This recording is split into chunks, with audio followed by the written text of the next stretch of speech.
Good evening, everyone. This is Shannon Rutherford, the town planner for Farmington. We're going to get started this evening with our TPZ meeting. I'm going to start this evening with a roll call. We'll have a welcome from the chair. Then we'll go to our legal notice, and then we will proceed right immediately to our informal discussion with our guest speakers from Desegregate Connecticut. So for roll call for our commission members, please. Patrick Carrier. Here. Mike Graboulas notified me in advance that he will not be in attendance this evening. Scott Halstead. Here. Matt Hutbogner. Here. Liz Sanford. Here. Inez St. James. Here. Mike Walsh. Here. James Ratcliffe. Here. And Matthew Bandel. Here. Fantastic. Thank you. All right. Thank you, Shannon. Welcome. Good evening, everyone. This is Inez St. James, Chair of Town Plan and Zoning Commission here in Farmington. Today is Monday, February 27th. And let's kick off the meeting with the legal notice. Scott, please.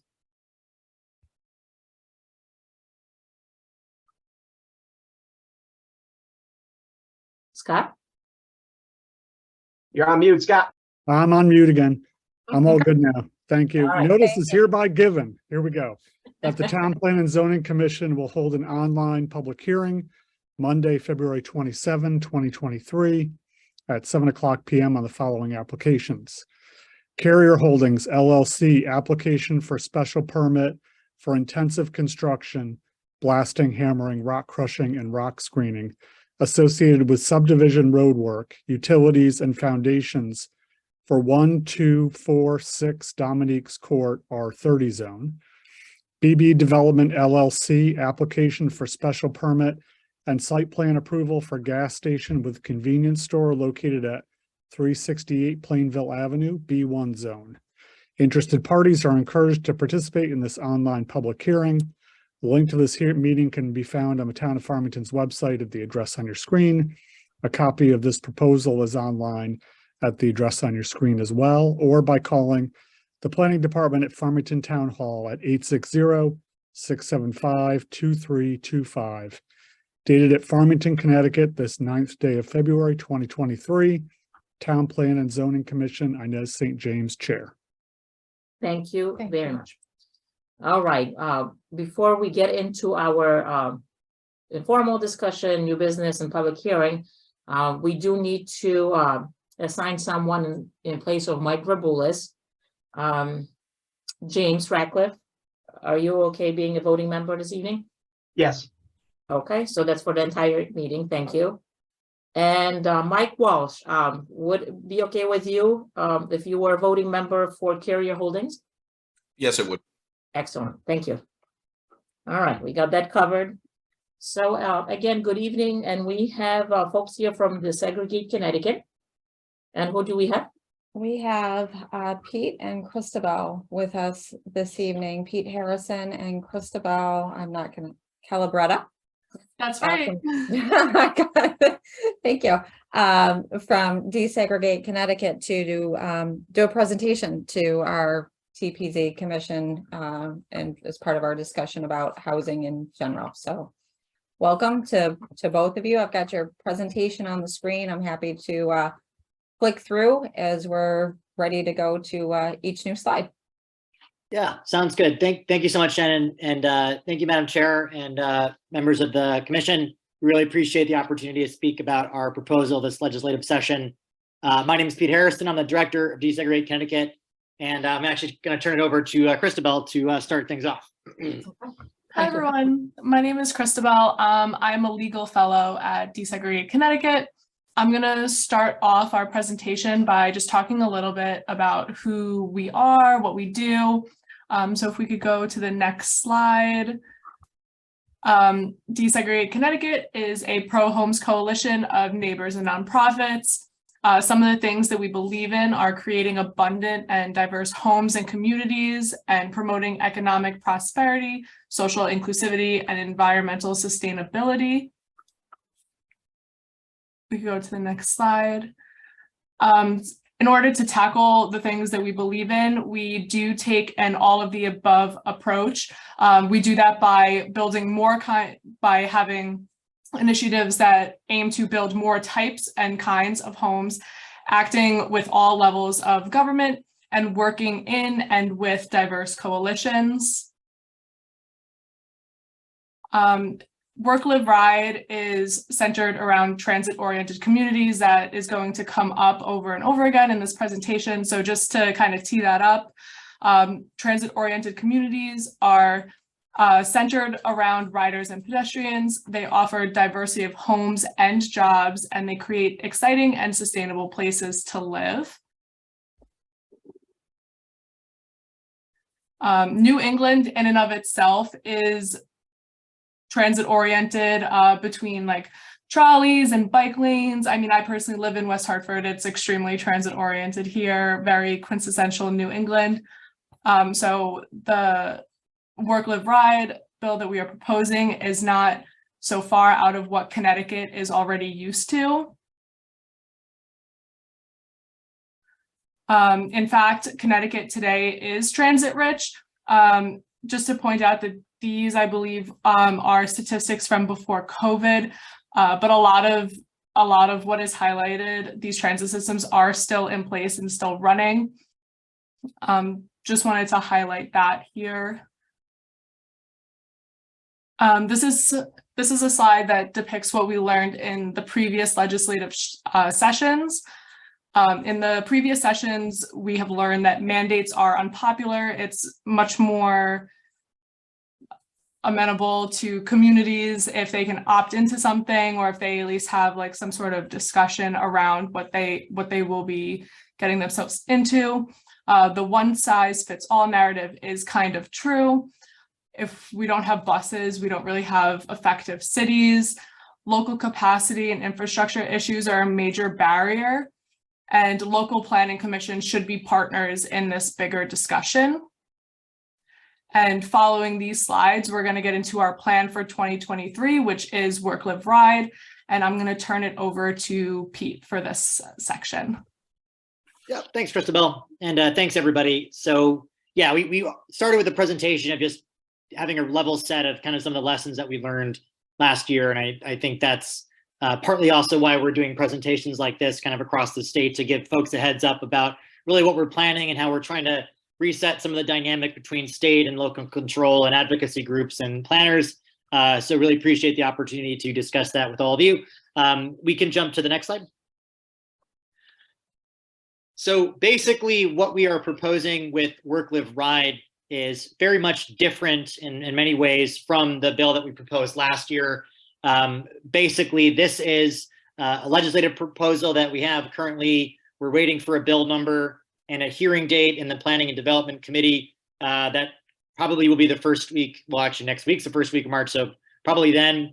But we are really promoting this as the beginning of a longer conversation. We do want to reset our planning apparatus in Connecticut and really take advantage of the fact that it is a small state. It is densely rich with transit historically. So we really want to have this larger conversation at the local level, the regional level, and the state level to say, what do we want Connecticut to be in the 21st century? And what are some of the advantages that we have in place to deal with some of the environmental issues, economic issues, and desegregation issues that we really want to tackle. Next slide.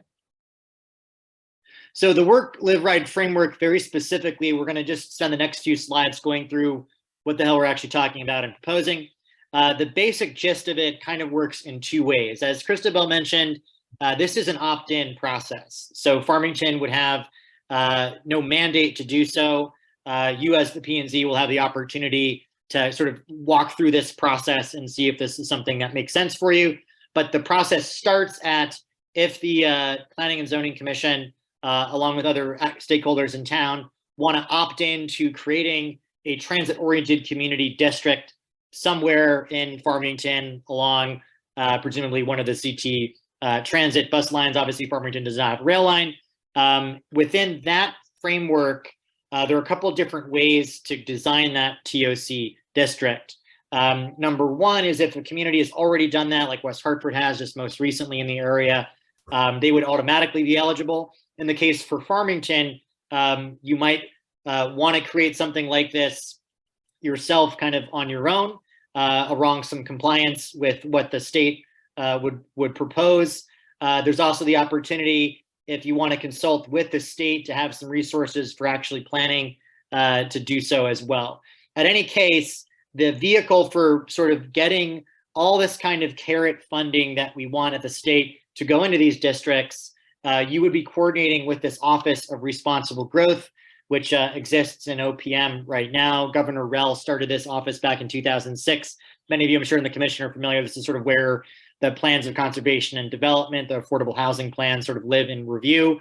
On paper, they're supposed to coordinate with those plans, with communities, and with state funding. That sort of doesn't happen in practice.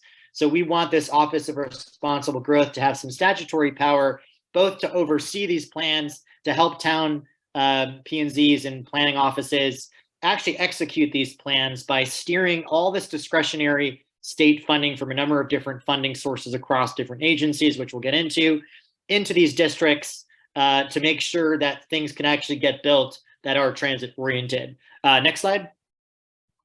How this practice will work is kind of along 3 different buckets. So again, say for example, Farmington says, hey, we're interested in doing this.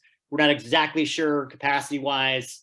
If say we want to do this in Unionville, we're not exactly sure what we need to sort of get figured out in terms of logistics and planning. This Office of Responsible Growth would help along these 3 different buckets. So the first one would be actually on the planning design, to have one of the land use planners we're going to hire and staff up in this office to consult with the town to say, hey, here's probably what could work. Here's a traffic study we can do. Here's a review of sort of water and sewer, whatever that might look like to create the district.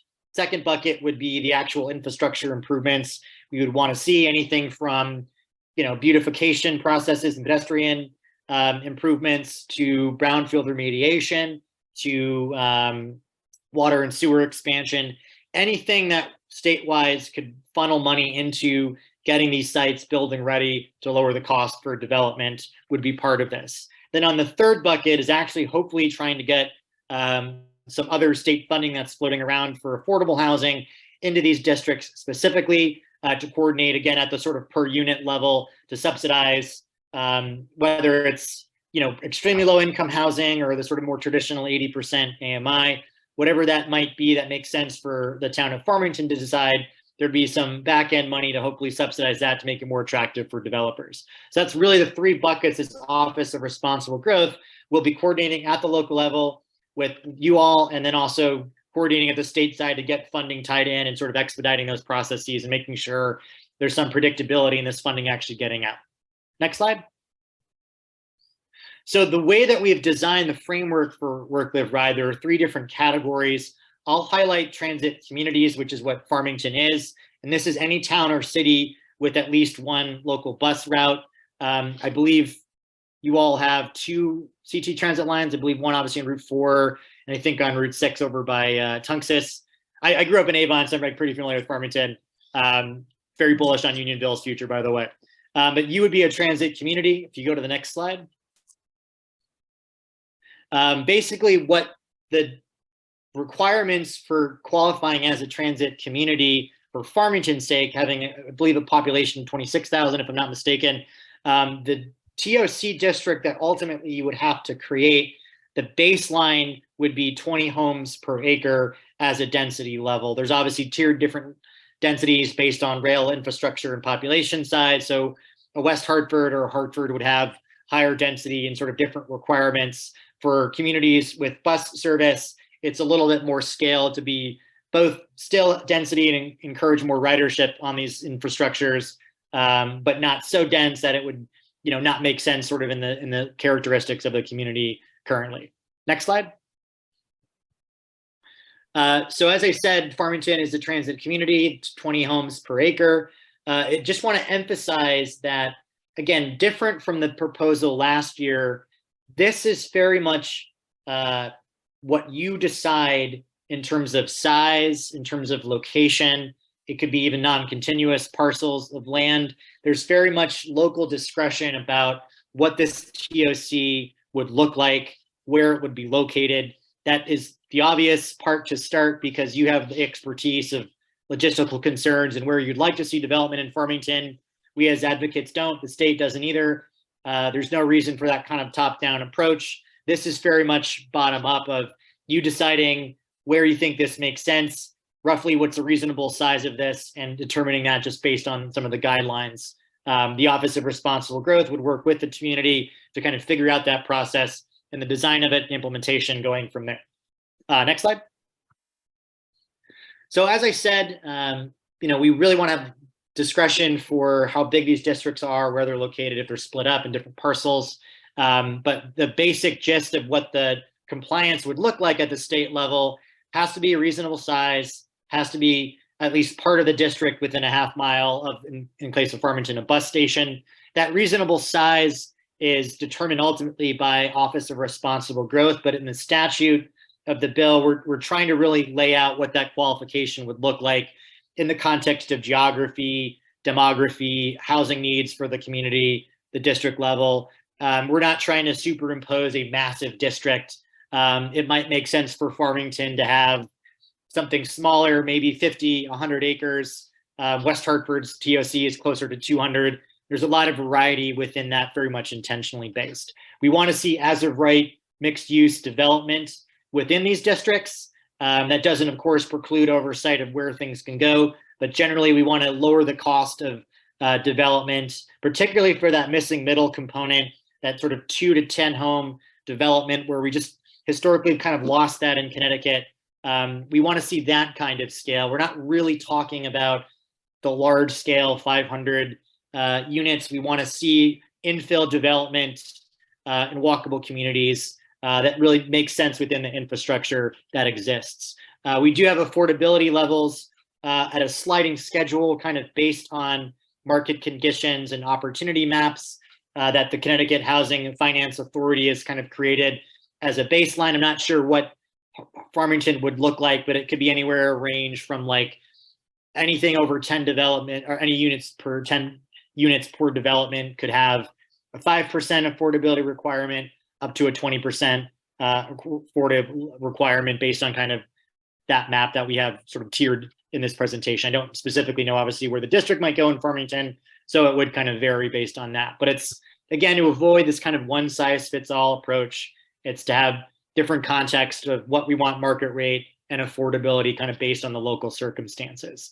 And then the final thing is we don't really want to see onerous parking requirements, large lot sizes, residency restrictions, the sort of best practices of planning to create a little bit more economic and demographic diversity, not having too much land put over for parking, but giving enough discretion locally and certainly for developers to figure out what they need, but not having sort of onerous requirements on top of that. So those are really the baseline of what the district would go in. Otherwise, it's very much logistically up to what the community would think makes the most sense. Next slide. This is the affordability schedule. There's, again, I don't exactly know what Farmington would look at in terms of, there's kind of based on the census data. So there are different zip tracks that kind of have different requirements, but that's the basic outline of it. Next slide. So this is mostly a carrot approach. The buckets of money we're really talking about here. One, the governor's putting up a lot of money for affordable housing and infrastructure development that we want to tap into for Work, Live, Ride. Two, there's a specific TOD program that the Office of Responsible Growth oversees that we would want to see beefed up as part of our proposal. And then third is 13 or 14 of these discretionary programs that kind of exist already: Urban Act, Steep Act, brownfield remediation stuff that you kind of have to competitively apply for now would be guaranteed under this program for communities that have these districts in place.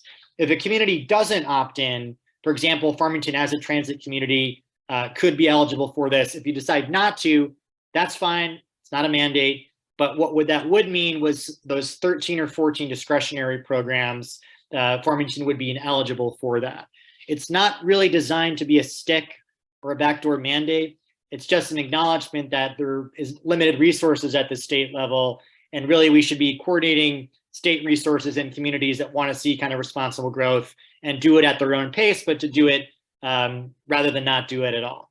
So the basic idea here is we want folks to opt in. we want to throw a lot of money into these districts to get stuff developed. And we sort of have to pick and choose between the communities that do want to opt in and the communities that don't. Once you've created a district, you can't retroactively sort of reduce the density or anything like that. If you take planning money but try not to pass a district, there'd be reimbursements at that level. So it's not, again, designed to really be a mandate or a stick. It's just to put some guardrails for state money. Next slide. So these are the funds we're talking about specifically. To clarify, we're not talking about sort of everyday operational funding, anything that the town of Farmington really requires for public safety, water, transportation, obviously anything school related. That's all not part of this. What we're talking about discretionary funding is really these three categories. As I said, it's like 13 or 14 programs that sort of intuitively make sense for investment in infrastructure. I'll highlight the STEEP Act, of course. There's some things that get funded infrastructure related. In other cases, it might be a baseball field or something that we'd probably either remove altogether or put some carve outs for. Again, we're not trying to deny towns state money to build projects. We just want to coordinate and really maximize that money in districts that want to see growth. Next slide. Just a little bit about the Office of Responsible Growth. We really think this is a great vehicle for being a partner with local government. We want to staff it up for land use planners that would work as kind of project managers with this process. We want to give statutory oversight to see the compliance of these districts. But I think the exciting thing is actually more so coordinating on the state agency side, where I think we've all been frustrated, trying to get a bus station or something along a state road with DOT, or coordinating a brownfield grant with an infrastructure grant. We're really trying to have this Office of Responsible Growth be the quarterback to just move through some of the bureaucracy, get stuff coordinated within these districts, and really, again, create a predictable schedule that the town knows things are coming in, developers can know things are coming in, and we can sort of actually build not just responsibly, but rapidly. The process would basically be staffed up. This Office of Responsible Growth would have some time to scale up, create these guidelines around what's reasonable and those kinds of things. So there'd be enough time horizon to get this office up and running to start working with communities, probably by 2024 is sort of the intention. Next slide. Okay, that's it. I just wanted to kind of close up quickly where we are in the process. As I said, we're waiting for the bill number, hearing dates. I apologize we don't have bill language. We've got the version of what we're hoping to propose on our website, which we can share a link to. We have been mentioned by name in the governor's proposal. This Office of Responsible Growth has been named in Representative Majority Leader Rojas's housing bill. So I just want to say that we have a really nice support and across a number of different parts of government where we feel there's a lot of momentum for this. So we're certainly really excited about that, but want to keep getting feedback and answer questions at the local level, because you're ultimately who we want this office to really work for and with. So with that, I will shut up. Thank you both Yes. very much. That was very informative and condensed. So thank you. But we'll turn it over Yeah. to Chair and the commissioners to go through any questions. Absolutely. So I definitely feel like I need a little bit more time to process. I have some immediate questions, but let's definitely go through the commissioners to get a reaction, maybe comments, questions. Patrick, what's your initial reaction to this? No, just like you, I think I need more time to process it. So I don't have any questions at this point. Thank you for the presentation. Thank you. How about you, Scott?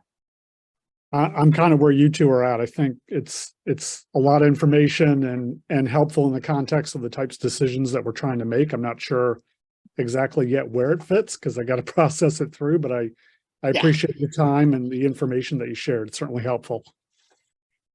Thank you. I almost said Mike, he's not here. Matt? Hey, no, thank you for your presentation. I appreciate it.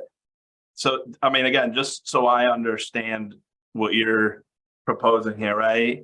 One, the Office of Responsible Growth. I think it sounds like you're trying to give that office a little more teeth to work with communities to kind of help them figure out essentially all of this, right? Including affordability and sort of maybe different ways to look at housing than that's been done in the past. Is that fair to say? Yeah. Yeah, we definitely. we think that there are a lot of towns that want to see growth, but there are a lot of good faith concerns about logistics, infrastructure, all those kinds of questions. And what we're really trying to do is separate those conversations where the towns, which I would consider Farmington to be this, of have some good faith concerns, of course, navigating some different complexities and unknowns. So to any extent this office can provide assistance, technical expertise, insights and ideas, and frankly, funding to answer some of these sort of more technical questions and infrastructure questions, then I think we can see the growth that we want to see, that Farmington could probably support comfortably, but needs a little bit of help. And then, there are going to be some bad faith communities that maybe don't really want to do some of this stuff. And by putting resources in the communities that do want to do that, we think will grow the economy and all that good stuff that we have in the state, and hopefully separate some of the, controversy of some of this stuff and reset some of that relationship. Yeah, no, sure. I think the opt-in makes sense. Like, listen, we got 169 towns in Connecticut and 169 ways of doing things. So it certainly makes sense. So just a question on, so the transit-oriented community district. So desegregate CT, your idea is build more denser housing near sort of these sort of mass transit, right? Is that a bus line or a rail line? And in theory, that increases affordability because like the developer requires less resources to build. And then in theory, it requires less vehicles or motor vehicles because you're living near a bus route or a train route. Is that how to think about it? Yeah, I think that's pretty accurate. I mean, we've got a couple of different problems in Connecticut: the climate issue, the affordability issue, the growth issue. And this is one part of it. We're not saying this is magic fairy dust to solve all those problems, Sure. But certainly building more types of homes, shared resources, lower costs. If it means, 20% of people's trips are by bus or walking, that means 20% less traffic, less vehicular danger. And we think that's a positive part of this as well. So we want to see growth in Connecticut. We think optimistically 10, 20 years from now, Connecticut's going to be a lot bigger. We don't want to see that in greenfield developments. We don't want to see more sort of sprawl and more expensive for municipalities to support, et cetera. We think we should be infill developing. And I mentioned Unionville. Obviously, it's, a number of different places. I'm sure you're all thinking about this stuff, but my parents live not far from there. And I'd love to live there. I mean, you can walk to Stop and Shop. There's Dunkin' Donuts. I mean, there's stuff there you can walk to that takes a little bit of those trips away. You can infill a little bit there as just one example. We think those are really, exciting opportunities for a town like Farmington, but just in general. Yeah, no, that makes sense. Can I ask, you mentioned parking requirements. Well, any sense of what's onerous or not from your perspective? I mean, my perspective would probably be more hardcore of like, I don't think we should require parking. Obviously, developers will need to build it. You've got to market your units and you can't just not have parking.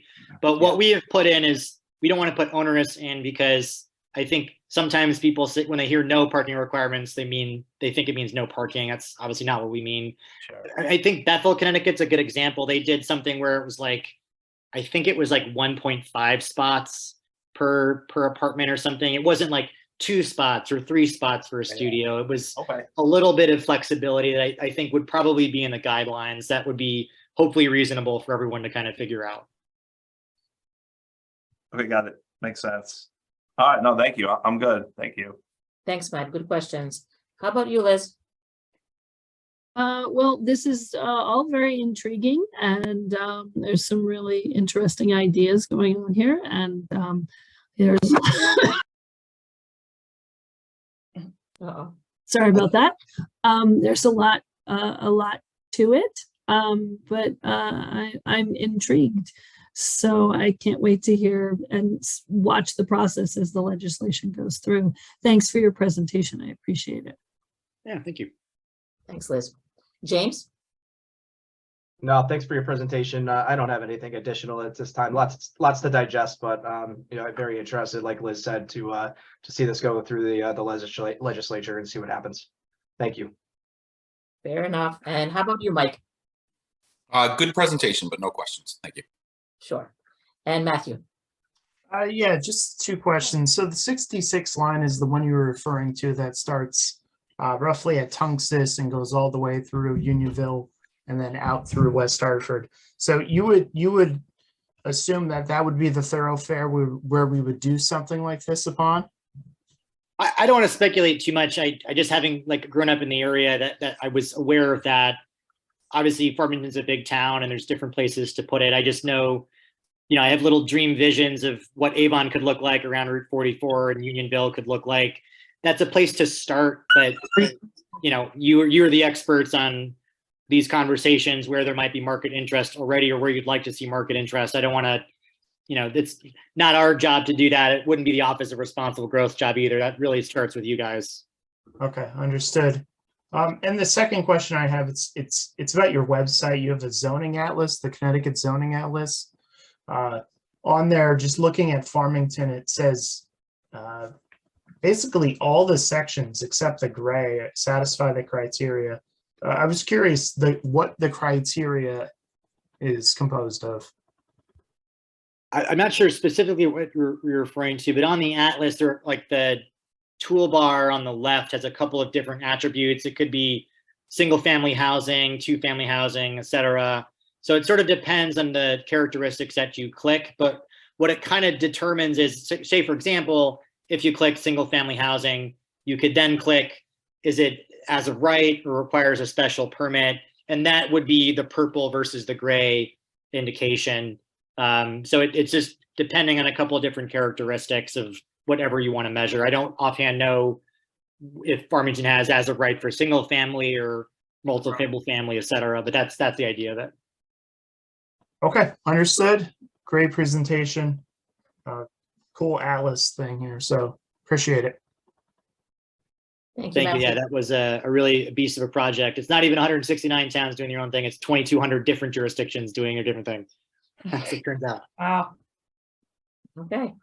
We're very busy in Connecticut. Huh? Yes, yes. Following everyone. Got it, our own drum, right? That's right. The 20 houses that are homes that you mentioned, is the vision single family or like an apartment building with stores below it, or it could be anything? Yeah, it could be anything. Honestly, I don't think we need more single family housing, although smaller single family lots would I think be welcome. But really the intention, the spirit of it is to have that missing middle, the 2-family homes, the townhomes, triple deckers, perfect sixes, a lot of that sort of, live above kind of commercial use too. Stuff that we've had historically in much of Connecticut, but just some of the economics and zoning laws have kind of, we don't really, use that muscle anymore. So that's really what we're trying to see. In some places where it makes sense, you could have a large development and that could satisfy offsetting single family housing. I mean, there is that gross density of 20 homes per acre can be really interpreted and developed in a number of different ways. I can't remember if on this presentation we put some examples, but there are some examples of what that kind of looks like. And as you imagine, yeah, it's like townhomes and triple deckers and that kind of stuff. 5/1 apartment buildings could be the case, whatever that might look like. That's good. Yeah, I definitely agree with you. Higher density is definitely a way to go than having these large single family homes that would obviously defeat the purpose. Your timing is super great. Farmington, let's say 1/3 of our town is open space. We love that about where we live. We're very proud about our town. Right now, we put a pause on housing development to kind of look at who lives here. What does our community look like? Do we support all the different people that live in our town? Do we have a place to live that's affordable? So again, your timing is really, really good. We definitely will stay in touch. I'm sure you definitely have Shannon's contact information because she facilitated, you being here. How confident do you feel that this is going to actually pass this year? Well, I don't know. I never want to get ahead of myself. But as I said, we've been working really hard. I think just in general, housing is top of mind for a lot of legislators in a way that has not been the case as long as I've been doing this the last few years. So I'm confident that legislators are paying attention to this in a way they haven't been, which gives us a lot of space. B, I'm confident that our approach, really internalizing a lot of the feedback we got last year, doing more opt-ins, really being more locally driven, is more palpable, certainly for folks at the P&Z level, which is really the audience we're trying to work with and build up some trust with. But I know a lot of legislators are more comfortable with that. And then finally, as I mentioned in the presentation, work-live ride is specifically mentioned in the governor's proposal. So that's on his radar and his staff's radar, which is really encouraging. And then a lot of what we're talking about, particularly with this Office of Responsible Growth, Majority Leader Rojas and just the Democratic leadership in both chambers of kind of get that the timing is here to do something like this, particularly to do something like this without doing it as a mandate, a much more approachable pace. So all those things being equal, I feel we've got a good opportunity here. We are really encouraged to have folks, attend the hearing, have testimony come in. I think previously when we've done a lot of these things, it's just, the loudest voices, hardest edges tend to get into these conversations and we can't kind of have these dialogues. So I think already the tone is very different, which we appreciate. So, I wouldn't put a percentage chances on it, but I like our odds. And I think just with where everything is, there's just an urgency to do something. And I think this is a really good solution for the time we're in, but there's a lot to go until we get there. So, early stages, but feeling pretty good about it. All right. So thank you again for coming. Oh, Hey, I heard something. Go ahead. And can I ask one quick question? Yeah, go ahead. Of course. I'm sorry, maybe I missed this, but is there an affordability component to these communities? There were a certain number of units need to qualify as affordable? Yeah, so we put in a couple of slides down here. Thanks, Shannon, for Oh, doing okay. that. Yeah, so basically last year we had a sort of a blanket 10% affordability, anything over, I believe, 6 units. And that made sense in some places, didn't make sense in others. We didn't want to go back and do a one size fits all. So we are basing this, the Connecticut Housing Finance Authority, CHFA, has a market opportunity map that basically says in these categories, if it's high opportunity level, high market activity, place like along the Gold Coast and Fairfield can probably pencil out to have a 20% deed restricted per project over 10 units. Hartford or Waterbury, we want to see market rate housing there. So we would either have, 5% or 10% or something like that. As I said, I don't exactly, because Farmington, most towns have at the census tract level, it's a little bit different, but I'm guessing Farmington would be somewhere between the 10 and 18% range and sort of determine where you all would put that district. Great, thank you. Also, to be fair, to clarify, what we're also putting funding in from the Appropriations Committee, it's a whole other can of worms, but we want to have bonus funding, for example, for higher levels of affordability or deeper levels. So maybe Farmington wants to figure out that sort of 0 to 50% AMI housing, which is more expensive. Okay, maybe it means a lower percentage for the developer, but a deeper subsidy from the state, which might make more sense for what Farmington is trying to target as an example. So there's a lot of nuances on that back end as well. Got it, great, thank you. I have one final question before I turn it over to Shannon for her questions. So as you visit communities and get feedback, and we may have more questions and comments for you in the future, have you done a presentation like this with developers?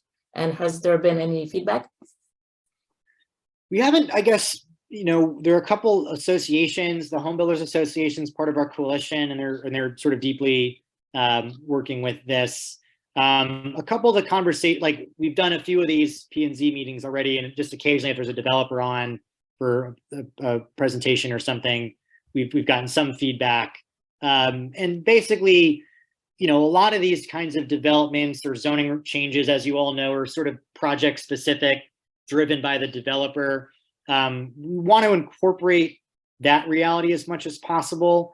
And if there's a situation where, and actually there's a specific one in Bethel, I've mentioned this twice now at Bethel, they did a TOD zone back in 2016.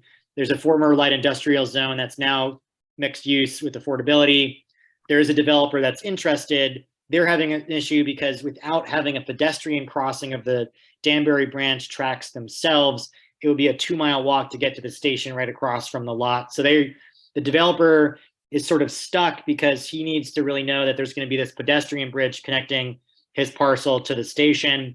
Bethel's kind of stuck. There's one part-time economic developer navigating all these state grants is kind of hard.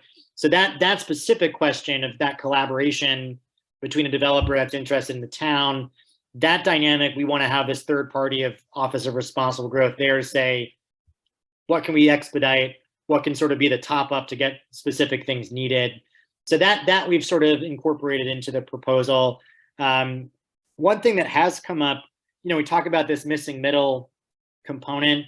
There just isn't a lot of that kind of development currently in Connecticut. It's either single family housing or sort of the larger projects that pencil out. So I've heard some interest of it'd be really neat to do this sort of missing middle as of right, because at smaller scale, maybe that's not as scary for people, but that is kind of good, cheaper, more naturally affordable housing. But there isn't a lot of precedent for that being constructed in Connecticut. And I think that's a fair optimistic view of this, but also I think a specific challenge that that hasn't been penciling out. So how do we do that? And is this helping that?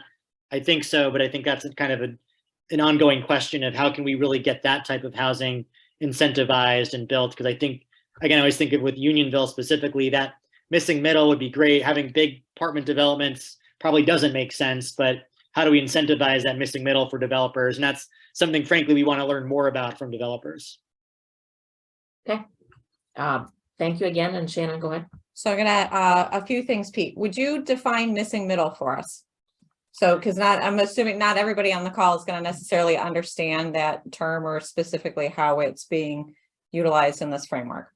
Sure, yeah, and sorry for not clarifying that. Missing that's middle okay. is basically a term that's been popularized in the last few years of the type of housing stock between sort of single family housing on large lots and on the other spectrum, sort of large, either skyscrapers or just larger developments. That missing middle component really is those townhomes, just a shop downstairs, 3 stories of apartments upstairs.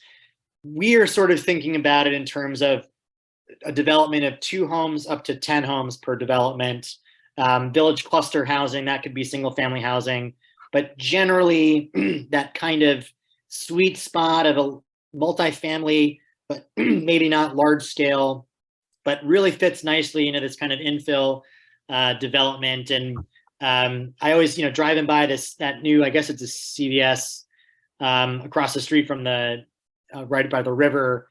There's first floor, whatever the story is there, and there's that second floor. I don't even know if that's technically zoned or built for housing, but that would be a missing middle, right? There's a store downstairs, maybe 2 or 3, 4 apartments upstairs in that specific case.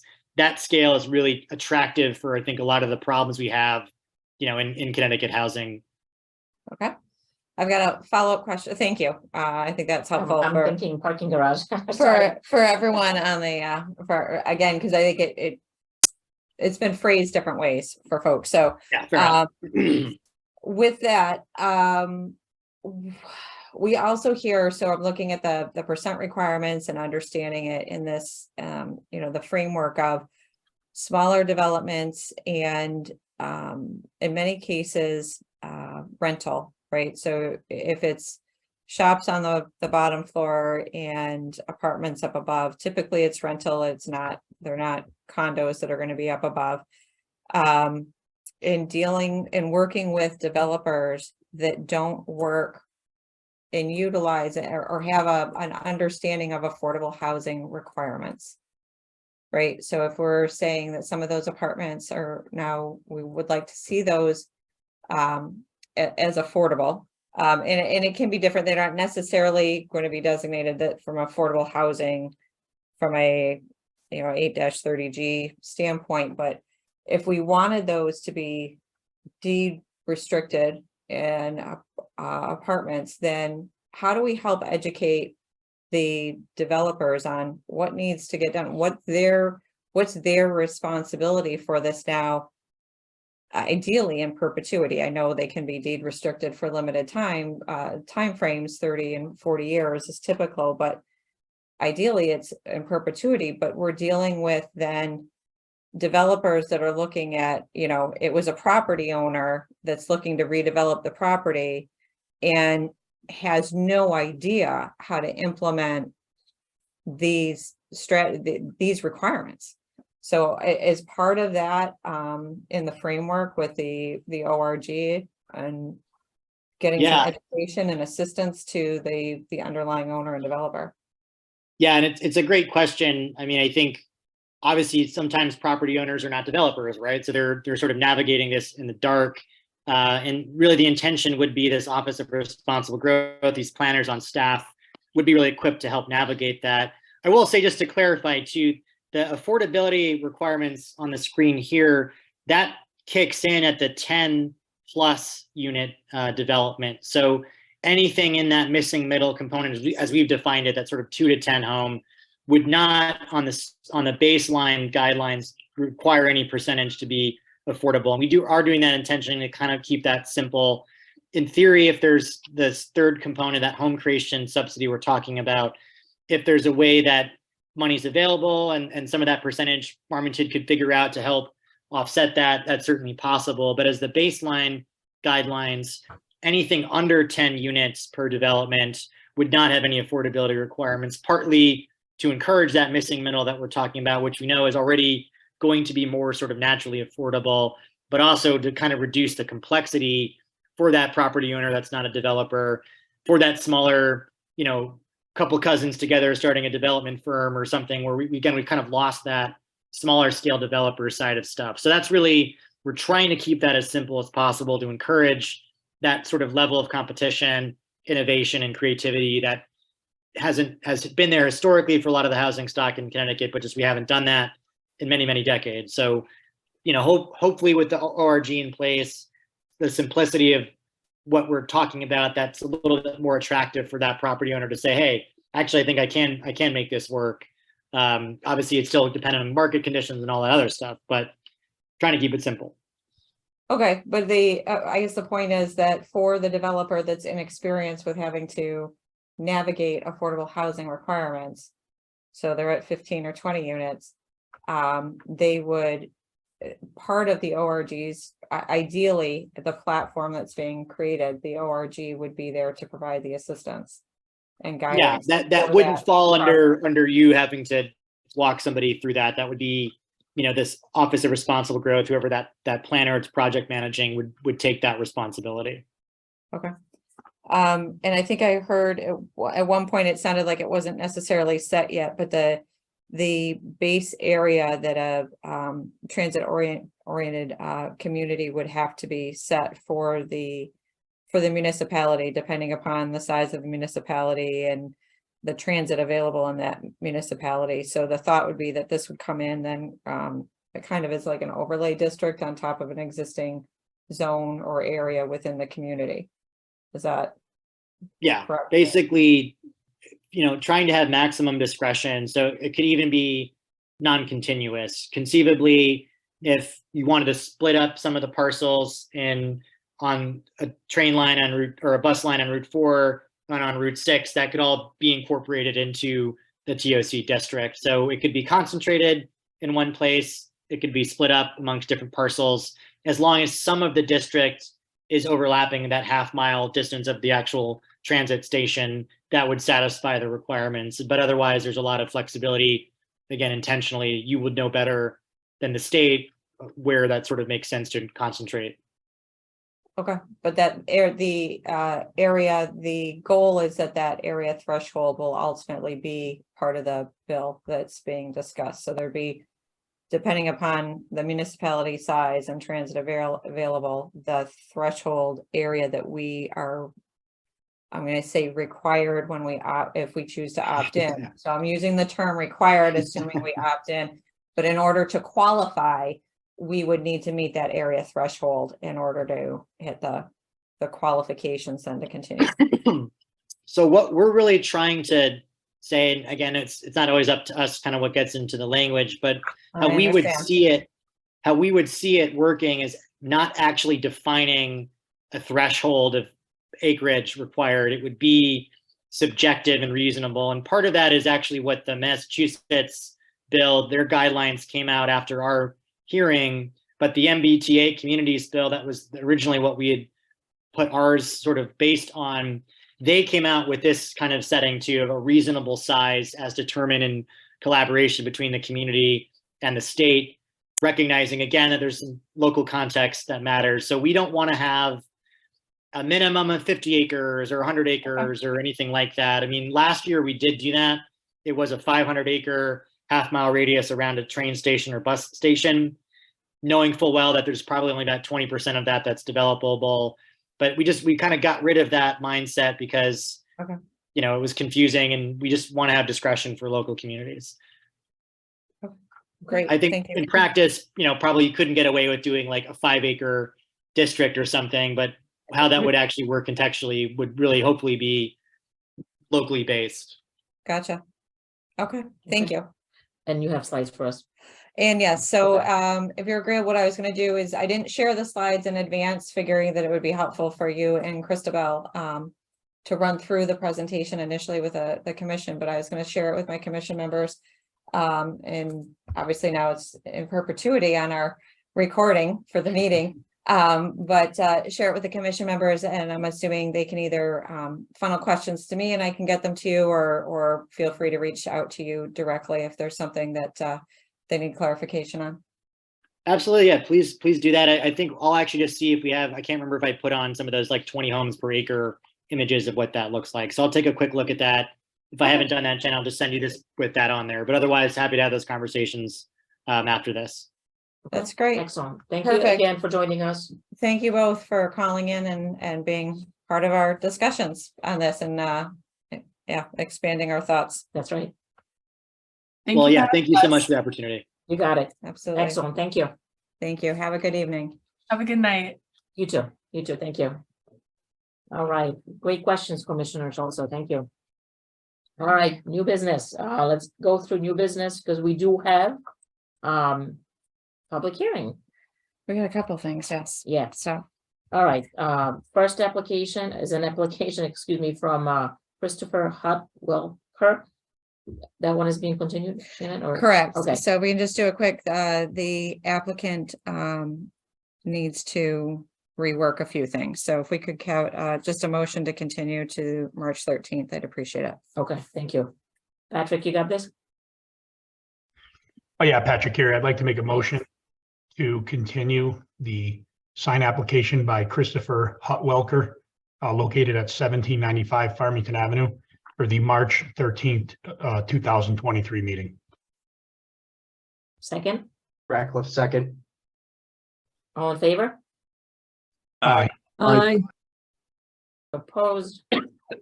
We are good. March 13th, thank you. It's Thank you. unanimous. All right, the next one is a sign application from for a property located at 1600 Southeast Road. And who do we have? That one actually was withdrawn. They have modified their sign package to comply with the previously approved master sign, the uniform sign plan for this plaza. And in doing so, then, since they're gonna comply with the master uniform sign They plan, don't need anything. from us. there's no permit with us. It'll go straight to building permit. So they've opted to Great. go ahead and comply. So that withdrawn. came off. Okay, Yes. yay. Excellent. All right, next one is, let's see, it's an application for, ground mounted solar panels at property located at 541 Middle Road. And who do we have? I believe we've got Jackson on. Is that correct? Yeah, if you could, Andy Mashar, he's our lead designer. He was gonna take the lead on this one. Okay, he's in under attendees somewhere. Yep. Andy Mashar, yep, I got him. Okay, Andy, if you accept the promotion to panelist, Andy, you should be able to then. There you go.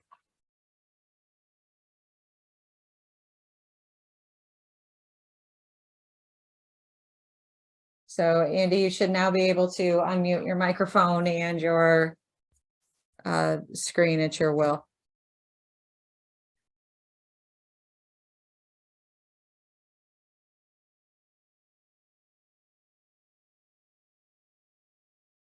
Can you folks hear me now?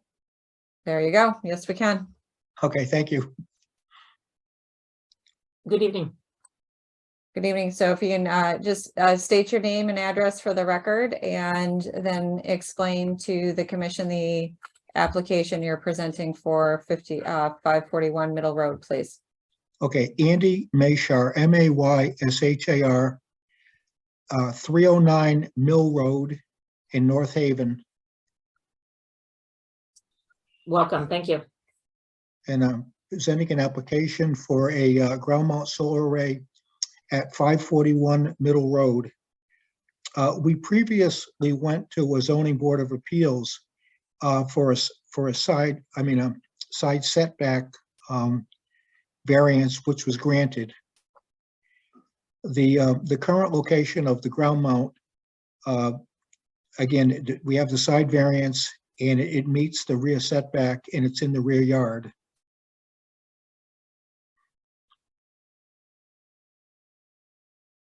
Okay. Can you discuss the size of the solar array that's being proposed, please? The solar array is 49 feet 6 inches long and 17 feet 3 inches. It's not actually that big because it's at an angle. It's slightly smaller than that. I guess it's 16 feet projection on the ground. And there's a picture on that drawing, basically showing that's not the exact array. Obviously, it's not built, but that's what it looks like. And is this correct? The height at the back edge at its highest point is just over 10 feet. Is that correct? Yeah, 10 feet 2 inches.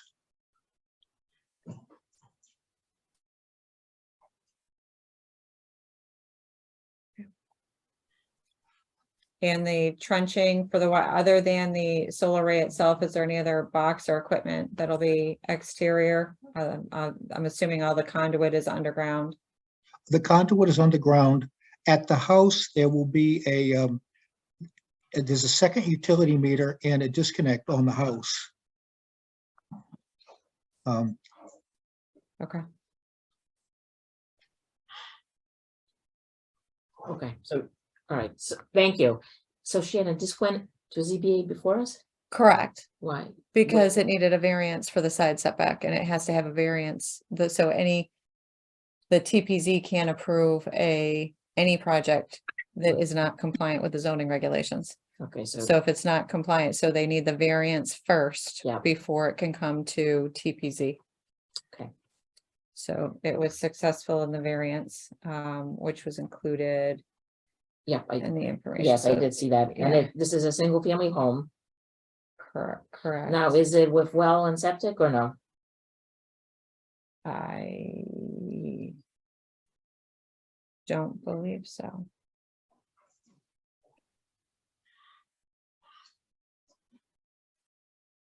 Sorry to make you do this. That's okay.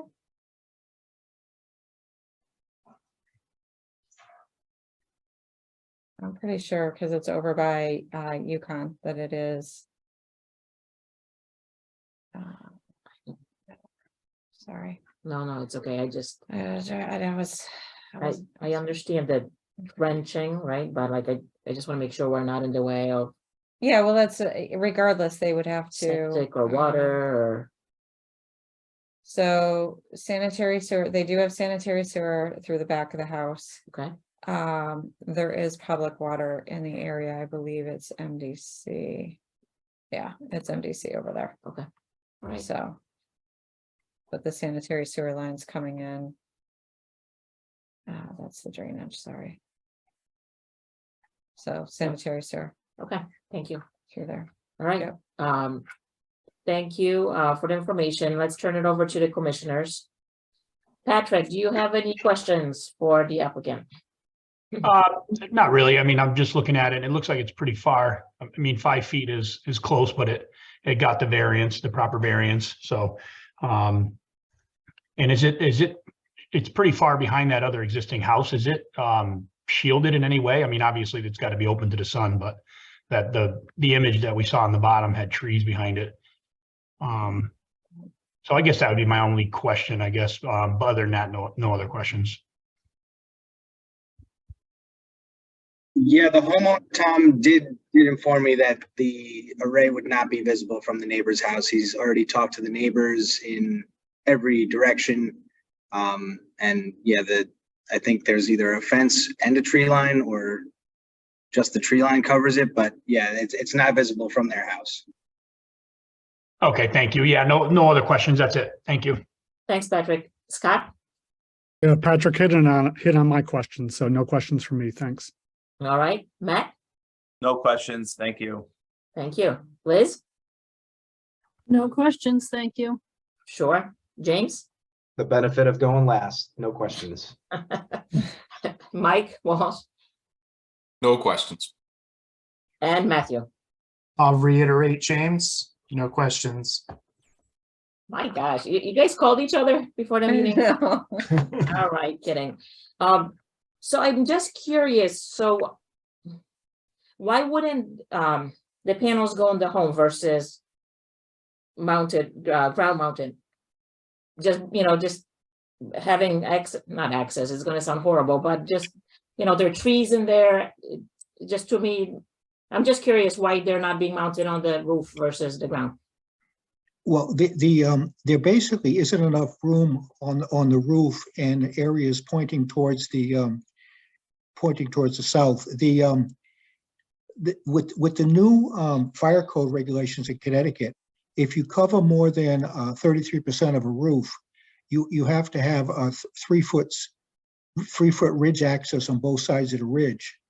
And so by the time you do that, there just isn't enough room for the panels. And then also the panels on the roof would be much less efficient.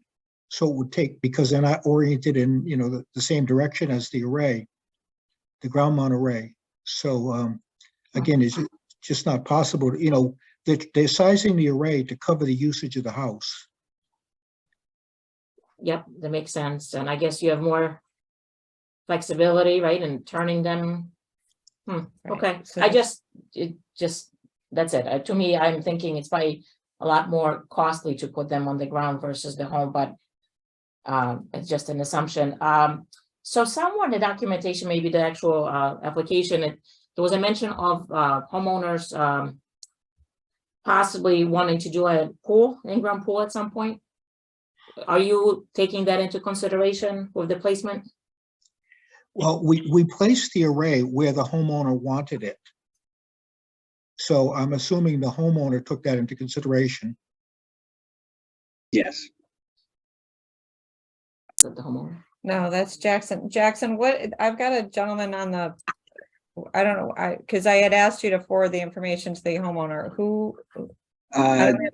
Tom Salvo, he's in attendance as well. He is the Okay, he is on it, so I believe. Tom, if you want to go ahead and unmute your microphone. Good evening. So can we have your full name, please, for the record? Sure. Good evening. My name is Thomas Salvo, S-A-L-V-O. Okay, and you're the homeowner for 541 Middle Road? Yes, I'm one of them. My wife and I own the home together. Thank you. Great. Okay. So thank you for being on the line. So and your representatives are here with you too. So you're doing the ground mounted solar panels. They are in the rear of the home, so no real issue with visibility from the road, which is great. So in someone in the documentation, I saw a comment or a mention of you possibly doing a pool at a later date. So I was just asking, I think it's Con Ed or whoever is the company that's on, like if that's considered, since there is obviously work that will be done, trenching, etc., for the power lines to go underground. Yes, we did take that into consideration relative to the placement of the solar panel array, the trenching that would be required, the location of the pool, and the amount of electricity that the pool was going to require. So that was all done in the planning stages, which is why we chose that location relative to where it is today. Excellent. Okay, great. And then Shannon, the rest is by building department, right? Where like the meter, where everything goes and. Correct. We look at it, from an aesthetic standpoint, Okay. but given the proximity of the home to property line and Yeah. other Right, properties. It's not Yeah. overly relevant to what we're looking at. yeah, but that's that's something we look at separately, okay. Correct. So all of that'll be reviewed as Perfect. part of the building permit. Yes. Perfect. Okay, Yeah. all right, good. So thank you. I do not have any other questions. Commissioners, before we have a motion, second and a vote, any last minute questions for the applicant? Okay, it sounds like we're ready to vote. I need a motion and a second, please. Oh, yeah, Patrick Carey, I'd like to make a motion to approve the site plan by Con Ed Solutions located at 541 Middle Road for ground-mounted solar array. Ratcliffe, second. All right, all in favor? Aye. Aye. Aye. Opposed? Okay, it sounds like it's unanimous. So application is approved. You'll be hearing from Shannon. And Correct. right, thank Yep. you for joining us, gentlemen. Thank you very much. Very much. You got it, thank you. All right, let's see, the next couple items for new business are applications we're accepting for future meetings. The first one is an application from Gloria and Dale Massey, and I need a motion and a second, please, to accept the application. Yeah, Patrick Carey, I'd like to make a motion to accept the application by Gloria and Dale Massey located at 868 Plainville Avenue for special permit to raise not more than 20 full in the R20, R30 zone and schedule a public hearing with a recommended hearing date of March 27th, 2023. Second, Ratcliffe, second. excellent, all in favor? Aye. Aye. Aye. Okay, opposed? We're good. All right, application accepted. Thank you. And the final item under new business this evening is an application from Town Farm Development LLC. And we need a motion and second, please. Okay, yeah, Patrick Carrier. I'd like to make a motion to accept the application by Town Farm Development LLC located at 152 Town Farm Road to modify conditions of approval to existing special use permit in the R40 FW zones and schedule a public hearing with a recommended hearing date of March 27th, 2023. Thank you. Ratcliffe, second. All in favor? Aye. Aye. Opposed? All right, unanimous. Thank you. Nice job. All right, on to public hearing. So we have 3 meetings, or one is a continuation. Yes. Is Mr. Wilson, or did we receive the? I information? believe Mr. Wilson is on. I asked All right. him to call in and just help provide a brief update. Yep, he's here. Okay, Yeah, great. yes, Yep, perfect. Why don't you go ahead, Mark, if you could just again, full name for the record, and then if you would provide a brief update to the commission, and then we'll go ahead and get it continued. go from there. Yeah, Harold Mark Wilson, 61 Eli Road, Farmington. The last we spoke 2 weeks ago, we were waiting to hear back from our arborist, and I think staff will hopefully confirm that after several phone calls and emails, they did get back to us on Thursday, I believe, Shannon. And then we asked him to confirm with you directly, which he did not until today, that he was in fact working with us. We did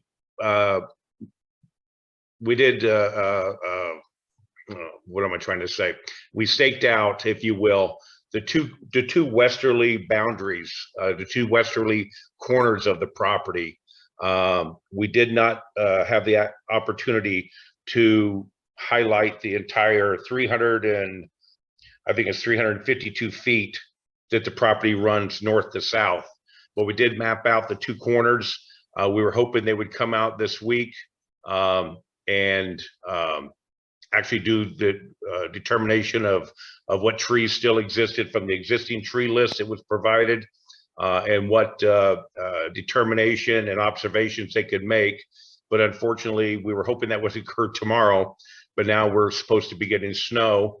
And then I guess we're getting snow again Friday and Saturday. So hopefully next week, they may be out here. When I talked to Peter this afternoon, he said that once we get more than just the 2 corners staked out, he'll be out here.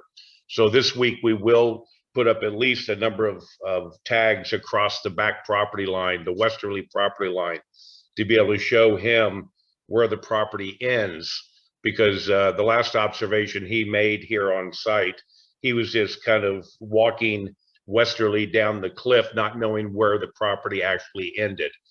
So we will have that completed. Hopefully by the time we're able to meet again, because unfortunately I'm out of, it's spring break, I think the next meeting, March 13th.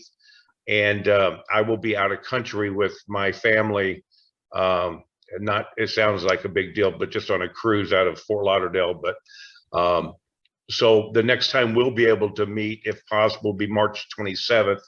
My understanding from Shannon is that we'll have to seek a continuance or an extension of this matter. Shannon did provide you and maybe it was provided in the past, I know it was for ZBA, a proposed site plan for the home back in 2002. That site plan shows the trees that were existing at the time, and we'll be able to identify what trees were taken down during construction of the home and modification of the existing home, what trees have been taken down since then because of, you know, various reasons, disease. Hopefully we didn't take any down that weren't diseased, but we'll be able to identify from that list. And then also the arborist should be able to give us some idea of what we did in front of the existing home. When I say in front, actually would be the backyard, the westerly view, the view that's visible from Town Farm Road, where we cut the brush and some sumac and stuff that had been growing for 2 or 3 years to reestablish the yard that was there. So right now we really have nothing. I mean, I could go through the tree plan from 2002 and tell you what trees are still there to my knowledge and what trees aren't there to my knowledge, but I think that'd be best maybe for Peter to do, the arborist to do for you, to give it a more unbiased and scientific assessment. Thank you, Mr. Wilson, for joining us this evening. And yes, we it's probably best that we continue the public hearing on this matter. So Shannon, what do the dates look like? So, Mr. Wilson, as we discussed, we're going to need in writing from you the grant of the extension. So I need that in writing so that So request for the request for the okay. Yep, the request for the extension from the 13th to the 27th, because your statutory time runs out before the meeting in the 27th. We've got the 65 days of extension time that we can use. Okay. But only when they're only available to us if I get a written authorization from you to do so. So it has to be, again, either email or letter is, email is certainly sufficient, granting the extension to the 27th, but I do need that in writing. Otherwise our hand will be forced on the March 13th meeting. My goal is to have it to you tomorrow. Beautiful. So we need to make a motion to continue. We're going to make a motion to continue to the 13th right now, right? Until you. Sure, until I get the extension, and then with the extension, then we can continue it to the 27th. Yes, Thank you. agreed. Yep. Patrick, are you all set with that motion? I'm all set. All right, go for it. Thank you.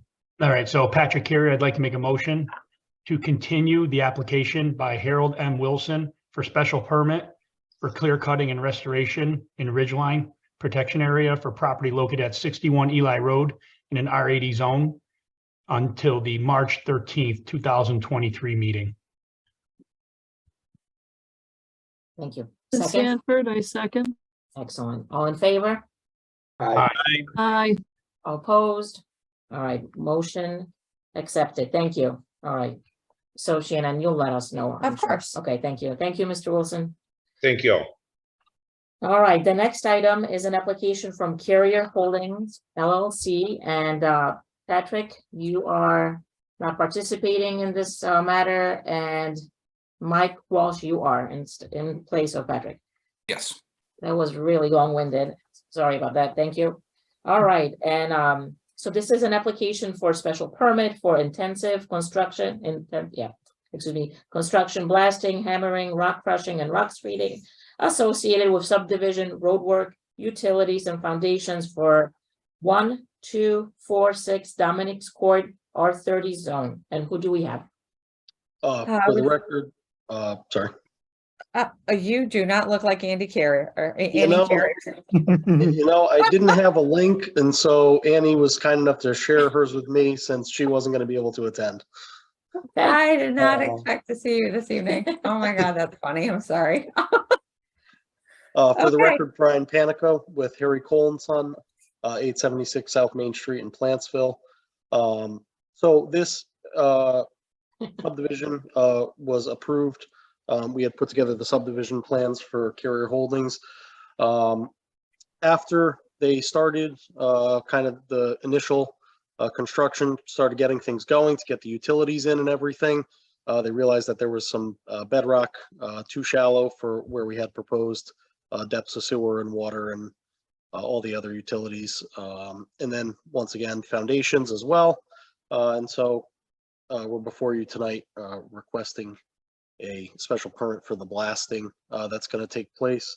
In discussions with town staff as well as the carriers, the crushing and screening is not something that they're proposing to do, like to sell this material or extensively.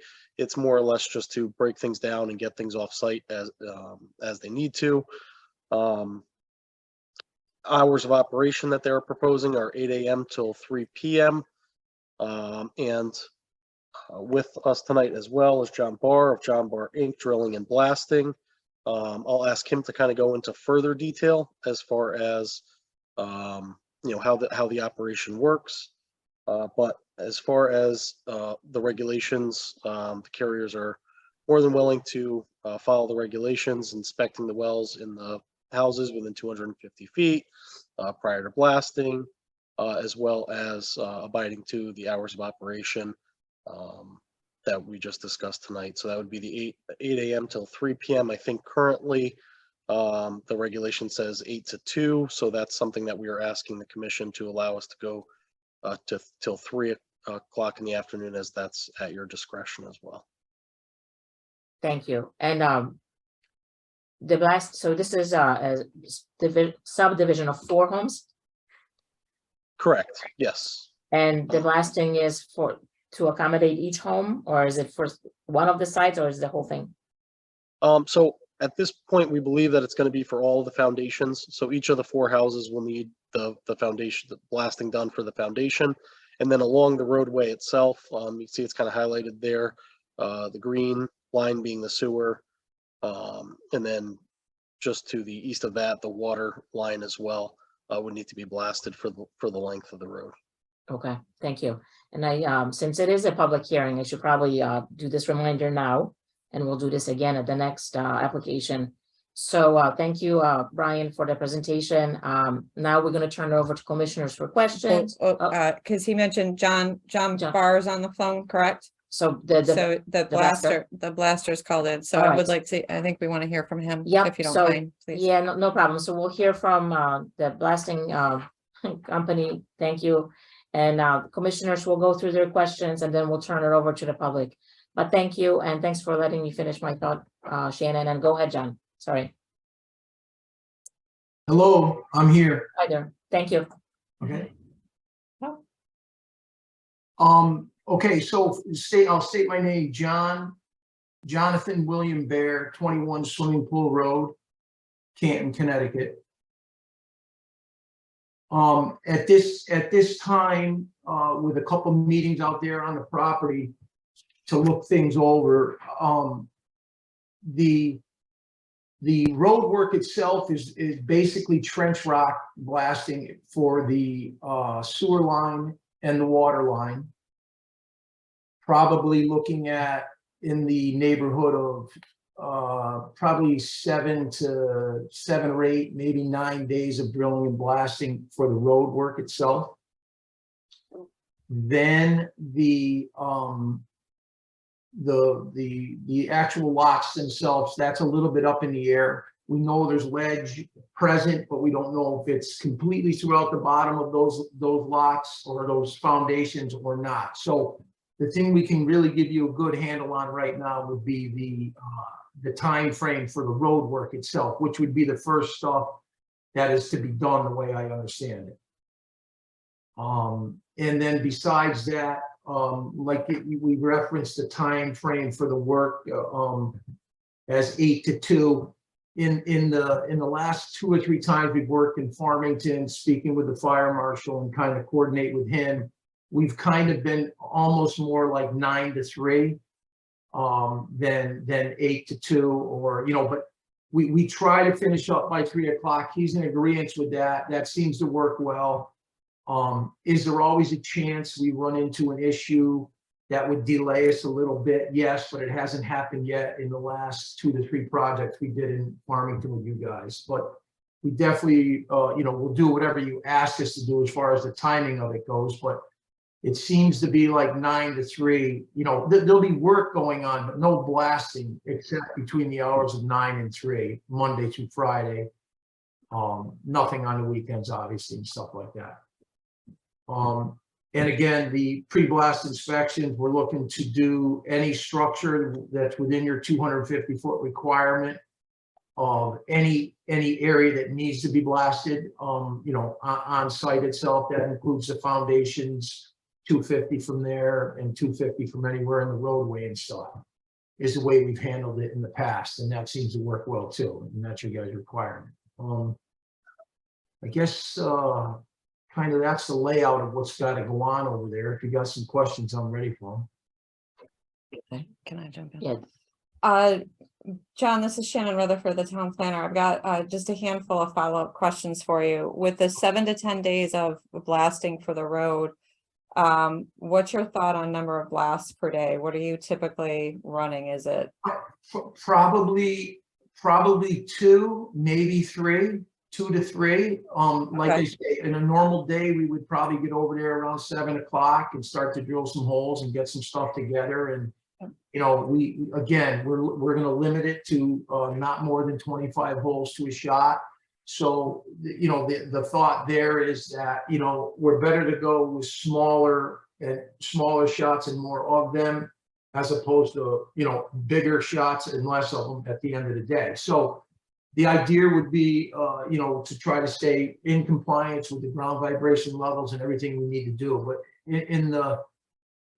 my best guess would definitely be 2 to 3 times a day we would do some kind of blasting. okay? And for the foundations, I understand completely what you said regarding not knowing definitively the limitation or the extent of rock that is currently under each of the foundations, other than knowing, having done enough exploration to know that it's likely that you're going to hit rock with each. Yep. What do you think roughly, and not to tie your hands to it, but it would seem it would be if say this entire footprint for whatever reason was rock, and they get in and they just can't get through it. Sure. Is that no that's is that like a 3 to 4 day per foundation once you get in there? And you must have blasted. That's about what I was about ready to tell you. About 3, if it was completely rock, you're probably looking at 3, maybe 4 days worth of work. That would be a very good rule of thumb right there. Could it be less? Sure. Should it be any more than that? Not really. okay, and that would be 3 to 4 days of blasting, assuming 2 to 3 blasts per day, and that would be per foundation. And they understanding, he's proceeding. So as he has somebody interested, he's proceeding. So okay. Yeah, no, that would be as far as the 2 to 3 shots per day, that would be regardless if we're in the road or if we're in the foundation. That's still the way we would handle it. Okay, understood. We got to get through there. Yeah. Okay, understood. That's good over your questions. Yeah, that's right at the moment the only follow-up I had. Okay, sounds good. So let's turn it over to the commissioners. Scott, questions for the applicant? Yeah, thank you. So you're talking about 7 to 10 days for the road. Is that going to be 7 to 10 like consecutive days, or is that spread out over a month, or do you have a sense of that? No, it would be consecutive days depending on the weather. It would be, Okay. get started and get finished, rainy days, messy days that, we would probably have to take the day off, but it would be continuous, right from beginning to end if possible. Okay, and this is obviously in a, residential all around this area. How disruptive to the neighbors should we expect this to be? In my opinion, not very. We've done work on, we just did a job on Bridgehampton back in July of last year. We're getting ready for another one in there. So, I don't want to say that's identical to the situation we have over there, but it's not very disruptive. The blasting itself, to signal that we're blasting and that we blast and we're done is about a 5 to 10 minute period. Yes, there's some noise there with the drill a little bit, but nothing bad by any means. So not very disruptive if you ask me. And like I say, we've done well in the past on a couple different projects in Farmington and stuff. Okay. And thank you. Should we anticipate a lot of extra truck activity on the street there with hauling rock off from the blasting that you're doing, or? I wish I was the authority on that or could answer you on that, but that's really not, we kind of just are there to drill and blast, and then what goes on after that is, Fair enough. Brian, can you comment on the rock removal process? I know you had stated that there'll be limited rock crushing and rock processing, and that's, I think from a disruption standpoint, from my recent experience, I'd say the rock crushing and processing on site is more disruptive than the blasting. Correct, I would agree. And I would say that that's more or less because generally speaking, when you think about the crushing and the processing, that's something that is happening kind of constantly, as opposed to your blasting being, as John mentioned, like a 5-minute window of disruption. And so, this was discussed with the applicant in some pre-meetings prior to this hearing. And I think that there was kind of some misunderstanding of exactly what they were proposing.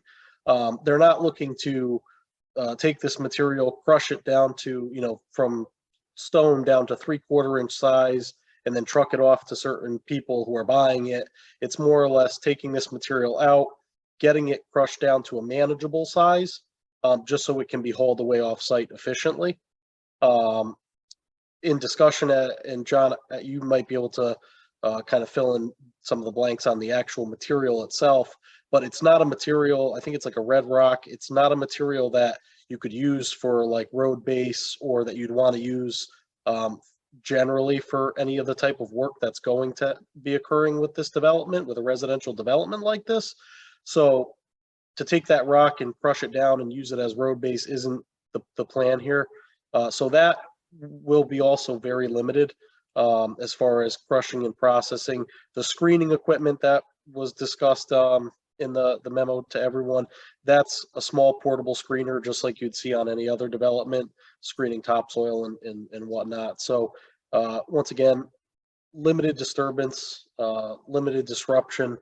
And overall, this is not, this is not turning into a big mining operation. This is just to basically get these trenches done so that the utilities can be set, and then move on from there.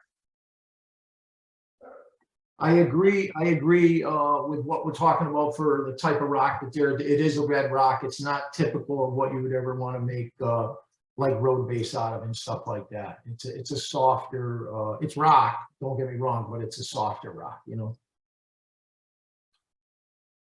Which should also play a part in kind of making the process of breaking it down and getting it off site easier as well, which would hopefully help speed up that process and then limit the amount of disturbance and the amount of kind of truck activity on the roads as well. Thank you both for that clarification. Scott? Yeah, that's all my questions. Thank you. Okay, thank you. Matt? Yeah, just for me, so say I'm a neighbor to this property, I'm within 250 feet. Will I notice the blast? What will I feel, if anything? if I was taking a nap, would it wake me up? How would you sort of characterize the events and how that would be felt by the homeowners in this neighborhood? Okay, so basically the truth, or, you know, the honest answer to what you're asking me there is if you're in your house and you're sitting at the table and you're reading a book or something and we blast, number one, you'd probably hear the whistle first because the signal that we're blasting, that's a fairly loud whistle, definitely would hear it, but it would be just subtle. It would be very subtle, something you feel. I mean, could it be similar to, you know, thunder overhead, bad thunderstorm? Sure.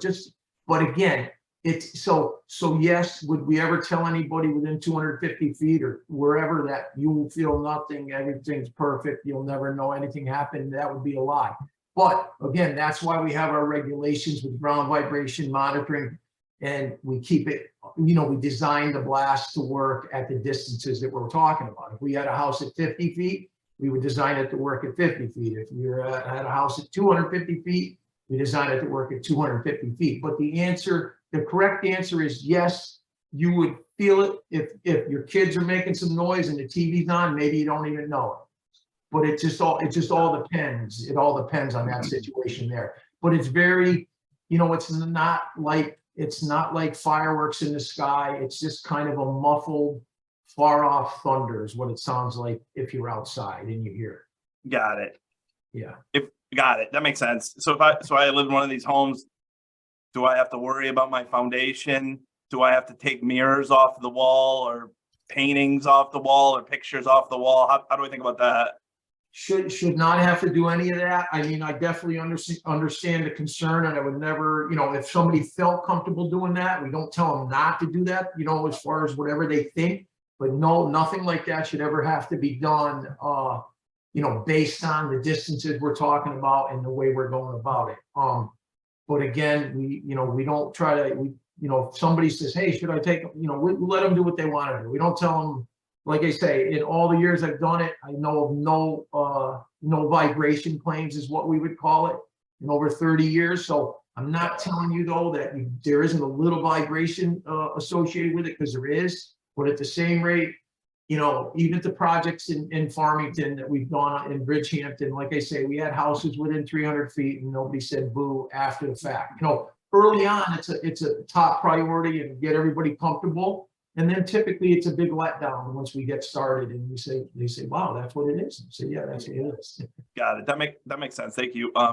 What's the neighbor notification plan? Like how will, you know, the neighbors on Coppermine or New Britain Ave, like, no, well, it's happening today, it's happening tomorrow, what time, etc.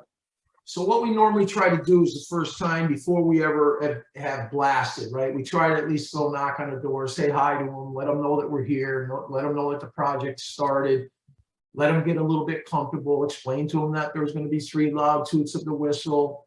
Within 20, 30 seconds, there's going to be a little boom, little thunder, and then one more all clear. Normally, once we get them on board the first time around, it's almost like they don't really need us each and every time. Do we visually look things over before we get ready to go? We notice somebody's out in the yard that we haven't got to yet.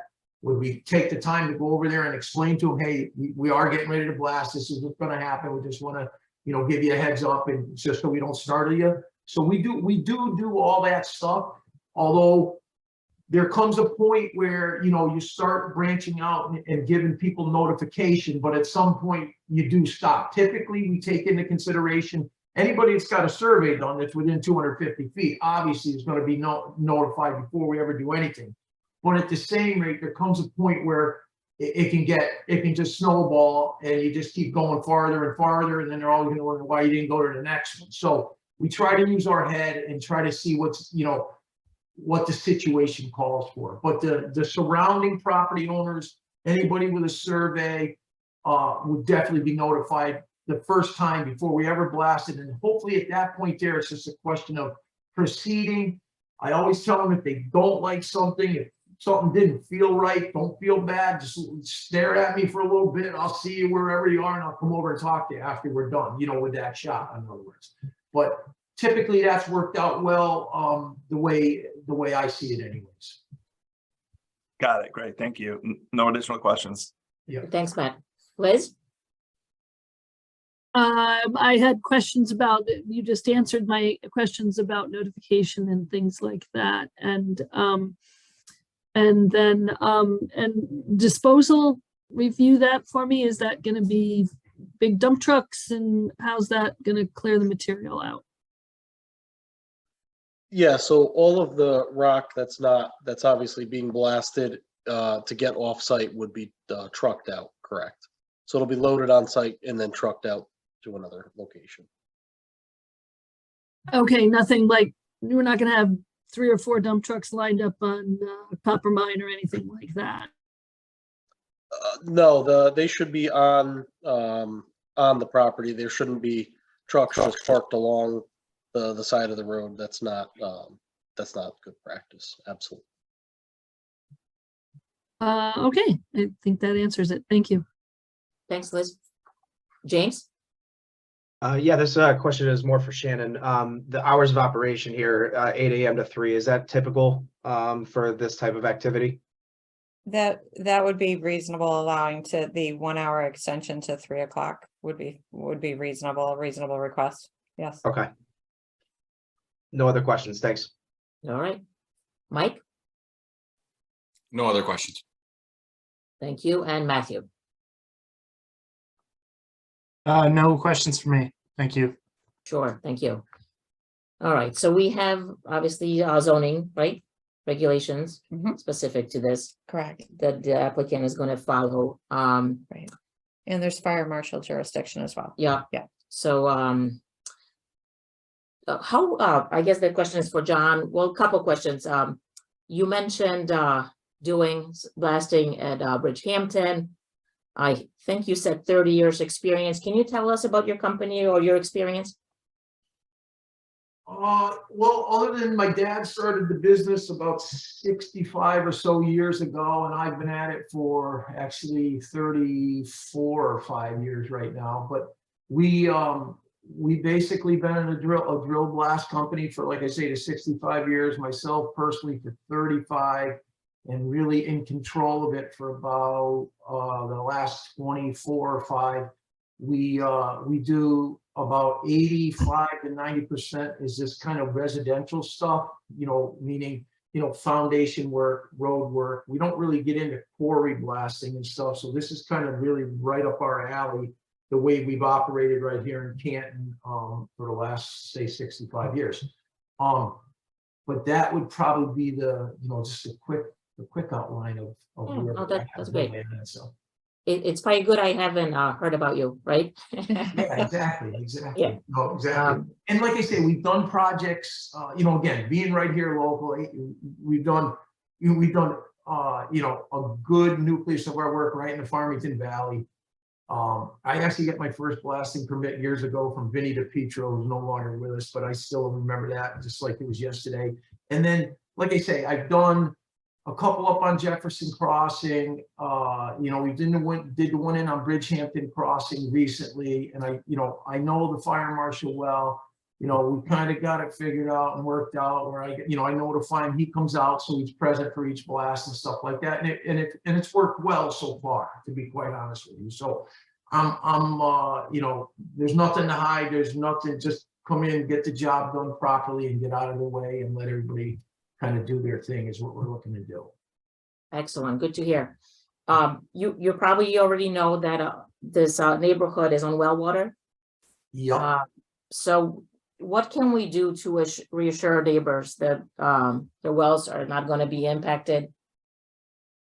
I mean, again, I wish I could tell you there's some magical way. I can tell you in all the years I've done it, we've never had a problem that I know of or anybody brought it to me that somebody said we damaged the well. But the best thing you can do basically is do the well test ahead of time, and take a sample of the water and take one again after if somebody thinks something's not right. But am I right by saying there's a fair amount of city water out there too right now, or is there not city water in that area, or is it well water in the area?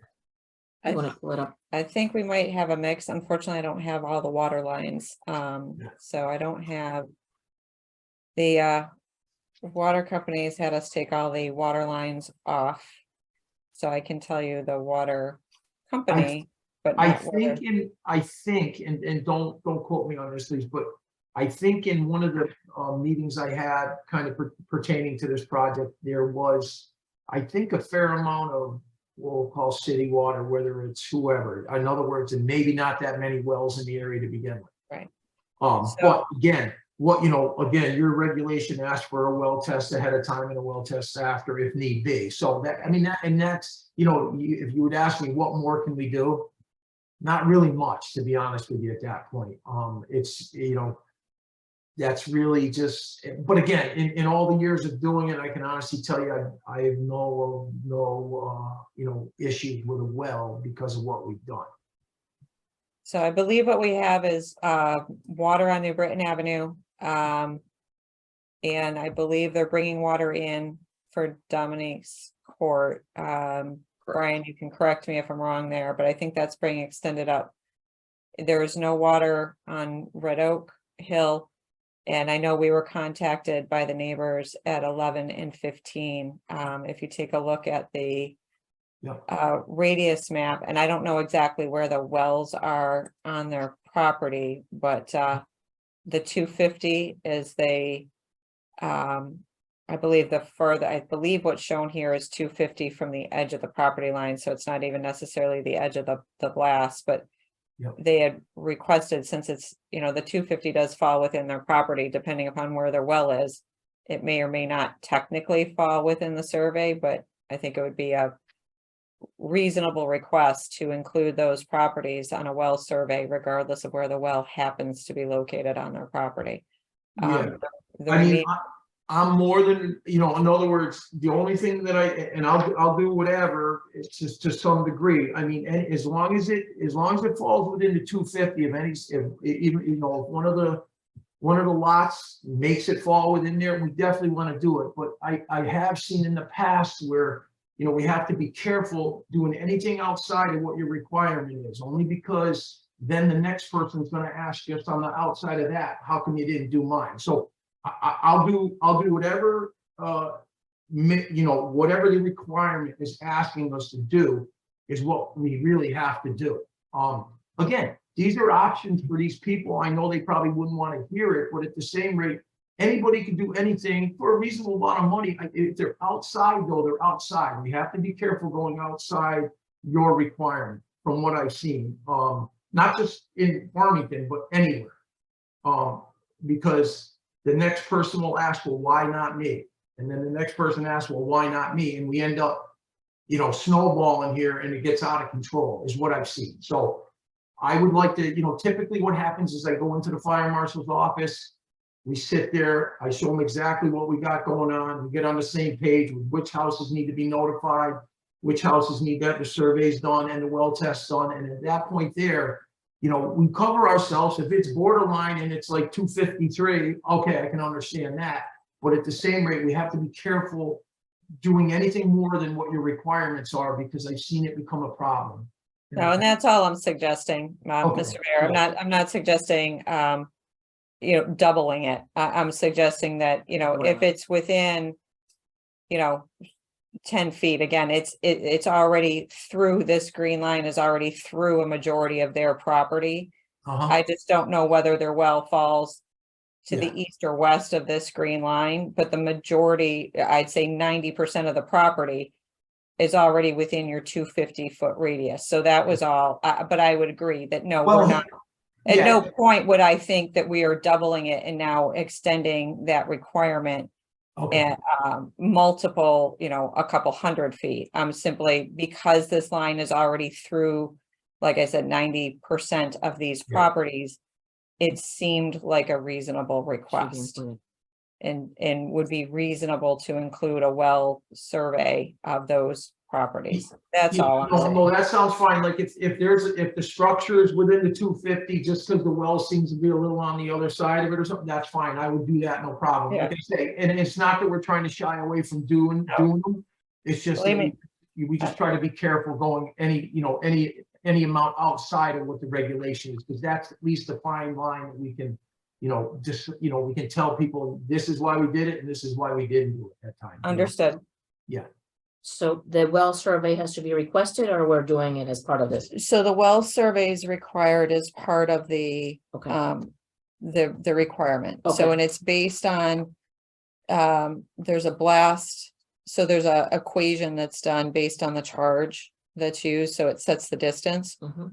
or a minimum of 250 feet, whichever is greater. So when he comes in and pulls the blast permit, we'll have to, know the Contact charge. everybody. So we'll know the Okay. charge, and then his company is required to then do the notifications and make the contact with them to do the surveys Got it. or offer. So he has to demonstrate to us that he's offered to do the survey. Yeah. Um, Do you do multiple notifications? I can't remember. Normally what that's the third party that we get involved to do the the pre-blast inspections and Okay. stuff. So what we normally do is they document any phone call they make or any letter they send on the date, and, we have good reference of it. And then eventually, it wouldn't be the first time somebody's denied us access to the property to do an Right. inspection. Most of the time, though, it happens, but it might take a couple of weeks to get it all, figured out. So, they're Right. not just waiting there for the letter saying, oh yeah, come on over and, do it whenever you want. Normally it's just some coordination in there, but, it does seem to get done most of the time in the end. Most people, a lot of people don't deny it, but there are a few that will deny it at times. Just don't want you coming on their property and don't want you looking at their stuff, really. Sure. Right, Okay. right. Understood. Regarding safety measures, so you're abutting a bike trail, obviously we have neighboring homes. Yeah, like for debris or dust, what are we doing? It's again, as far as the the containment of the blast, it will be a rubber blasting match, which is the the state of Connecticut regulation. I mean, we might even use a little earth at times first and then the mats, depending, but typically in this situation, the mats should be just fine. As far as dust goes or noise goes, the drill is equipped with a dust collector. This is the type of rock, though, that it's kind of soft. It doesn't make a lot of dust as it is, but I mean, there's, those measures would be taken into consideration to keep everything, normal out there. So there's no dust That's flying great. around and debris flying around and stuff from the blast. But yeah, that would be Thank you. about the extent of it there, I would say. Okay, but that's good. I'm glad that the mats are not optional, that you're going to. Oh, use them. no, yeah, no, the mats aren't optional. They'll be there. They'll be used every time. The holes will be covered with them. Like I say, sometimes we even use a little earth first, then the mats, but it just kind of depends on the situation. I don't really Got it. see anything more than the mats being needed on this one, but we do start into it just like anybody, probably just like a cook making a recipe. You try it this way, this is perfect, we leave it just the way it is, or we modify it a little bit too, number of holes, the way we mat it, stuff like that. So, but Thank no, that's not optional. That's part of the rules and regulations for the state. So, Good to hear. Yeah. And probably my final question right now is for Brian. So this project has been in front of us a few times, and I know there were some delays, COVID, whatever. When do you think this would be happening? I believe that the carriers really wanted to get started like last month with building that first house. So my guess would be that once this goes through, and I believe Shannon, you correct me if I'm wrong, there's another kind of waiting period after that. And so they're really looking to kind of get at least this portion started so they could get building as soon as possible here. Okay, what? Waiting. So it would just be the appeal period. So it's the appeal period, and then it's going through the mechanism of doing all the notifications. So there's the notifications to do the property and well surveys. And then there's a 15-day notification to all abutters within 500 feet. Okay. Yeah, in the case of blasting, send a notice at least 15 days prior to the activity to all owners of property located within 500 feet of the subject property. So that's the purple line that's showing up on the screen here. So that would be that notification radius. So So there is a little bit of, Yeah, but yeah, spring. so there's just some Yeah. time that's associated, so there's the appeal period to this permit, and then there's going through, and then obviously John will need the time to go through the notifications that need to get done and Yeah. work with the fire marshal, but yeah, we're probably end of February, so you're looking the end of March, probably at the earliest, I would think, by the time that's happening. Got it. Okay. Yeah, and so this is definitely planned on being a spring of this year project. It's not something that they're seeking approval for now and then, a Right. year from now gonna start. Just wanted to make sure. You got it. Thank you. I know it's out of everyone's control, but thank you. All right, so this is a public hearing. We as commissioners had a chance to do our first round of questions. And now let's turn it over to see if anyone in the public has called in with concerns or questions. Shannon, go for Okay, it. so for anyone that's called in, if you would raise your hand using the feature in Zoom, and you will be acknowledged to address the commission. This is again regarding the carrier holding project for the special permit for blasting at Dominique's Court is shown up on the screen. And there is a Diana Malik. If you want to go ahead, please, your full name for the commission and your property address, and then any question or comment that you have, please. Hello, can you hear me? We can, yes, go ahead. Oh, great. Thank you. My name is Diana Malik, and I am at 15 Copper Mine Road.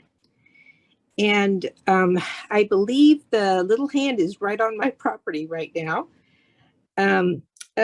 What's unique about our property is that quite a few years ago, we put in geothermal heating and cooling, which is run by 3 wells. All 3 of our wells that run our heating and cooling system fall within the 250 feet of the blasting. And another issue that we have that's a concern for us is that part of our house is pre-World War II fieldstone foundation. And we're very concerned about what could happen to our basement area, which is where we have the pumps for our geothermal heating and cooling. And we moved into this home 30 years ago, and we were, young homeowners, and we made friends with the older people in our neighborhood. And we remember hearing a lot of stories about the blasting and the damage that had happened to their homes when the sewer lines were put in at 15 Copper Mine Road. So, and actually we saw some 1 or 2 spots in our house that had the damage, and from the previous owners, we were told about light fixtures that had broken and everything. And I was, and it just kind of stayed in my mind. So I guess at this point, my concerns are, and my husband's too, he wasn't able to attend, is that we have the 3 wells that run our heating and cooling system. And I guess they would be surveyed. And if there's any damage, how would we go about, what is the process? The same thing with our foundation. And if there is any damage, how do we go about that? Like what is all involved in that? We would just kind of want to have the heads up ahead of time to kind of be able to go through that process. And, I guess this is worst case scenario, but, better to be ready ahead of time and know, be prepared. And I know at least one other neighbor would have similar concerns. So we could just kind of go through that process of, how all that plays out in real time. Should something happen from a mirror falling and crashing, in my house to, I have no heating or cooling in my house. Like, how does that play out? Thank you. Thank you for calling in. Sharon, is it okay that we get 'Cause I don't know how many people are, Well, yeah, we can Yeah. have John respond, okay. respond. that's Yeah, fine. Go ahead, please. Thank you. John, if you've got an answer for that, you can go ahead. We'll, instead of Okay. taking them all at once, it might be easier in this particular One at a time, case. Yeah. Okay, so in the event of somebody thinking they have damage of whether it's vibration damage, whether it's well damage, whether it's whatever type of damage, what would start the process of, if that's the question, I think that's the question. I'm not gonna get into whether, at 250 feet, do I think I could damage anything, or that's not even, No. going No, there. agreed. Yeah, so what the sequence would be is, once a homeowner believes they have some type of damage and they think it's in regards to the blasting, or the blasting is the culprit, we just, our insurance company will not acknowledge until they put it on paper and give kind of a little bit of a timeline and say exactly what they believe has happened due to the blasting. That would start the claim process, and then that's when it would start to be investigated, by the insurance company. And a meeting would be had with the homeowner, and they would, that's the first steps of moving forward, of if somebody believes they have some amount of damage due to the blasting. Right. And then, it's Documented, imperative. I'm sorry. I'm sorry, I was just gonna follow up to that it's imperative then to make sure that those pre-blast surveys are done in order to, for both your benefit and the homeowner's benefit, I would say. Yep, It's a two- and those surveys aren't something, just because we paid for them, we don't keep them, we give them to the homeowners. A lot of times it gets stuff out on the table ahead of time, showing people that, wow, I didn't know I had that there, or I didn't know I had this there, and it just kind of, it's better for everybody at that point, you know what I mean? And it's the best thing. So like I say, the people that fall within 250, it's their best move at that point to try to get a survey of what's existing and what's not existing before we ever do anything, and it just makes life a lot easier later on. I have a question. Yep. Go ahead. Yeah, quick question. Who pays for the survey, and who does the survey? We have an independent company do our surveys. It has nothing to do with us. We pay for it. It's part of the blasting costs.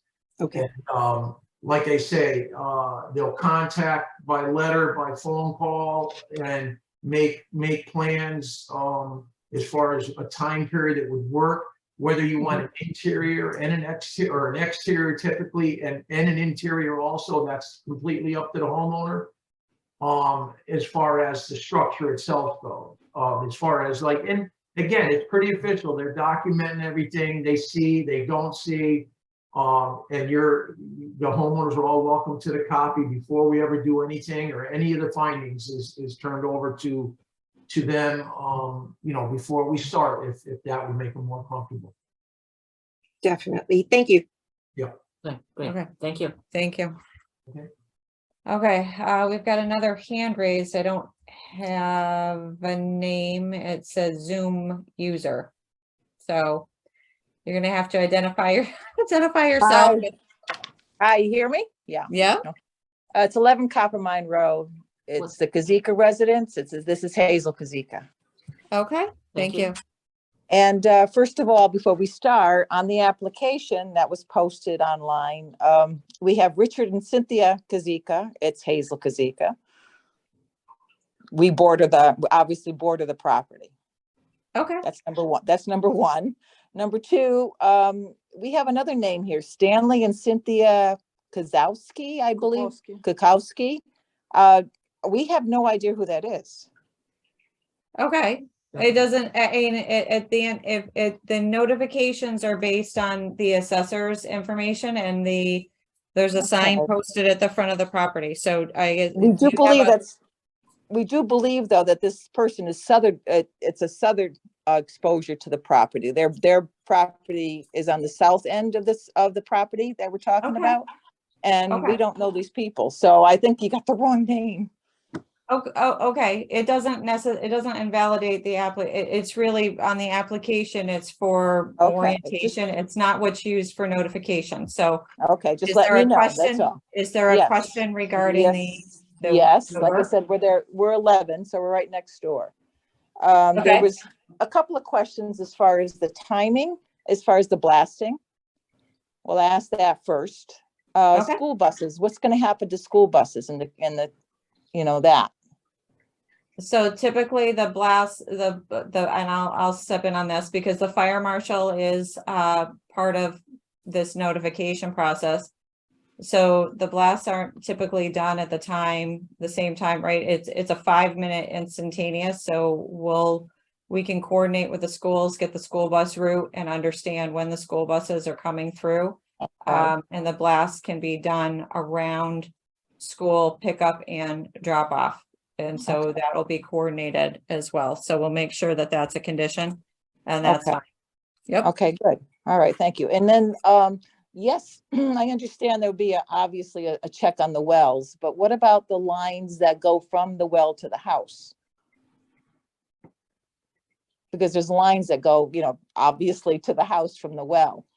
Is there any, I mean, is that a consideration as well? If for collapse or any kind of cracking or any kind of distortion?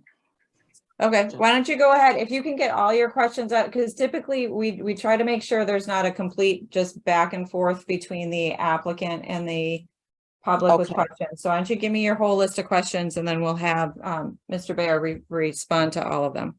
Okay, and as far as the liability, what's the length of time to the to this action? So if it's something that is discovered several weeks later, a month later, whatever, what's the time limit on that?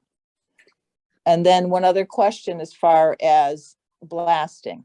Yes, I understand the sewer line, utility lines are going to be done first, and then the foundations. Are they all going to be done at one time? So the blasting is going to be done in a month's time, I'll say, or is it going to be over a length of time? So is it going to be 6 months? Every time there's a house being built, is there going to be a blasting time? Okay, that's it for now. I understand you might have a follow-up question and that's fine, but that's it But for now. that should do it for me. Okay. Okay. All right, John, why don't you go ahead, hit these as we go. Okay, as far as the timing goes, let me hit that one first. I'm not sure the timing other than we do the road. And then if he says, all right, do this lot, do that lot, we go right to it. If not, I guess I'm not the right one to answer like what goes on as far as, you know, the lots at that point. So I'll chime in on that. I think that realistically, the goal here is just like any other development, it's going to pretty much happen just like any other development does. In this case, unlike every other development, there's some blasting, and so that's why we're here. They're gonna blast for the utilities and everything and get the road installed. That's always kind of the first step. My guess would be that almost initially following the blasting of the road, they'll be blasting for at least one foundation. And then as the lots sell and as their interest in the lots or interest in building a house there, that's when they'll blast for the next foundation, because especially in this case, you wouldn't want to blast a big hole in the ground and leave a big hole in the ground. You're going to build a house as soon as you do that. So, you know, my understanding from the carriers is that there's interest in this development already. That's what's driving them to kind of get this whole process moving. And so the road will be done first, very shortly following that, if not at the same time as everyone is there and all the equipment is there, they'll be doing that first foundation. And then provided that there's continued interest and that they have another interested party, then they will continue on. And then I think that there is, and Shannon, maybe you can answer this, there is a length of time that this blasting permit is good for, correct? So this isn't something like they get it now and then once this is approved, they could do this over the next 10 years or even 1 year. Is it like a 6-month window?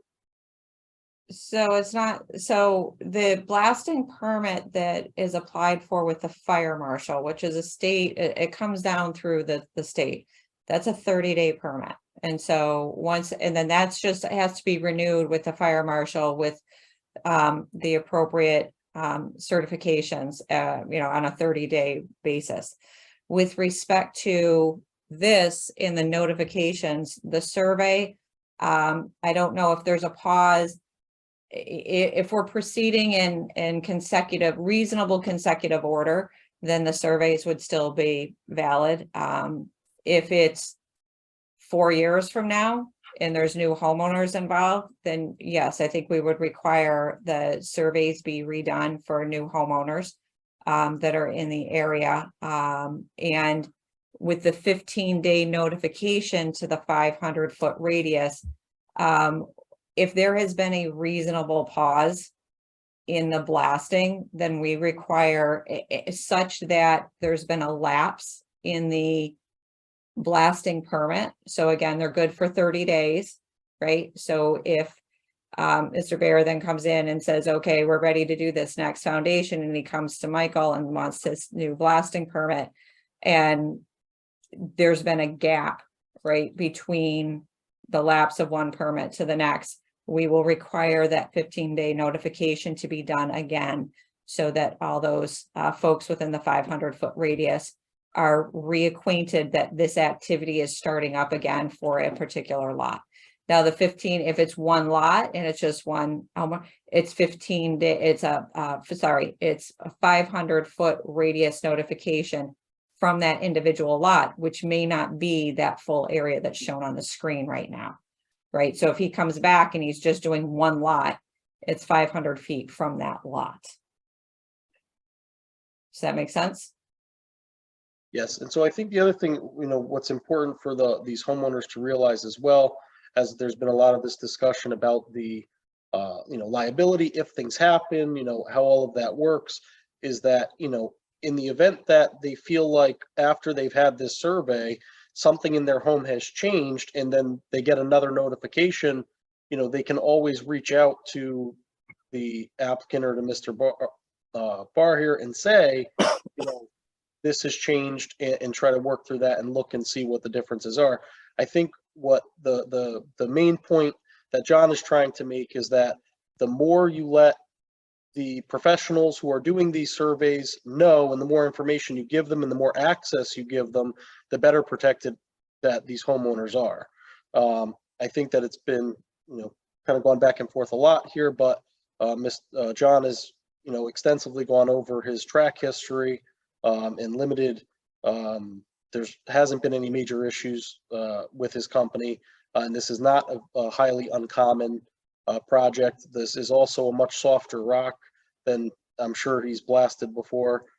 So I think as far as the damage to underground well lines, there's really, and I'll just step in and kind of fill this in, there's no way for them to really go and look at the existing well line underground without digging it up to say, okay, there's an issue here or there. However, if they do the survey of the well and they check, and they have all this information that it's working properly, the well's in good shape, the water quality is good, and then following that, all of a sudden there's no water pressure, then there's something for them to look into, and whether it's, the well pump, the well casing housing, something with the well itself, or a water line, that's something that would then be investigated further by another outside company to figure out what that issue is, and the blasting being a result, or that being the result of the blasting. And I'm not sure if, John, you have any more to add to that, but. Well, what I can add is, like you say, it is, other than the test, the quality of the water, the clarity, the cleanliness, or whatever, in other words, it's a sample of the water ahead of time and it's a sample later. It's not whether your well's making, 20 gallons a minute, and when we're done, it's only making 10 or 30 or whatever it may be. It's not that. So it's a well test to test the quality of the water. And then if something was to change, it's just retest it again to see what could have changed possibly. The other thing is, as far as like a claim would go, I think the question was, how long? How long would they have to find something went wrong? Or how long would they have to say, wow, it's been a year later, am I okay? I think I got a problem. A year. I think it's 3 years is what you have. And that's how long the record kept for. I'm sorry. No, you're good. Go ahead, John. So you said it's three years? Oh, he's muted. Oh, now John, you're you're muted, John. Sorry. You muted. Now we're good.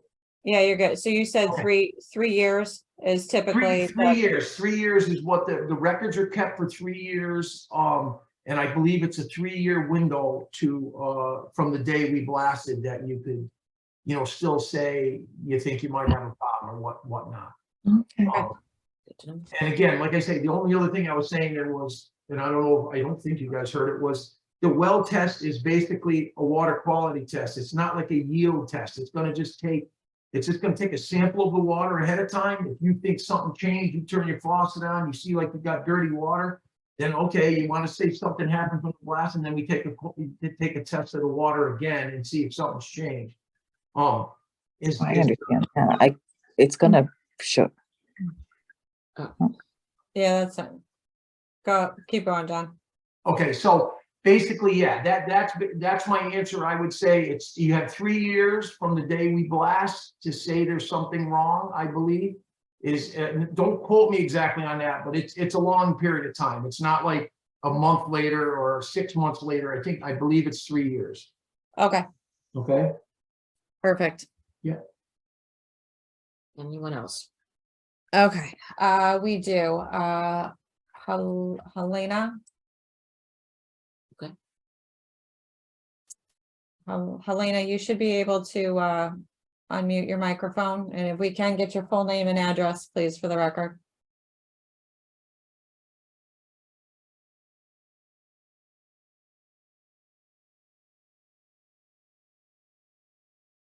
Helena, can you unmute your microphone and then give your full name and address for the record, please?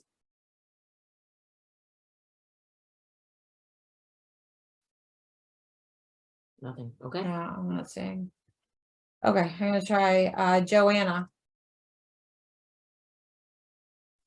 Hi, how are you? Hi, yep, if you could, your So- full name and address, please. Yeah, Joanna Wisniewski at 8 Coppermine Road. Okay. So there was a lot of vague answers that John provided. So I just want to know, like he said, there's a claim.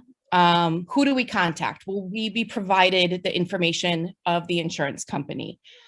The other thing is when will the surveys come out, and are they going to get answers or responses? Like I know he said they're going to call or email or a letter.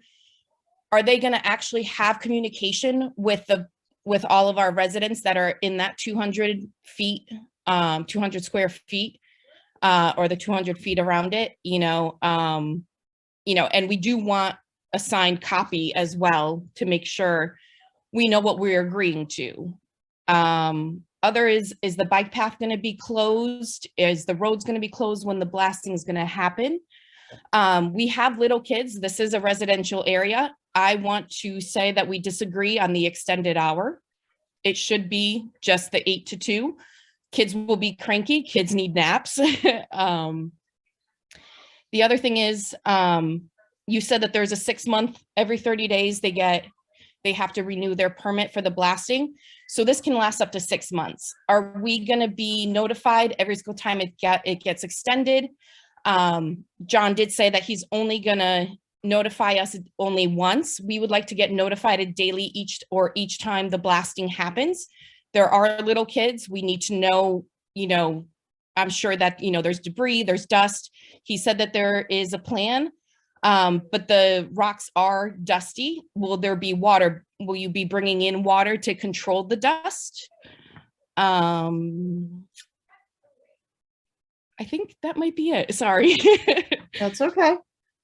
So I can, again, this is Shannon Rutherford, the town planner, so I can answer some of those questions, having been on a few blast sites with the fire marshal. So not only is there the notification for the all clear, the blast warning but the roadway will be cleared and the trail will be cleared. If need be, then we'll have police officers in attendance in that area for the moment, the moments that the police officers are on duty, that are doing patrol in the area, come and hit those locations while we're doing the blasts and then continue on their patrol.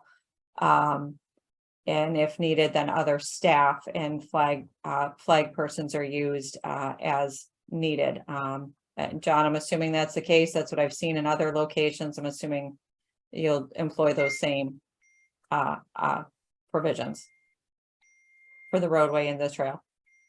Yeah, I mean, what we try to do is we try not to disrupt any of the normal flow of traffic and stuff. Like I say, this is a 5-minute window, maybe even less, to try to get, from between blowing the whistle and shooting the shot and then hitting the all clear. So we're gonna try not to, we don't want to shut the road down for 10, 15 minutes for just a 3 or 4 minute window of blasting.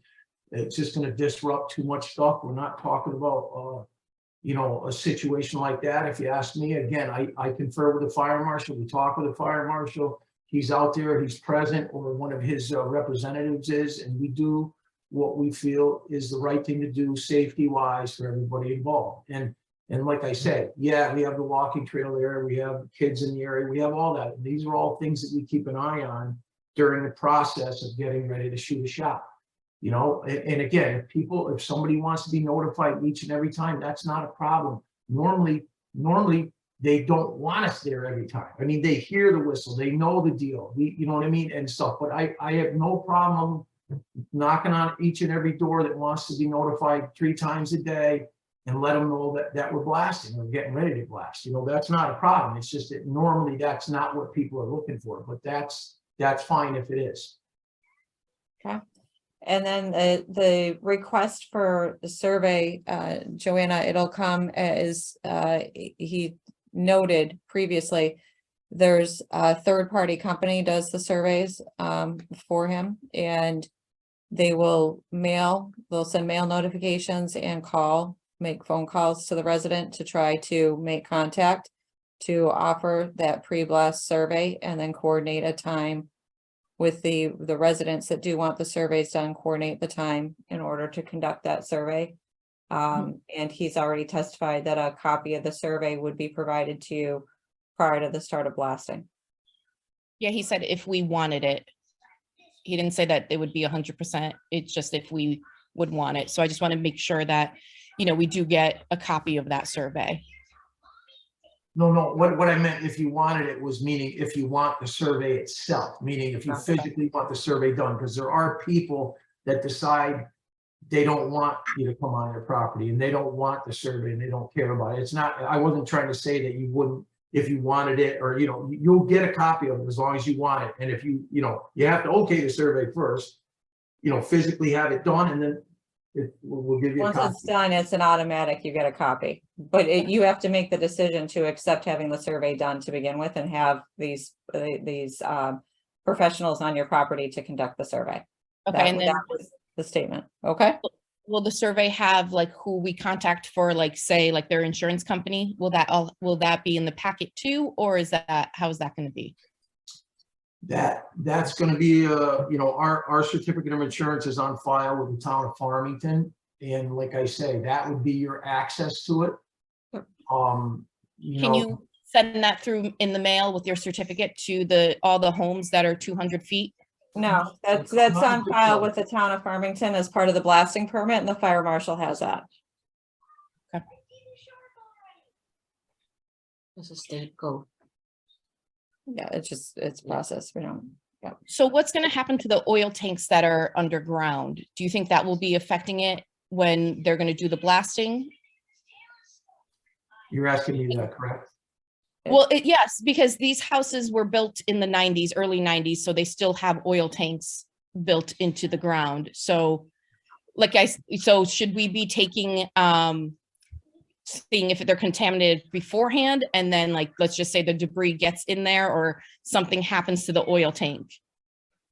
if you're asking me my personal opinion, no, you don't have to worry about anything like that, at the distances we're talking about and stuff like that, to be honest with you. No, you don't have to worry about your oil tank in the ground. Okay. All right, Joanna, you all set or any other question? Well, because I know he said about the dust, because I know you guys are bringing in mats, but that would be for the debris. But what about the dust, since it's like a crumbly, like coppery rocks? Will you be bringing in water to contain that dust? If needed, the town of Farmington will require that the site gets watered. It has limited effect at times with some of the blasting. There's at times an initial dust plume, if you will, and it subsides rather quickly. Okay. Yeah. So like just a time frame, like let's say that this gets approved. I know he said 7 to 8 days for the road to be blasted.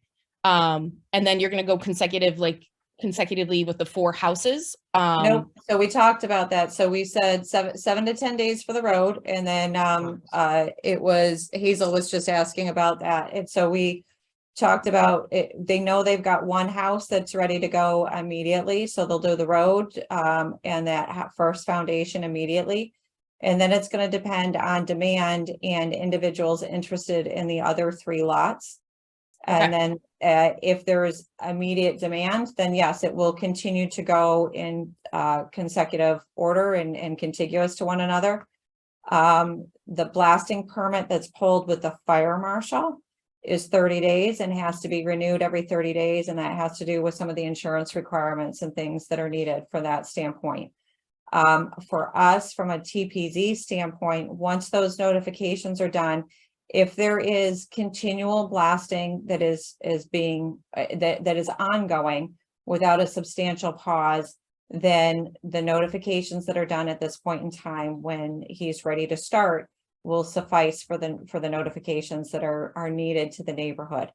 If there is a pause such that a blasting permit lapses and is not immediately then renewed with the fire marshal, and there's a pause in that, then we will likely require the 15-day notification to the abutter, the 15-day notification to 500-foot radius from the lot that is being worked on, right? So that what's shown on the screen is the entire notification radius if everything was to be done at once. If for whatever reason there's a pause, say one of the lots doesn't go till 6 to 8 months from now, or even a year from now, then that notification would be 15-day notification at 500 feet from the property limits of the lot in question where the blasting is going to take place.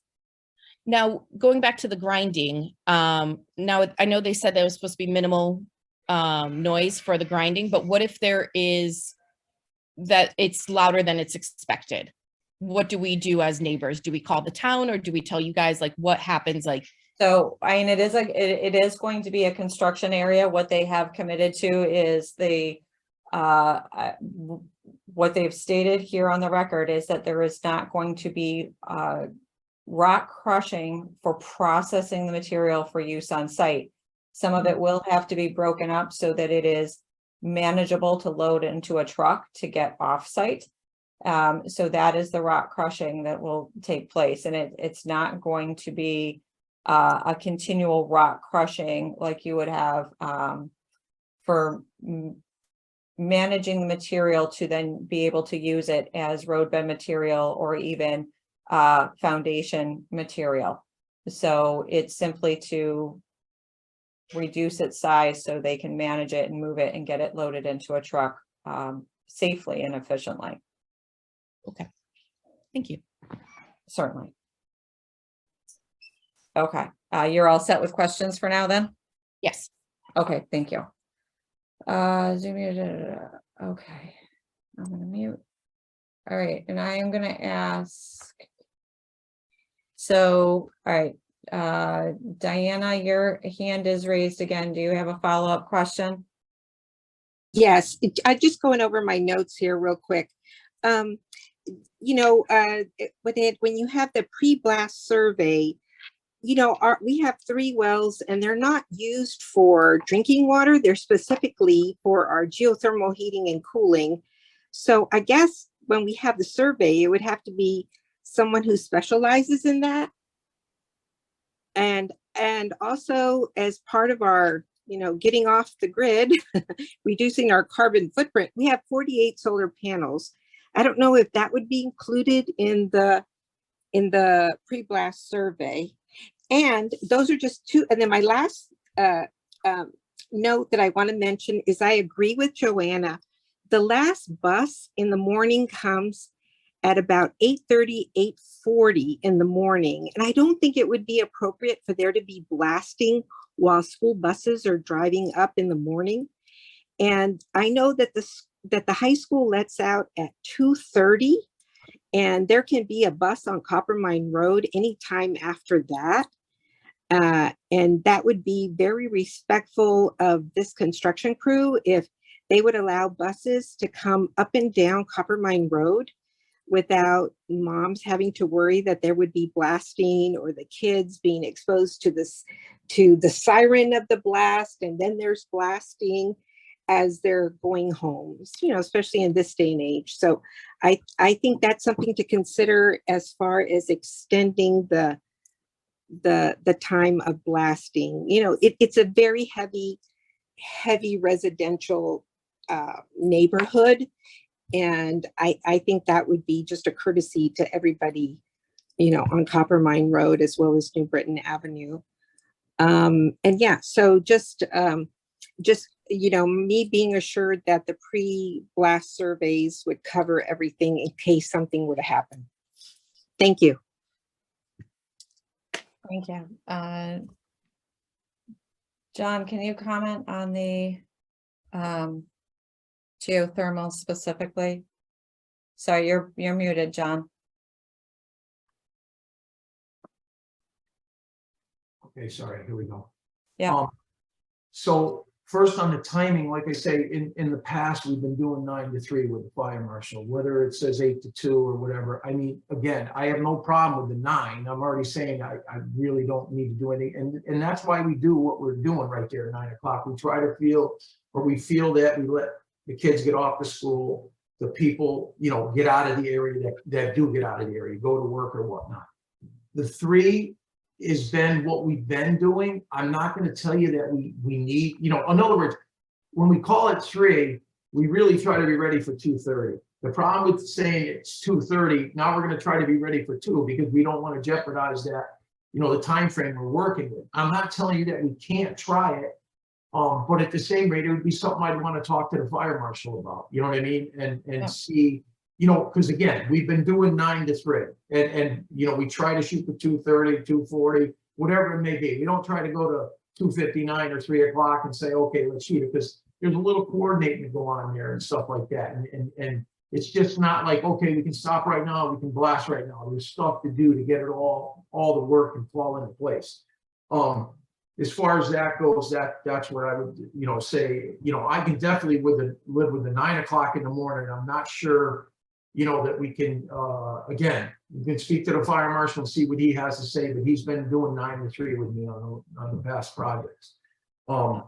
Then as far as, like she said something about the solar panels, I mean, I'm not telling you it's not part of the structure, I guess. The house is the structure. That's what we're looking at. I don't know how well they can get a look at the solar panels on the roof. I assume they're on the roof, but I mean, that would be, again, a typical pre-blast inspection takes the structure into consideration, inside and out. If they want to be done, inside one, that's good. That's helpful to everybody. And then, as far as the geothermal wells go, I mean, again, in the regulations, I believe it's a well test. It's not a yield test. It's not like how much water is it making now, how much water is it making later. So I don't know what can be done as far as something like that goes. Well, that's a concern then. That's a big concern for me. If it's part, John, I'm gonna try, if it's part of the heating and cooling system for the house, the tanks are inside the house, I'm assuming then that would be part of the structure. It's really, it's not really the drinking water, but it would be part of the structure review. It's part of the heating and cooling system. Ms., I know, I understand. I'm Yeah, asking yeah. the question to the blaster. Give me a minute, please. Mhm. So, I'm assuming then that geothermal system can be part of the home pre-blast survey, since it is part of the heating cooling system for the structure that we're doing the survey on. And it would fall more under that umbrella than a drinking well survey. Mhm. Like I say, I don't know how to answer it other than, you know, I'm pretty sure there's nothing that says anything about a yield test. Like, I assume that's what she's worried about, like, Yeah. what's it making for water, what's it not making for water, if that's what they're getting at.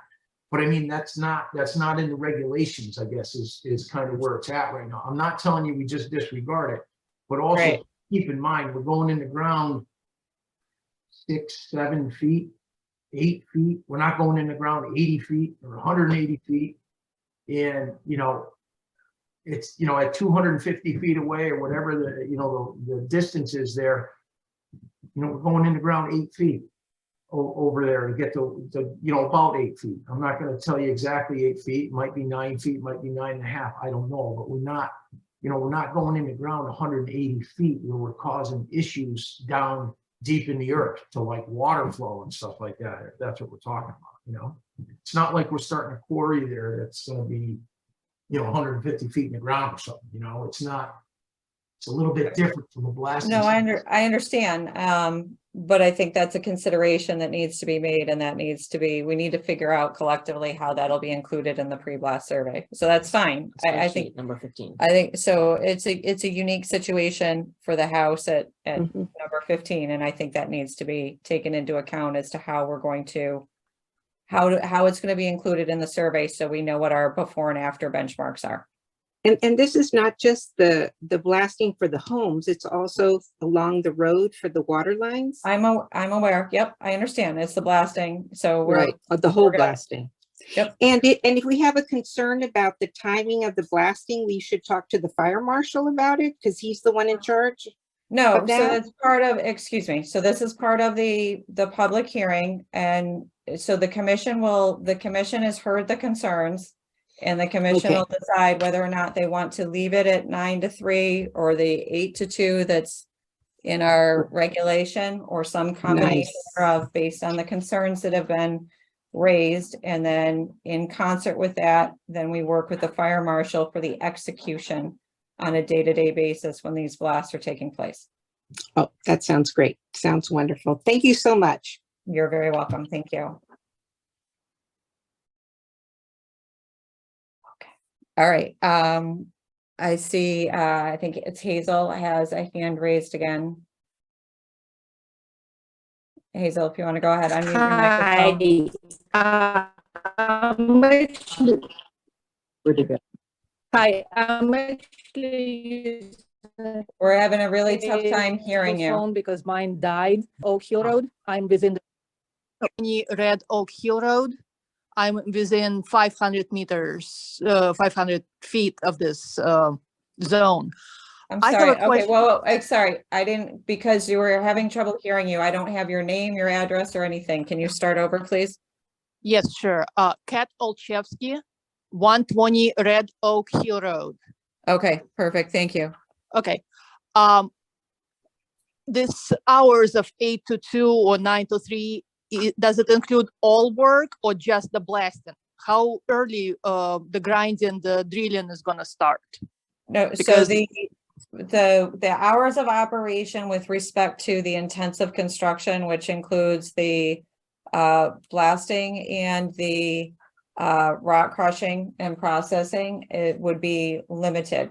The hours of construction on so anything that's outside of those activities, so any of the prep work that's being done, earth moving, any of the drilling that's done to set the charges, that is I believe it falls to our noise ordinance. I believe it's 7 a.m. to 6 p.m. Monday through Saturday is the noise ordinance for the town of Farmington for construction. You've already had Wonderful. You've already had construction on the property because the property is already, they've done clearing, they've done tree removal and some earth removal. So they've already started on the property and those are the parameters under which they're working. Yeah, I'm very well aware of their construction activities because I work from home and it's been a huge disruption so far. And now with the blasting and drilling and rock crushing, it's just, can it be considered as well, maybe shorter hours? No, we're not. So the noise ordinance stands on its own for construction and that's not what's under discussion. This discussion is simply with respect to the blasting and the rock crushing. And as part of, you know, a residential, I understand for a residential neighborhood, it's a bit of a challenge at times. But those are the construction parameters for the noise ordinance and they are entitled to proceed under that under those timeframes. I understand. Thank you. Thank you. Anything else? Anyone else? Okay, does anyone else have any interest in making comment on the application for Carrier Holdings at Dominique's Court for blasting and earth processing? Raise your hand using the feature in Zoom. If there's any other questions regarding this application, please. Okay. Madam Chair, there are no hands raised. All right, commissioners, before I close the public hearing, do you have any questions for the applicants? Scott? I do not. All right, I'm just wanna go through Okay. everybody. Yeah, no, I sorry. was like, I know, I'm like, did you see something? I know, no. Picking on me. Yeah. Yeah, that's right, Matt? None for me, thank you. You got it, Liz? All set, thanks. Thank you. James? Good on my end as well. Mike?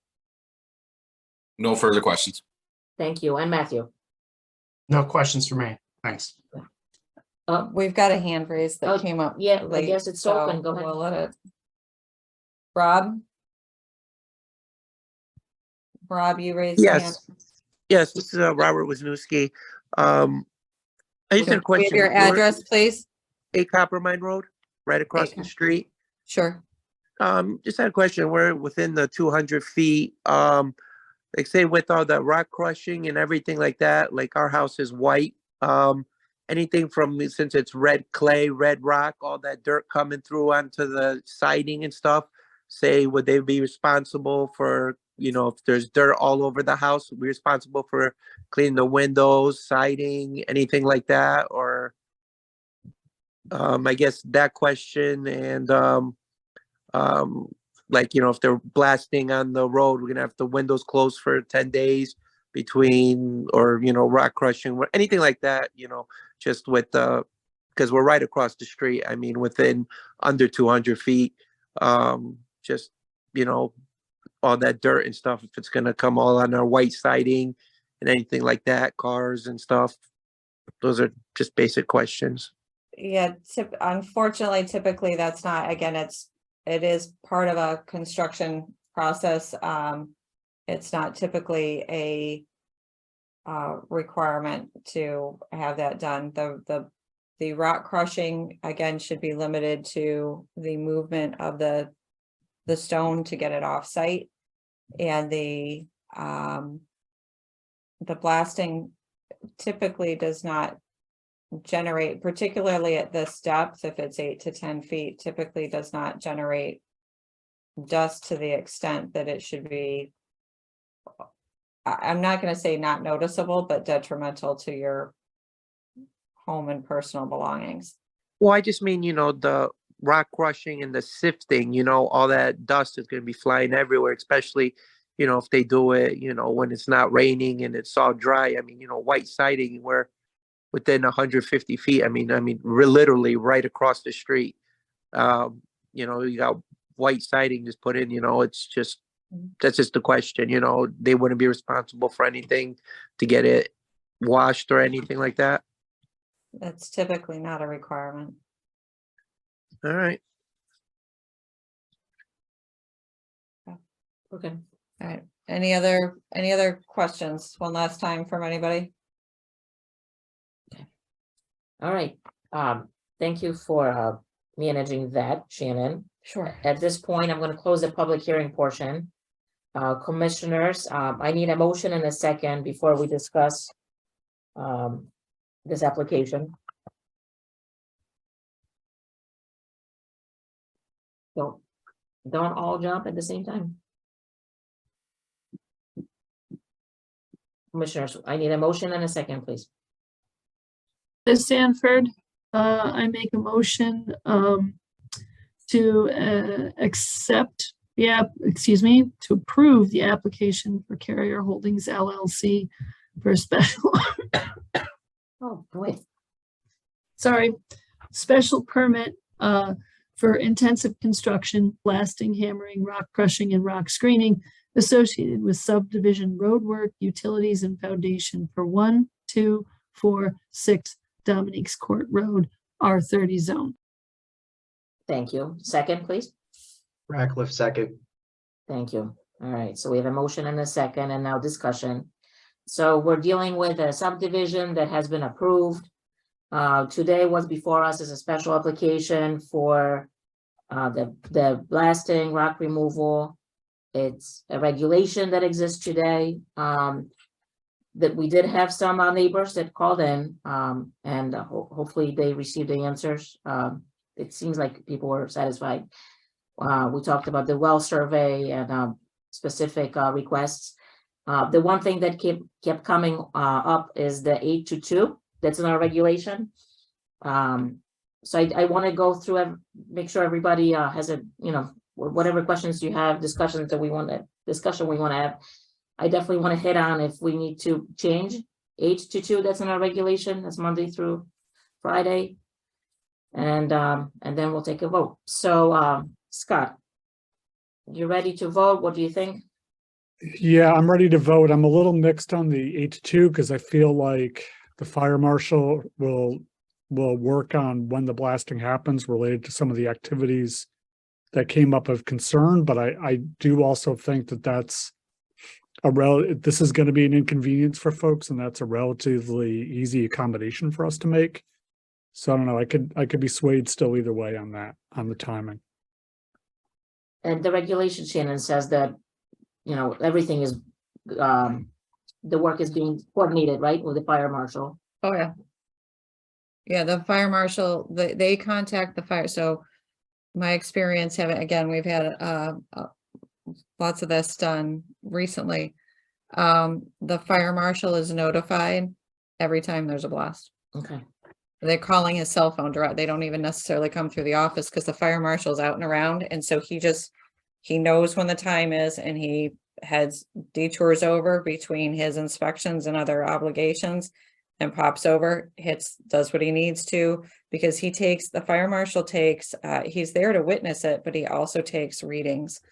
Sound noise so it's the vibration read. Oh, It's yeah, the vibration reads, right? So there's monitors that are placed out, and so the fire marshal is charting all of the readings that are taken from the monitors. Typically there's at least one, sometimes there's 2 to 3 depending upon the size and location. Right. So it happens seamlessly. The Got it. fire marshal or one of his reps are there. Now, the fire marshal will also tell them, right, if you've got charges in the ground, You got it. they gotta go, right? So if there's a fire and the fire marshal gets detoured somewhere, or there's some other odd occurrence, you're not leaving charges in the ground overnight, right? So the Class of charges 16, have yeah. to be detonated. So there are certain overrides to these protocols at times. Same thing, there's a thunderstorm rolling in and they're trying to get something done at the end of the day. So, right. Yeah, no, that makes sense. So Scott, 8-2 is okay, or you think we should change that with our approval, condition it? No, I think 8-2 is fine. I think the Okay. question is whether we give them the extra hour or not. Got it. Okay, understood. Okay. I'm just gonna move right along. Matt? Yeah, hey, thanks. Thanks, Inez. I'm good with 8-2. I think, as one resident said, and I certainly remember those days, sort of young children nap time, and after 2 o'clock becomes an interesting window if you're a parent. So I think the 8 to 2, the regs on the books make sense to me. Okay. Two other conditions to flow. Yeah, and again, someone mentioned, I think Mr. Barr mentioned 2 to 3 events per day, right? Should we put that as a condition for approval if we can, just to kind of make it clear that we don't want 4 events per day or 5 events per day. So that was just one that came to mind. 2, the rock crushing was an issue that come up. Can we make it a condition that, rock crushing should only be to make the rocks the size for off-site transport, meaning there won't be sort of heavy, extensive rock crushing done on site. And that was the other sort of condition of the float out. So according to the regulation, we can limit the number of events per day. So you're suggesting no more than 3 a day? Yes. Okay. I think that's Mr. Barr said only 2 to 3. So let's put that on the books. Okay, and then Shannon, help me with the whole size of, I don't even know how we would manage that. I mean, We can, that's fine. Yes. That the rock Rock- crushing should be limited for the purpose of having it, material moved off-site, not for process on-site. Yep. That's fine. That was my thought. that's fine. Yep, Yeah, I'm fine thank you. with that. All right. Anything else, Matt? That's it. Thank you. Sure. Liz, how about you? My one, just to throw a wrench in things, my thought was if we do the 8 to 3 or extend it by that hour, would that allow the process to possibly get done quicker and there would be less total days of disruption? I don't know about that. Okay, so you're not tied to the 8 to 2 regulation, okay. Anything else? Well, you agree with limiting to 3 events a day, and then the rock crushing, limiting it to. Yes, I think that's completely appropriate. Okay, thank you. James. Yeah, the timing, I'm good with 8 to 2. Even 8 to 3. I mean, to Liz's point, I think if we got it done faster, I think maybe the residents would be happy about that. The trade-off from that, but I also, I'm in the camp with Matt, where I had young kids, and know that could be quite a nuisance. But it's such a short time period that it's only going to be a short time where there's going to be a little bit of a disruption. So. I think we got to put our faith in the fire marshal and the police, our town services, and the people that do the job, clear the roads, making sure the school buses aren't anywhere near it, and things like that. So, but then also Matt's conditions I approve of. So, nothing further. Thank you. And Mike. Yep, nothing to add based on what we already discussed. Okay.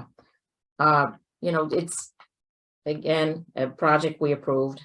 We're dealing with a developer that is not new.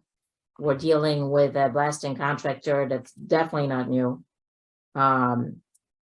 Safety measures are being used, regulation will be followed. Everyone is working with town staff and the fire marshal.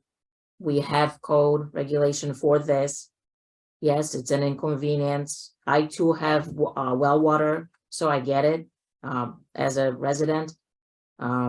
Obviously, that's critical, and especially the property owner, number 15, where there are the 3 wells and geothermal and all that. So we need accommodations for that. But I fully believe that the right thing will be done. And I also believe that the sooner this can be done, the happier everybody will be. You're going to have beautiful 4 new homes in your community, and life will go on. So we're kind of split on the hours, 8 to 2, 8 to 3. the 3 events per day. Shannon, do you agree that we can limit it up to 3 events? Or You can, we might want to, again, some flexibility because they might have an opportunity to do some shorter or smaller blasts, Yep. but some more frequent. So, right, so it's, I know that was the testimony was roughly 7 to 10 days, 2 to 3 blasts per day, but we might want to I don't think we should allow 10 blasts a day. Right. But I don't know, maybe up to 5, something like that. That allows a little bit of flexibility should it be needed, or there's again some unforeseen circumstance where it makes sense to do smaller, shorter blasts, but more frequent. That's not my expertise. Obviously, we're dealing with a professional Yeah. company deals with it. So I agree with you.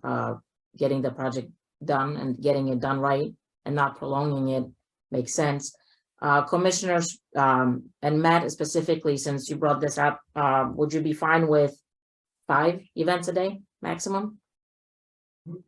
So I guess that's almost 1 per hour, right? So Right. is that, Shannon, so is that the air horn going off every hour during the course So of the day? there would be, look, from what I have seen, it probably isn't possible to do that, right? It's not even functionally possible to do 1 an hour. By the time they do the all clear, they get everything cleaned up from 1 and then get it set to do the next. It's and the charge is set. I'm just saying, again, there could be smaller ones, but yes, for every time there's blast, there's 3 air horn. It's a big, it's like an industrial size air horn that you would use at like a soccer or football game, right? So there's 3 blasts of the air horn prior to the blast, and then 1 blast after for an all clear. So it's like a soccer air horn if you're like at a tournament and everybody's on the same clock type of thing that they use. So it's that idea. That was my, I guess, point about the 2 to 3. Like, let's only have that happen 2 or 3 times a day, not, 5 times or 10 times a day. So, So commissioners, leaving it as 3 max is we want to stick to that? Yes, no, extended, how important is it? I just figure I understand blasting is a big disruption, and that's why I'm in a little more in Sharon and Shannon's boat in terms of, if they can maximize their time. I tend to think maybe shortening by a day might be appreciated, but I have not experienced this, so I cannot speak from personal experience. All right, anyone else? Are we gonna leave it as 3? Fine, okay, we're gonna leave it as 3. The one item I just glanced over is the school buses. Is that something that Michael? I would coordinates? leave that with the fire marshal and PD. Okay, perfect, okay. So, all right, so we're split on 8, so, okay, are we keeping 8 to 2? I'm gonna just, what the motion was 8 to 2, right? Because that's what the regulation says. We're gonna add a condition for maximum 3 events a day, and we're adding a condition for the rock crushing. And there wasn't a time limit as the motion, because Correct. I believe Liz read the motion As just a as the regular 8 to 2. Well, it was read, I don't think there was a time limitation in the So we would motion, follow so the we've got to regulation. add. Yeah. Yes, okay, Right. yes. Right, so are we adding the extra hour is the question. Scott, Matt, go.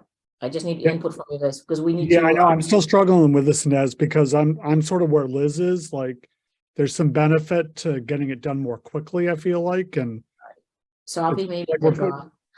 we're putting a lot of constraints.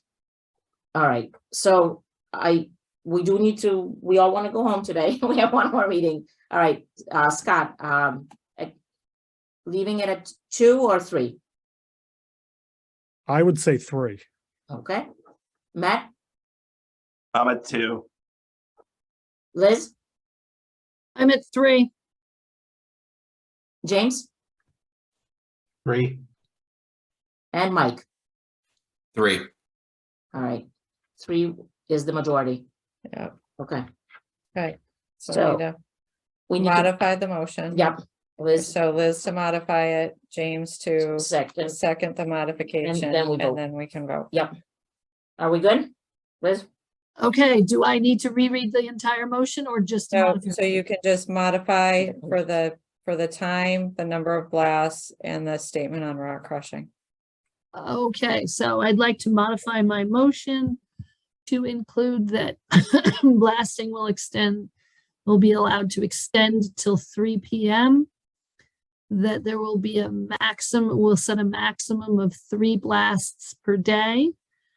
And that rock crushing will be used only to make the material manageable to get it off site. Is that Perfect. okay? Yep, perfect. Crackle second. Excellent. All right. Everyone know what we're voting on? All right. All in favor? Aye. Aye. Opposed? All right, it's unanimous. Thank you. Okay, thank you, gentlemen. Yep, Thank you very All right. much. you got it. Thank you. Have a good evening. You as well. Thank you. All right, the last item that's in front of us this evening, well, before we get to our work session and your items, Shannon, we do have another public hearing. It's an application from BB Development LLC. It's an application for special permit and site plan approval for a gas station with convenience store located at 368 Plainville Avenue B1 zone, and that is in Unionville. And who do we have? Jim Ziogas to get us started, I believe. Yes, I am. Thank you, Shannon. If I might, Commissioners, James Iogas, 104 Bellevue Avenue, Bristol, Connecticut, for the applicant. The proposal tonight, as was recited, is for property located at 368 Plainville Avenue, which is at the intersection of Plainville Avenue and Burlington Road. When I looked at my file this morning, I realized that I opened this file 3 years ago. And in the past 3 years, what we've done is we've met with the town staff on a number of occasions in an effort to develop a plan that was suitable to the neighborhood and consistent with your zoning regulations as well. The site has some limitations, as we will discuss, regarding wetlands and upland review areas, but the following is relevant. The property is located in the B1 zone, and the bulk requirements of this zone are essentially that the lot requires a minimum of 20,000 square feet. This parcel is 3 times that large. It's at 66,513 square feet. The frontage requirement in that zone is 100 feet. This property has frontage on 2 streets. On Plainville Avenue, it's 410 feet, and on Burlington Road, it's 183 feet. Additionally, the proposal, as we've laid it out and revised it up to today, meets all the current setback line requirements of the zone, including a 25-foot rear landscape buffer abutting a residential zone. And that revision was submitted today, so it's part of our most recent revisions. Since 1965, this property has been used as a service station and an auto repair facility. And while this site would qualify as a permitted existing use, the reason for the special permit is that the applicant would like to expand the size of the building, move it towards the rear of the lot, and therefore build a 3,800 square foot building with a canopy covering 5 pumping dispensers and 4 EV filling stations for electric vehicles, obviously. The site has had a history of environmental assessments and remediation dating back to 1983, when there was an underground storage tank release on the site. Since that time, Texaco and Chevron and its environmental engineers have been in charge of remediation efforts for this property. The property is currently in the monitoring stages of the remediation program, and yearly reports are being filed with DEEP regarding well testing that takes place on the site. As part of the Inland Wetlands approval process, we were asked to meet with DEEP, the town of Farmington, the people from Chevron, and our team. The purpose of this meeting was to answer a couple of questions. Most importantly, was whether or not the detention basin that we proposed on our plan would pose any risk to moving contaminated groundwater towards the small wetlands area that was located in the northwest corner of the property. After a discussion of the issue, it was agreed upon by all parties that the detention area did not pose a risk, since the area of the detention basin was not part of the area where the contamination existed. The second point that came out of that meeting was brought forth by Chevron, and they indicated that if this plan is approved, they would then have an opportunity to excavate in an area of the property where the building and canopy currently exist. This is an area they have not been able to get to yet. So if we do take this building down and take the concrete where the pumps are located out, they will be able to dig down and see if there's any more contaminated soil, and then they would be able to remediate and remove that soil as a result of their excavation. The contaminated soil would be removed pursuant to a remediation plan that Chevron would be in charge of and would need to be approved by DEEP. And along with the remediation plan, Chevron would also file a soil remediation plan to demonstrate how it would handle any contaminated soil it might find. When this information was brought to the Wetlands Commission, it was suggested by the town and approved by the Wetlands Commission that us as applicants would also file a soil remediation plan to protect against any contamination we might find when excavating on the site to build our new building or install fuel storage tanks. And therefore, our LEP has put forth a soil remediation plan and has filed it as a condition of our inland wetlands permit. And that plan, as I said, is already on file. The town has provided us with a list of questions and comments regarding their review of our plans. As late as this afternoon, our civil engineer has been able to respond to those comments and revise the plans accordingly.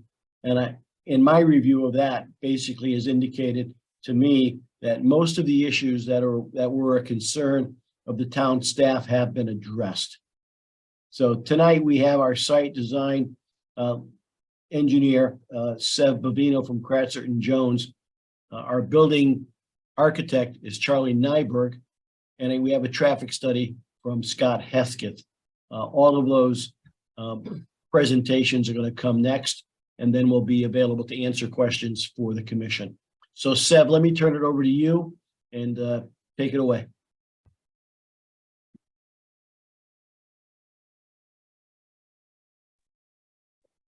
Good evening, Mr. Chairman, Commission members. Can you hear me? Yes.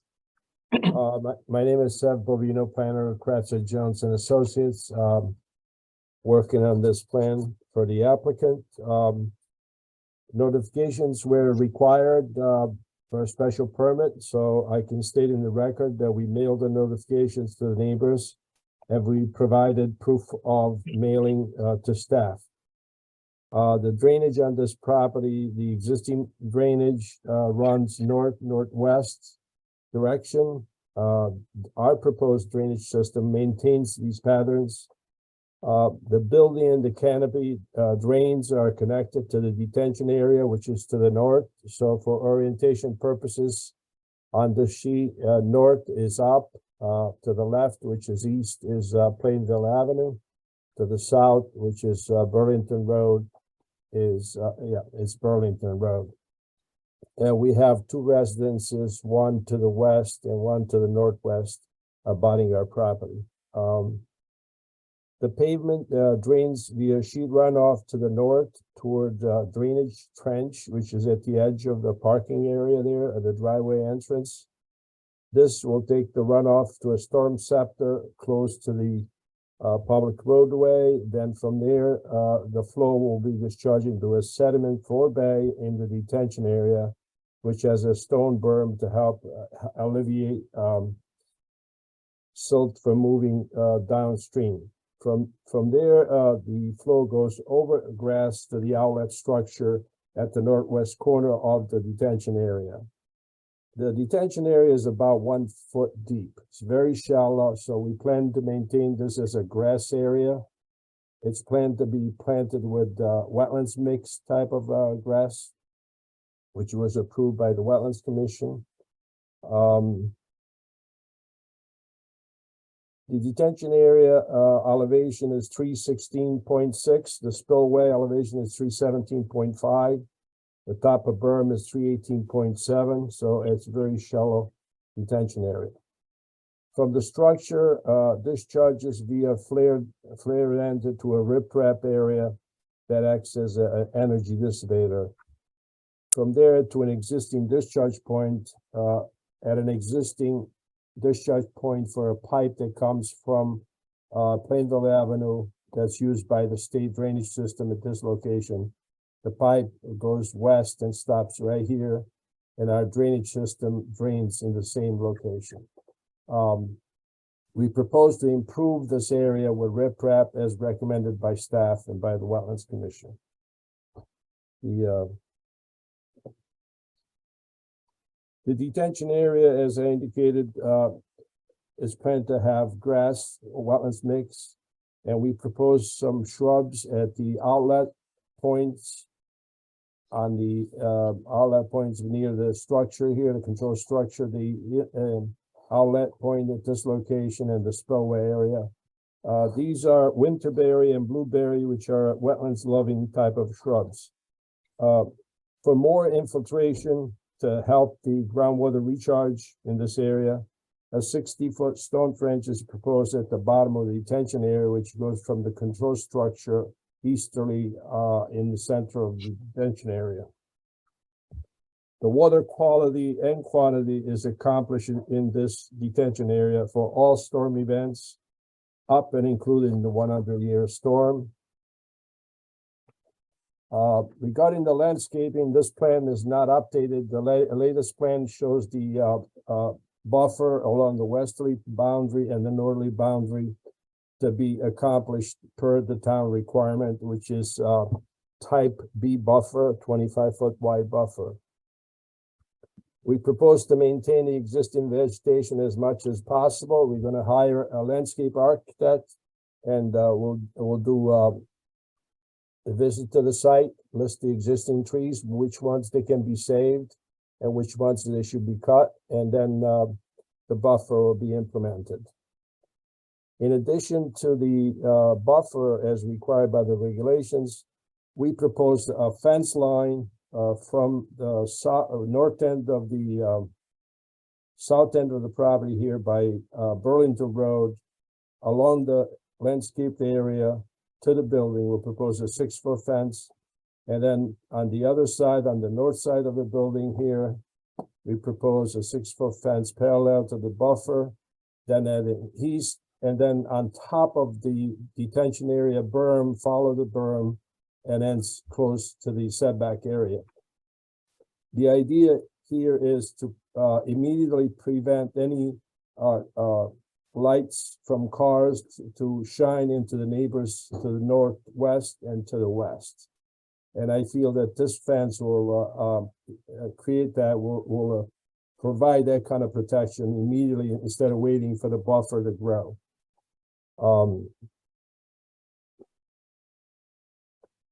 Additional landscaping is proposed along Burlington Road and Plainville Avenue and within the parking lot. The L1 sheet on your set has all the individual plantings proposed along the road, along Burlington Road and along Plainville Avenue. We have street trees every 25 feet, and we have groupings of low flowering shrubs to create more of an effect instead of spreading across.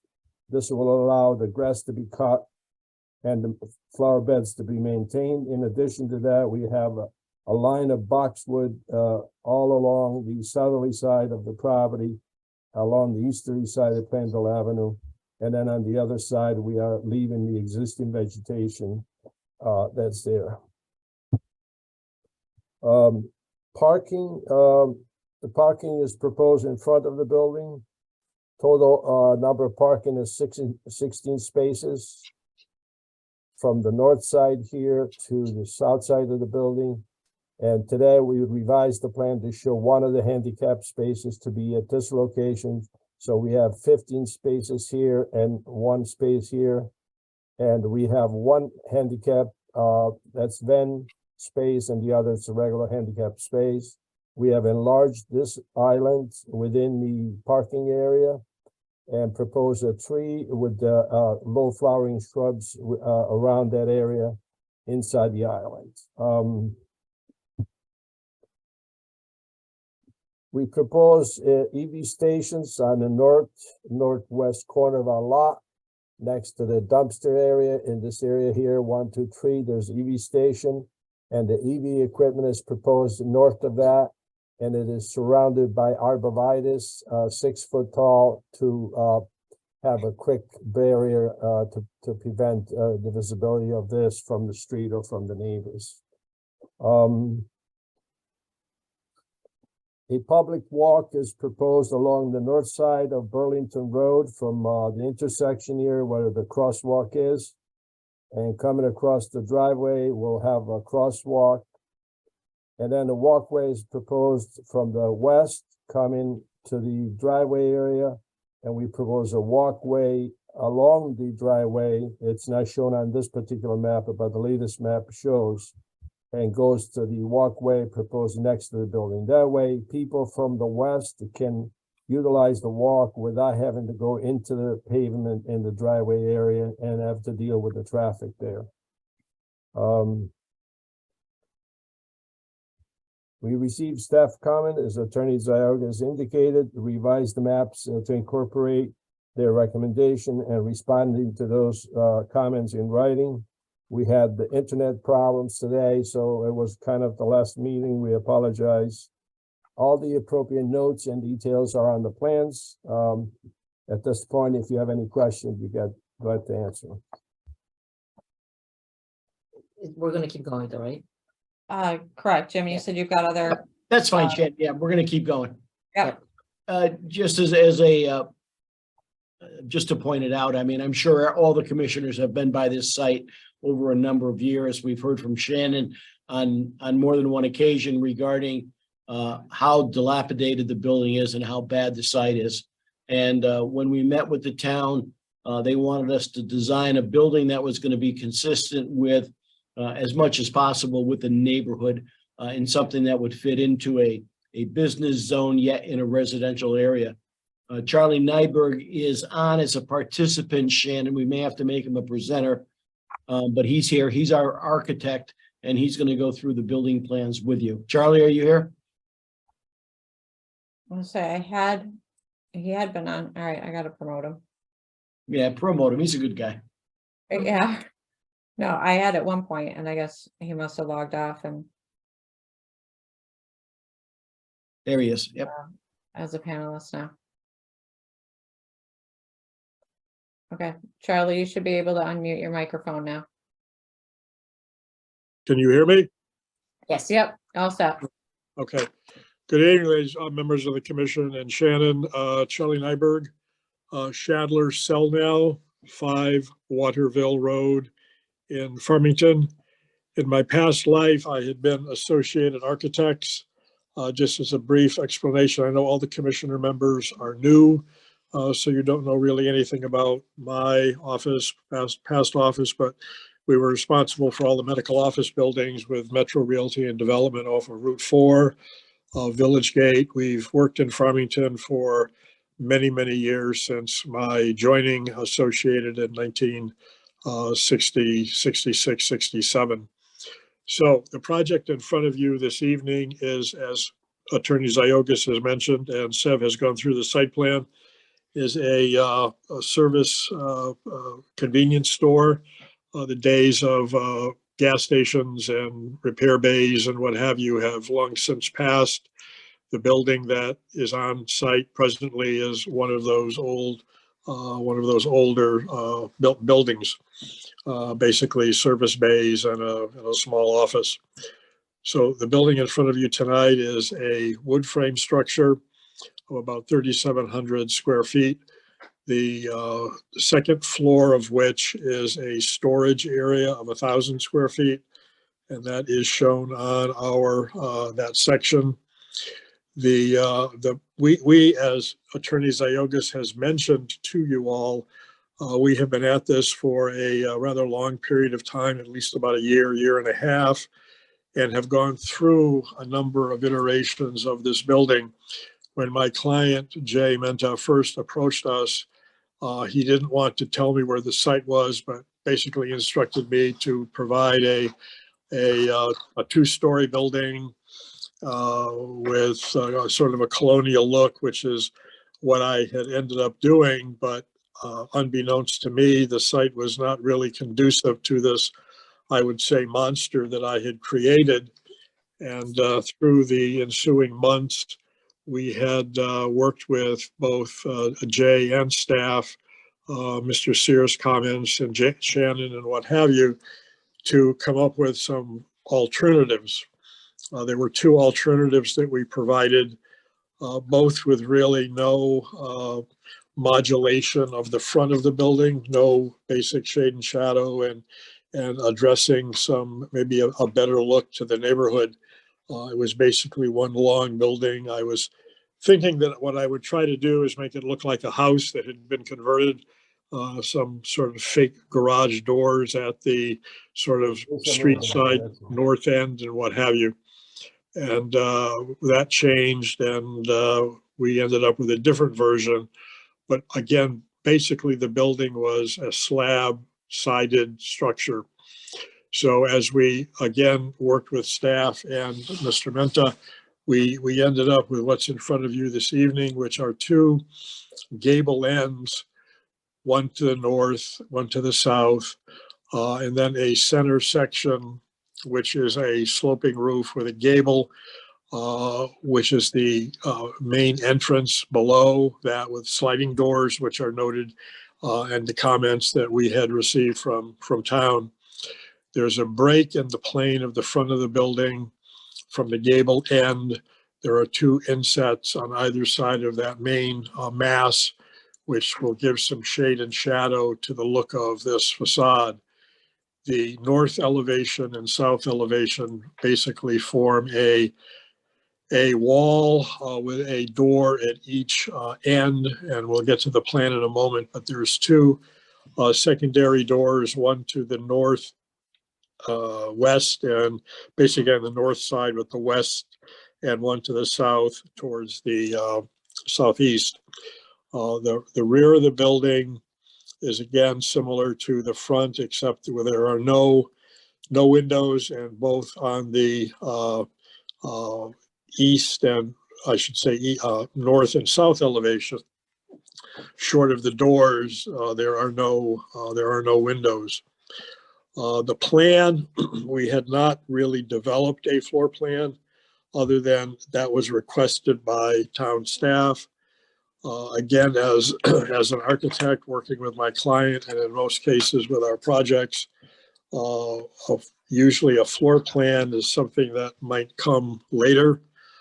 In this case, we were asked to provide one, so we prepared an approximate schematic floor plan of the interior. The right-hand side is set up as the convenience store portion of the space with reach-in cooler boxes and aisles for product and what have you for sale, with a checkout area on the right of the entrance. And then on the left-hand side of the store or the building is a coffee shop area, let's say similar to a Cumberland Farms or something like this, where there's again product for sale. There's a coffee area. There will be a kitchen.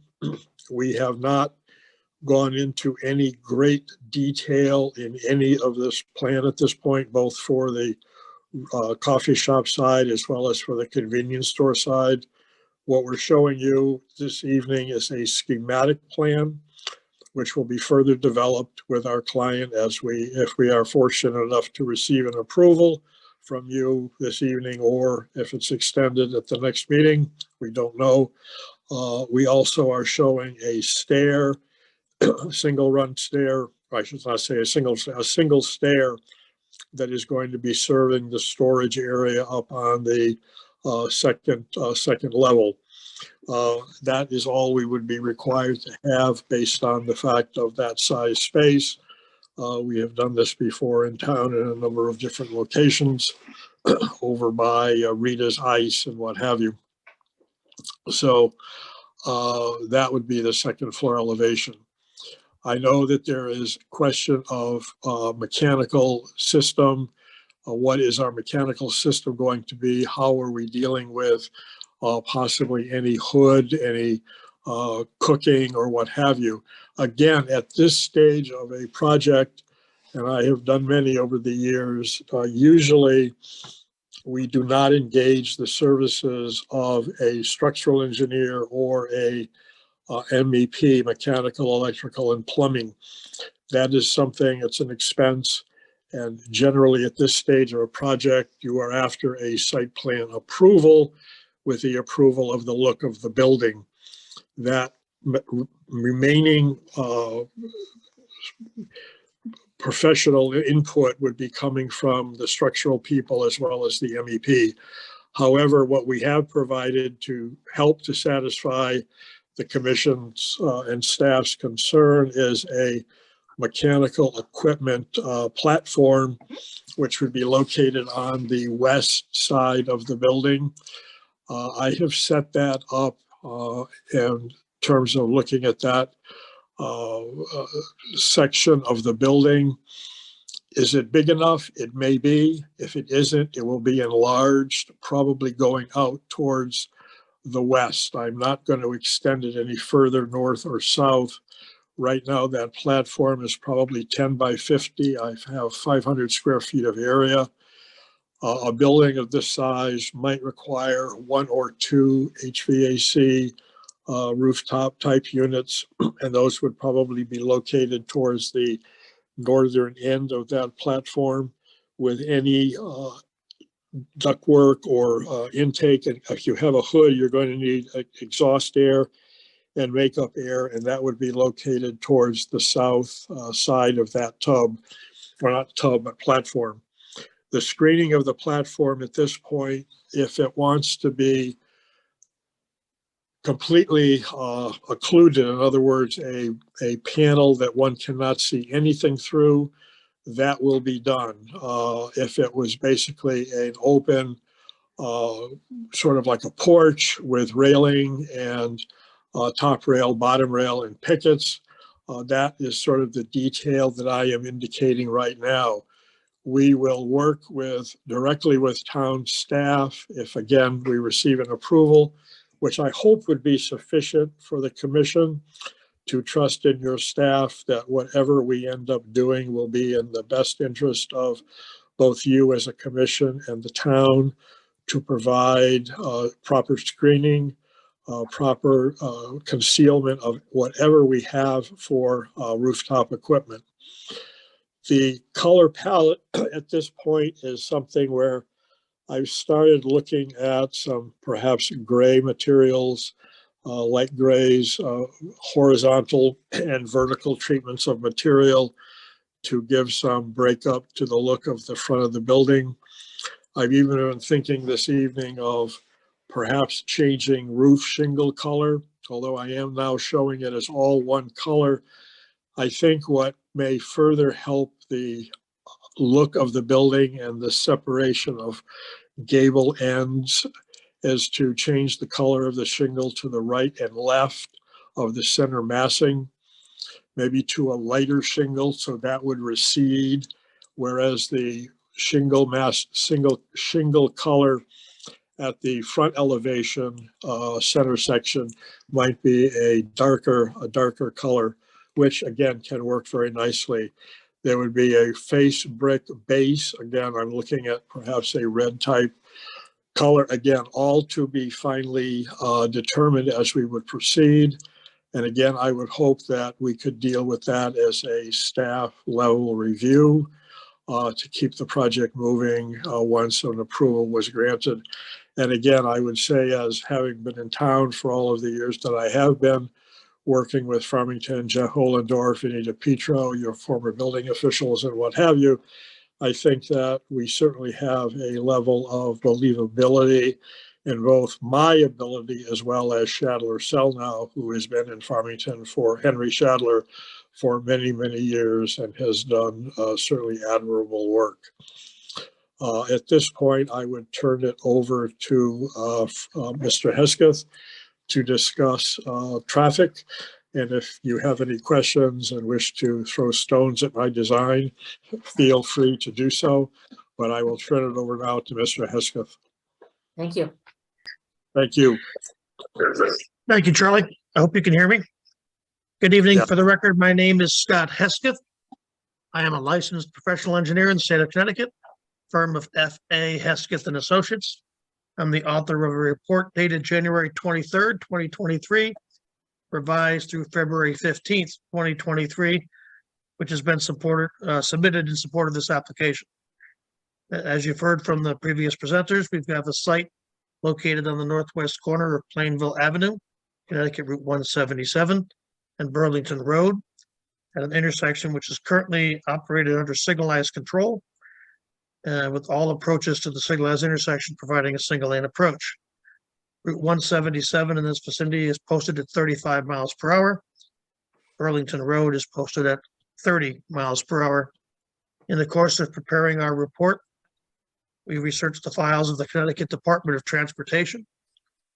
ConnDOT had traffic volume counts that were conducted during September of 2021.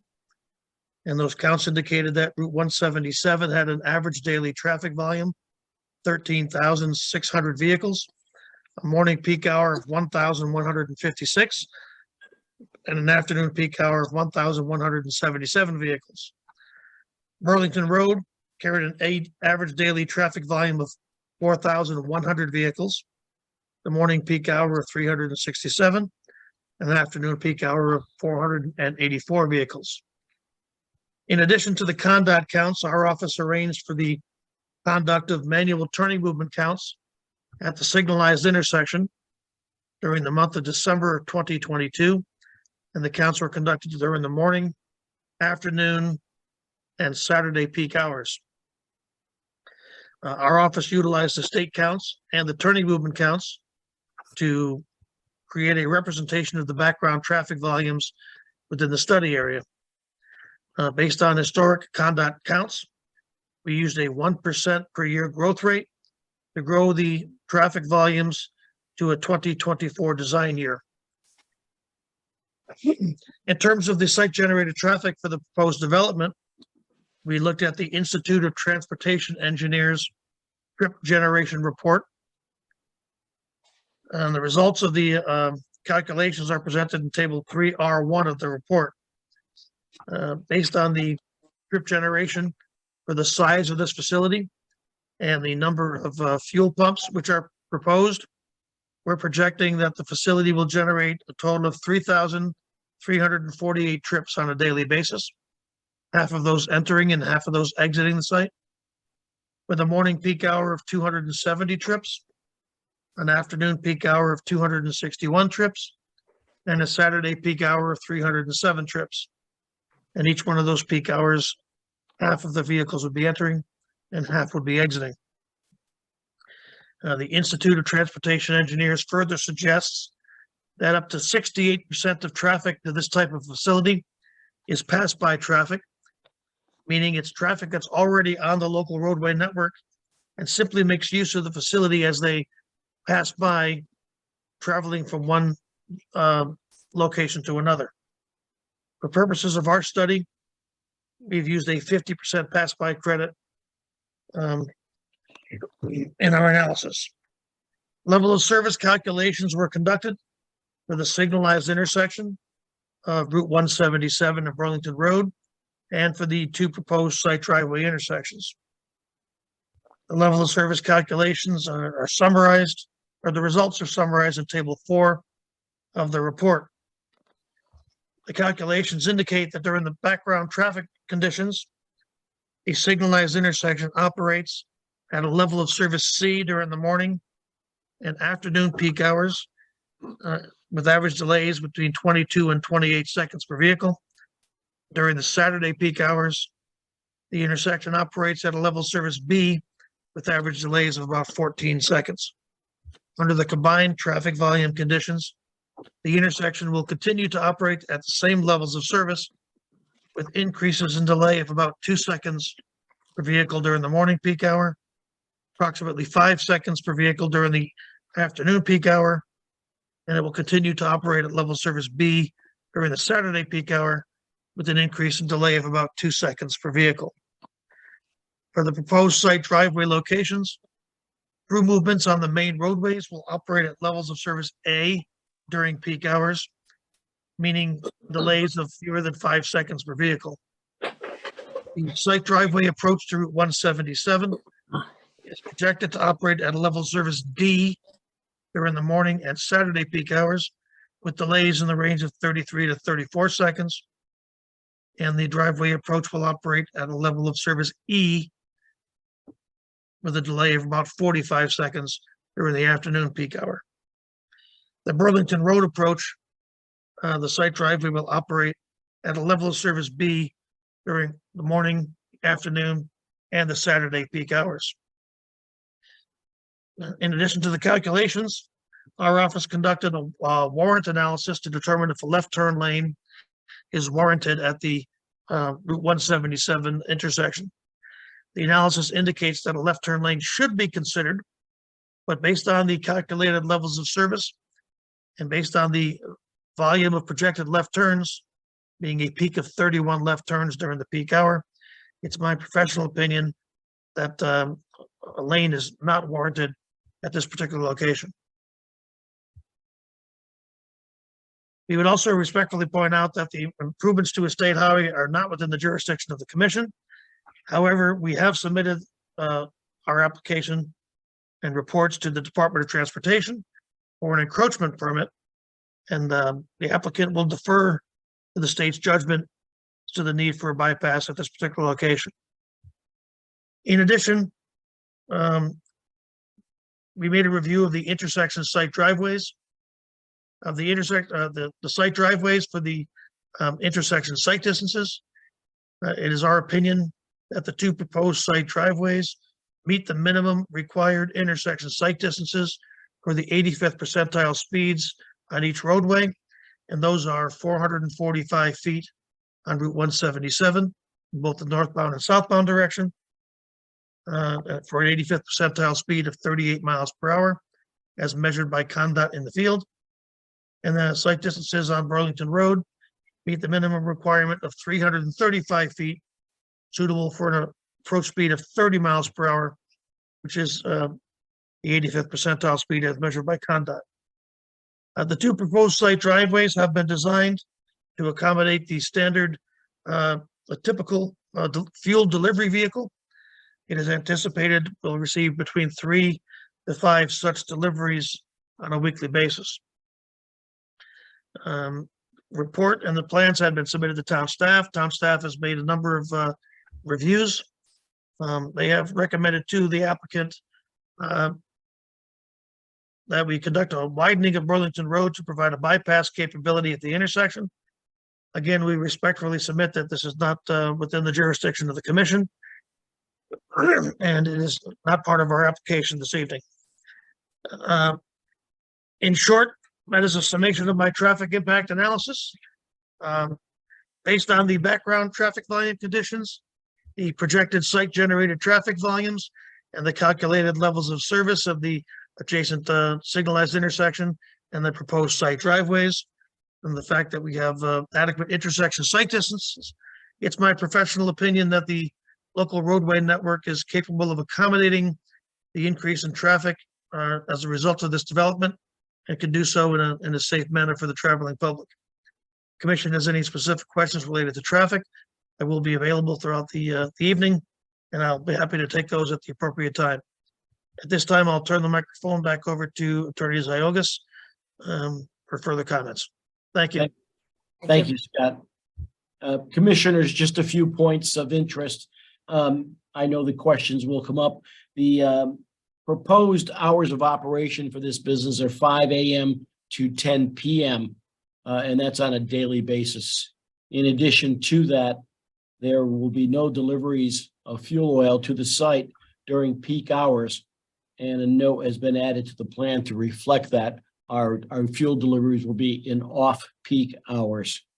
The other question regarding lighting has been addressed in our comments, and as we did in the 989 Farmington Avenue application, if some of you commissioners were on board back then, the commission required that dimmers be placed on all of our lights. That has been included in our development plan, so we'll be able to control the amount of lighting.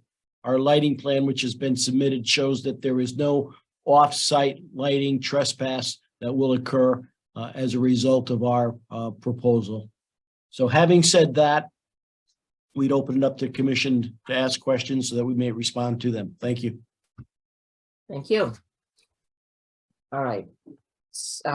Well, Shannon, I will turn it obviously over to everyone, but so there were some updates made or given to the town today, or? It came in Yeah. at the end of the day. Okay. Staff hasn't had a chance to review. Okay, all right. So, okay, that's fine. We'll talk about that again, I'm sure.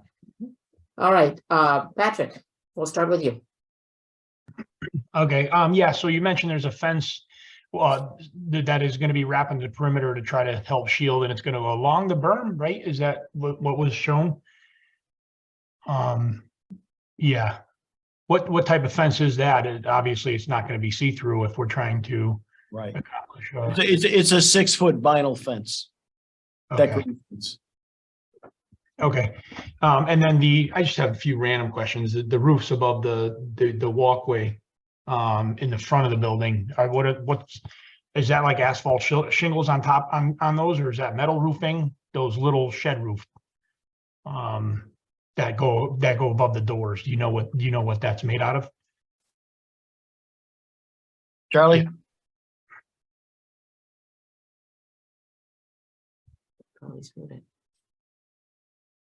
Charlie, you still on? There you are. Yep. Can you hear me? Yep. Yes. Okay. Those would be either a vinyl fabric or a metal material, basically not shingle, something fairly light, and just, again, trying to create some shade and shadow across the front of the elevation. Okay, and I'm assuming if it is, yeah, so, and that's why I was asking, it's because it's right above the walkway areas. That I'm sure that's gonna have some kind of snow bars or something that's gonna keep any kind of snow buildup from falling off.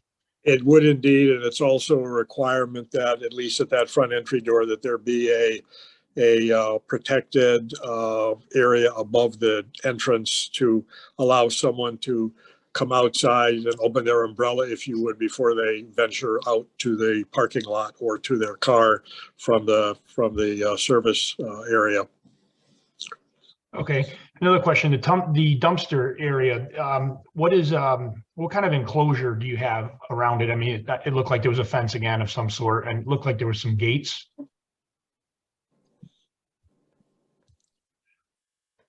Sav, are you available?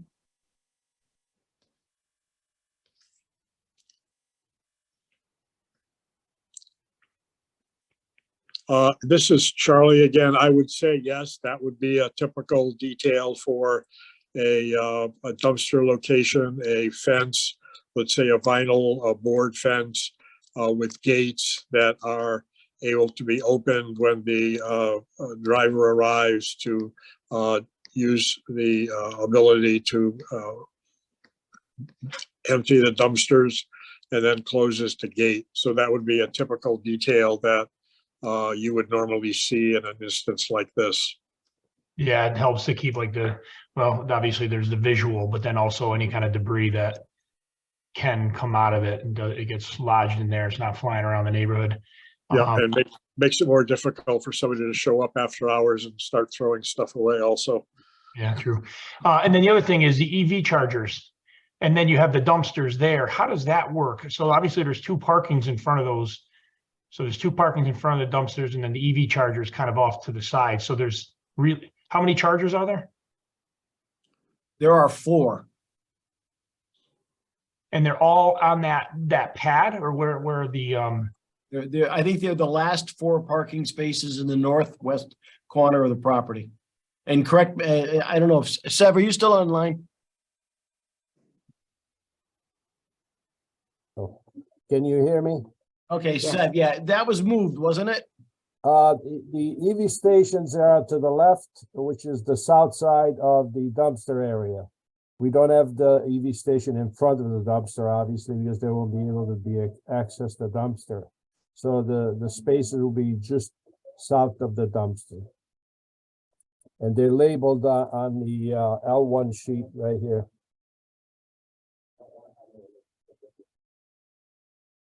trying to follow this? It's right in this area. See the circles there? That's 1, 2, 3. These 3 stations are maybe 4 in this area here. Oh, I see. Okay, so there's nothing. All right, so there's 3 and they're in those parkings. Gotcha. There's 3 shown, but actually it could be 4, but there's 3 shown. Okay. All right, I get it. Yeah, for some reason I thought it was part of in the where the transformer area, and I was wondering how that was going to work. Okay. All right. No, I'll open it up to the other commissioners. Those were just a few of the quick questions that I had. Thank you. Sounds good. Thank you, Patrick. All right, Scott? Thanks, Inez. I may have missed it. So the piece facing onto 177 there, is there buffering? I'm trying to follow the screen too. Now I know what Patrick was dealing with. Is there buffering there to prevent, if you're open from 5 a.m. to 10 p.m., I'm worried about car lights in those houses across the street, constantly having car lights in their windows. Is there buffering to prevent that? No, Commissioner. When you think about the amount of traffic that's on Route 177 and the amount of traffic that goes from Burlington Road across that area, there's a lot of light that doesn't, that's going to be there one way or the other, but we cannot buffer that and impact our sight lines on 177. But there are street trees and there are low flowering shrubs and a row of boxwood proposed along that easterly property line. Okay, thank you. And you mentioned fuel deliveries not happening at peak. Do you know when those are going to happen? Because I'm concerned about early morning and evening again, given that this is a residential area as well.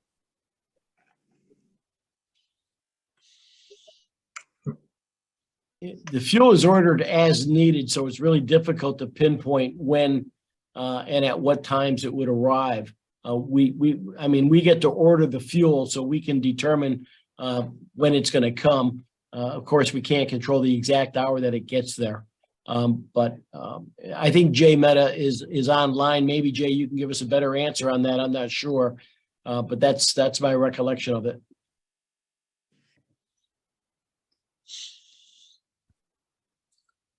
Jay Mehta, 368 Plainville Avenue in Unionville. Yes, so there's a lot of logistics behind the fuel ordering. So it's the oil company, it's the terminals, it's availability of the trucks, and times like this where there is a bit of panic buying because of the inclement weather we have tomorrow. And given just the nature as kind of an essential business, there's kind of a lot of logistics that go behind it. I think staff advised against deliveries during some of the peak hours, which I believe Sev and Jim, have agreed to that, and it is outlined. Beyond that, it does get a bit difficult to really pinpoint exactly when the fuel cannot come, just because of the multiple layers and kind of the needs of the fuel. So if we kind of handcuff it too much, we may not have fuel during some of these inclement weather events. So what are you labeling as peak hours then? I'm trying to figure out, are you amenable to having the hours for deliveries better defined than just off-peak hours? Scott, what would you determine the peak hours to be for traffic volumes? Well, not to interrupt, I think we actually did get something from staff. I believe it was, there were some hours defined. I don't know if Sev, if you have it, but If there I were two may, windows. if I may, I have those hours. Can you hear me? Yep. The hours agreed upon are 6 a.m. to 8 a.m. considered the peak time. And 8 a.m. to 4 p.m. to 6 p.m. All fuel deliveries shall be restricted to non-peak times and shall not occur between the hours of 6 a.m. to 8 a.m. and 4 p.m. to 6 p.m. Okay, thank you for clarifying that. I guess my last question is related to the traffic and particularly the left turn off Plainville Avenue into the gas station. So there's no ability to pass cars on 177 if they're making that left, correct? I just want to make sure I understand that first. There's not enough space to pass to the right. For the record, Scott Hesketh, the roadway widths out there is about 18 feet at the intersection. And it narrows to about 16 feet, just about the middle of our site driveway. So if a northbound vehicle hugs the double yellow center line, there's a possibility that someone could get around them on the right-hand side. But if two large trucks, probably not going to happen, but there is the ability to do that. But we're looking at a left-hand peak hour turn of about 31 during an hour, and level of service for that movement is level service A. So they should be able to do it relatively quickly with very little delay. And even if there is no room for someone to circle around them, they shouldn't be delayed for very long. So that's why we did not recommend a widening at that location. So that's not something that you're pursuing with DOT? It's not currently part of our application, Okay. but we do recognize that the Department of Transportation will run their own numbers and they may come up with a different idea. So. Okay, thank you. That's all And my the problem questions. is, the problem is that everybody wants one, and they don't want wide lanes and wide pavement everywhere in the world. They try to limit them in many instances, but provide them when necessary. So that's why they have their standards as to when you can and should or shouldn't have one, and they rely on to make recommendations, and ultimately we're going to end up doing what they ask us to do. Okay, fair enough. Thank you. Thanks, Scott. Matt? Yeah, I'll stay with traffic. So Burlington Road to Plainville Ave, how many additional cars are you assuming during peak hours, if any? How many additional cars where? So like, I was curious, the increase in traffic because of this project coming, say, from Bristol, Burlington Road into Plainville Ave. Or I think you mentioned that intersection there. Yes, there's a number of figures and tables and charts in the report which do show those numbers. Let me just open it up for you. Burlington Road west of the site. Yes. During the morning peak hour, we're looking at an increase of 28 vehicles. During the afternoon peak hour, approximately 26, and on a Saturday, 32. That's what we're projecting. Got it. And you're still, even with that increase, right? People coming from Bristol on Burlington Road, there'll only be one lane, right? So there's no left turn lane. So if cars are coming from the other direction, the cars in Burlington Road will continue to stack up, right? Until they have the ability to turn left, right? So just your sort of testimony today is we don't think there's going to be enough cars to warrant a left turn lane because there's just not enough traffic coming from the other side or need to bypass. So if you follow. A left turn lane where? On Burlington Road, right, to get into the site. No, we're not proposing a left turn lane on Burlington Road into the site. That's correct.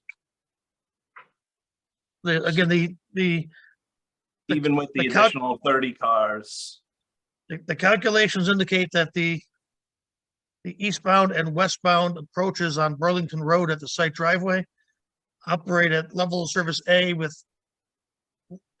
very little delay. So even the vehicles turning left into the site, very little delay. So So they they'll would be able to, they would not be I think what you're saying is they'll be able to turn left quickly and they won't be waiting for cars coming from the east side, crossing over and have to be waiting. I think that's what you're saying. Yes, that's what we're saying. Yep, that's what the numbers indicate. That's correct. Got it. Okay. Other than that, just quick on the second floor storage. Is that storage just for the building owner use, or is there any chance that's gonna be rented out to a third party? No, that's building owner use only. Got it. Great, thank you. No additional questions. Thank you, Matt. Liz, you're next. I think most of my questions were considered, though one question about, you said there was going to be kitchen facilities inside, and would that necessitate a roof vent? Hold on, let's see. Charlie Nyberg, the question is, yes, there will be a kitchen. We don't know to the extent of the amount of equipment for, let's say, food preparation, what that may be. If there is a hood, there are a number of ways of dealing with a hood. It could be only for condensation elimination, and that would basically be just a vent. It could be an NFPA type hood where there's grease-laden vapors, which would require an exhaust to be provided, as well as makeup air. So there could be a small hood, a small exhaust vent fan up on this platform, as well as an intake, fresh air intake, because you can't bring building air and suck that out. You have to have this continuous sort of loop in terms of the hood. So the screening on that platform is to be finally determined. It can be basically a fixed panel with some articulation in terms of a detail to conceal whatever is up there, the height of which will be high enough to hide whatever height of equipment that we would have up on that roof. And that's what I had, I think, come back with my comments back to staff. Again, can't determine exactly at this point the size of the HVAC equipment or the size of a hood, exhaust fan, or intake fan. It probably is going to be something in the order of probably about at least a 4 to 4.5 foot high screen from the platform of that mechanical equipment to a rail, if you would. Does that answer your question? Yes, that does. Thank you. And that was my only question. Thanks very Thank you. much. Thank you. Thanks, Liz. Thank you. James? Yeah, I know that there was some commentary on the landscape plan, and just wanted to clarify with Shannon. I think the landscape plan needs to be further reviewed. Correct. In order to make sure that it's within compliance. Correct. Thank All you. right. Thank you. That's it? Okay. No further questions. All right. And Mike? No questions. All right. And Matthew? Just one question. Patrick touched upon it earlier. The EV supply station is depicted in, let's see, I think it was G1, the top center there, or actually one further up. It does show shrubbery built around there. That is the plan to enclose that with some shrubs, hide that better. Yes. Okay, because in D2, there is a depiction, I'm sure that's just illustrative, that shows a shelter with a standard, fence line.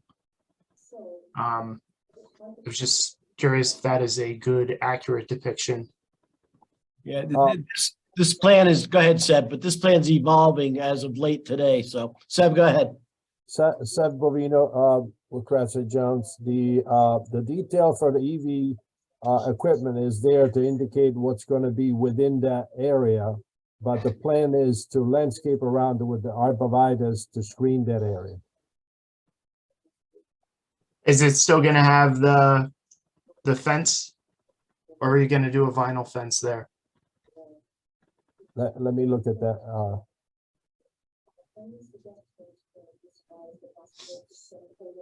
It will be just the arborvitae around the perimeter of that area, no fence. Okay, aren't those active transformers any danger for people if that's not fenced? It's like any transformer you see on the side of the road or any project from Eversource, those steel boxes, that's what these are. And they'll be shielded, so there would not be, the public would not be allowed in that area. And in this case, where they had a fence, we chose the recommendation from staff to put the arborvitae around to shield them from view. Okay, I just see the square around that compound, and I assume that was a fence line. Yes, it looks like a fence, yes. Okay. Okay, that's all I have. Thank you, Matthew. Okay, so I definitely have some questions, and it looks like we're gonna continue this, right, as more information was submitted today. You know, when I first looked at the proposal, I was surprised about the size of that parcel. It's much larger than I thought. It's great that you are keeping a lot of the trees on Plainville Avenue. What I don't understand is why you're building so close to the residential home with parcel that size. Seb, you want to talk about it, or you want me to try? Seb Bovino again, you have a certain requirement to have curbing with 20 feet from the property line and have landscaping within that 20 feet. Then we have a distance of around the pump area that's required for safety and operational. You have a parking area in front of the building, and then you have the building itself. So that puts the building to be 27 feet away from the property line. And that, because any other way, you would have to put the building up front and the parking in the back. And that doesn't make sense in this case. And not to mention the fact, Commissioner, that the upland review area is in the area of our detention basin. And that space became virtually unusable to us for development purposes. It holds our detention basin, but it also is the upland review area, which is protected by the Inland Wetlands Commission. Okay, so I guess this goes right into, you know, what we're charged with. You know, one of the big things that we look at as commissioners is our neighborhoods, right? Our community. So we have a structure right now that's an eyesore. I agree. Thank you for taking that on. But right, so we're making a 1,300 square foot footprint into 3,700. Plus, it's going to be a lot taller than it is today.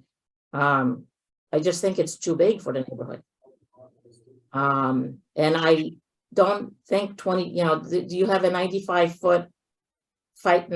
feet today, you're going to 25 or 26 feet. I don't think that's enough.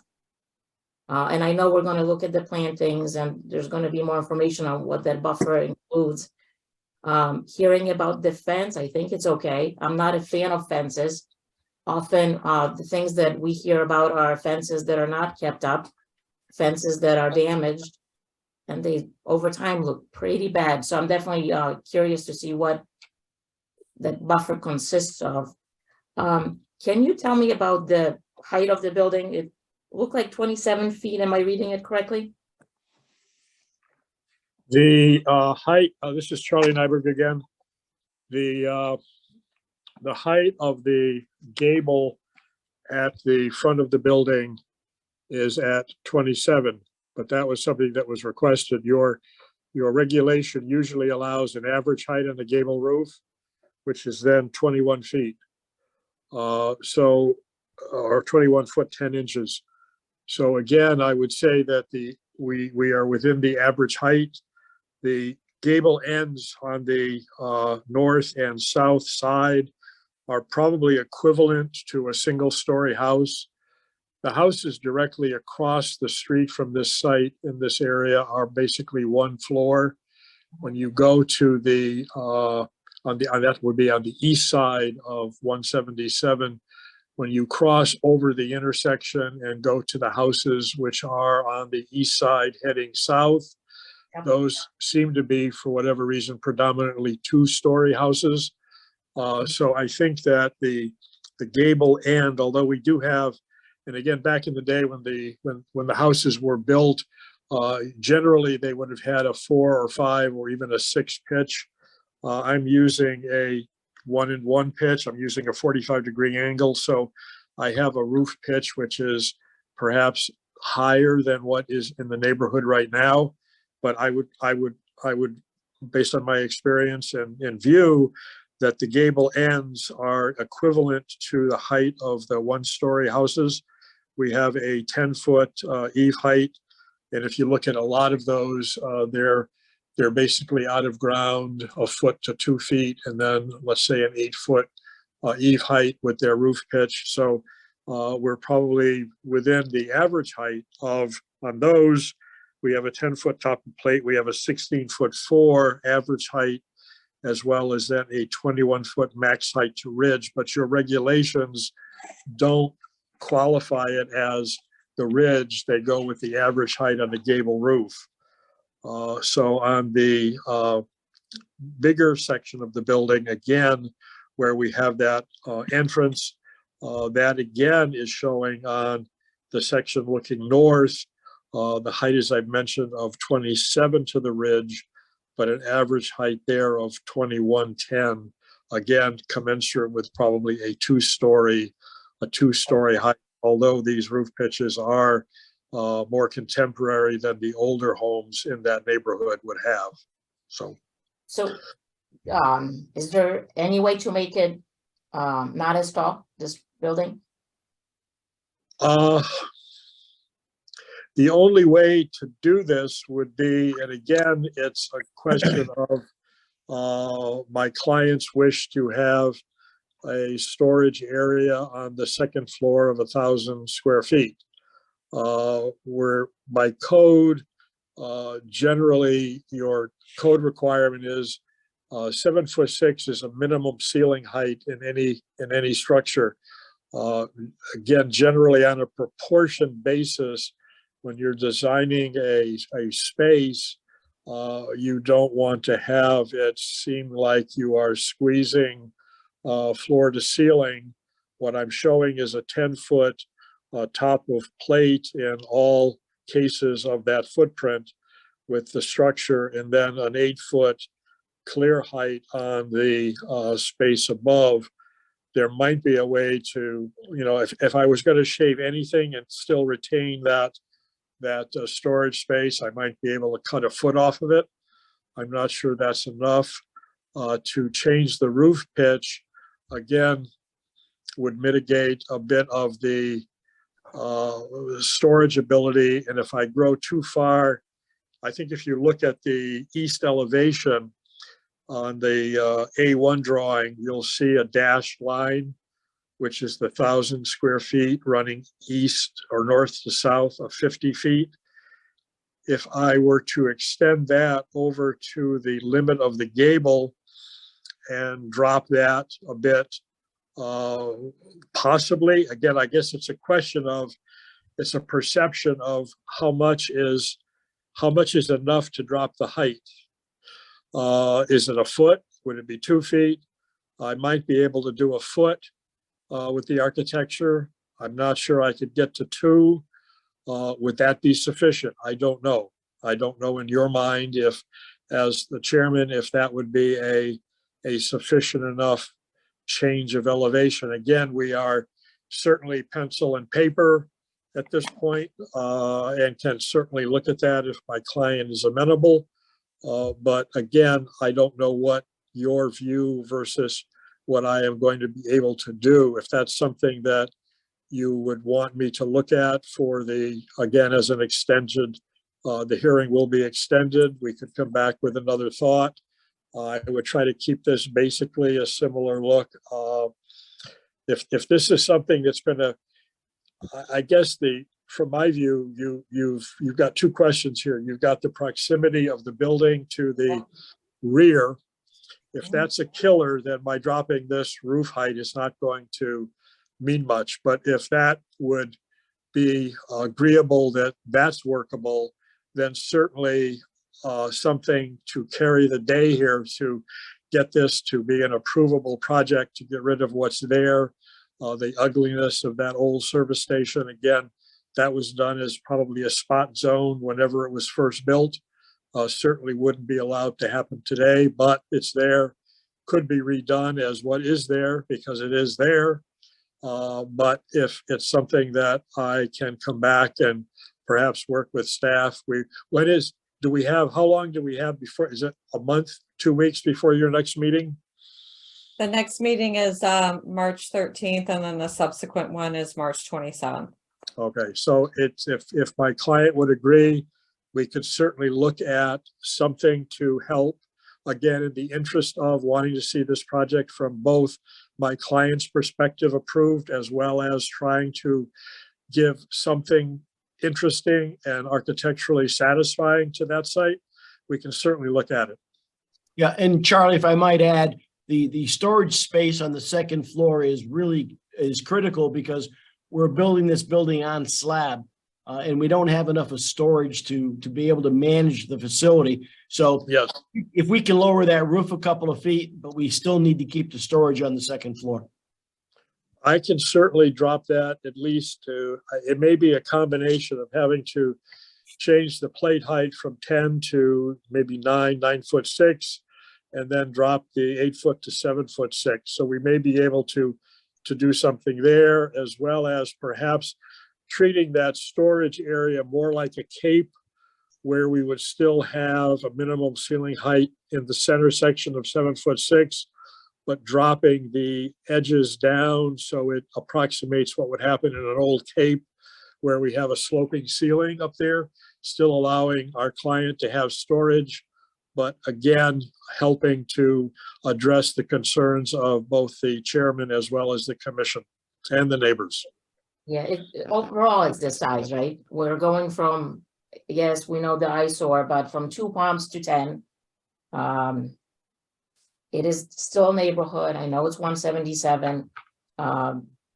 People will definitely stop, which is good for you. But yeah, the size of the building, and I get the limitations with this property, but it's just, I'm still in my head. I'm going to spend more time on the plans, but 25 feet from the residential is just, I'm not okay with it, but it's actually 27, Commissioner. Okay.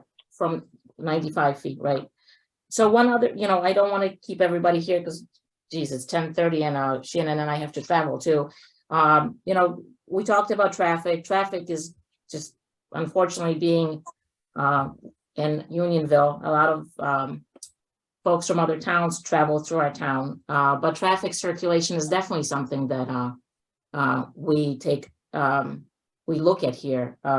So I heard that it's not part of our preview, but that's not accurate. There is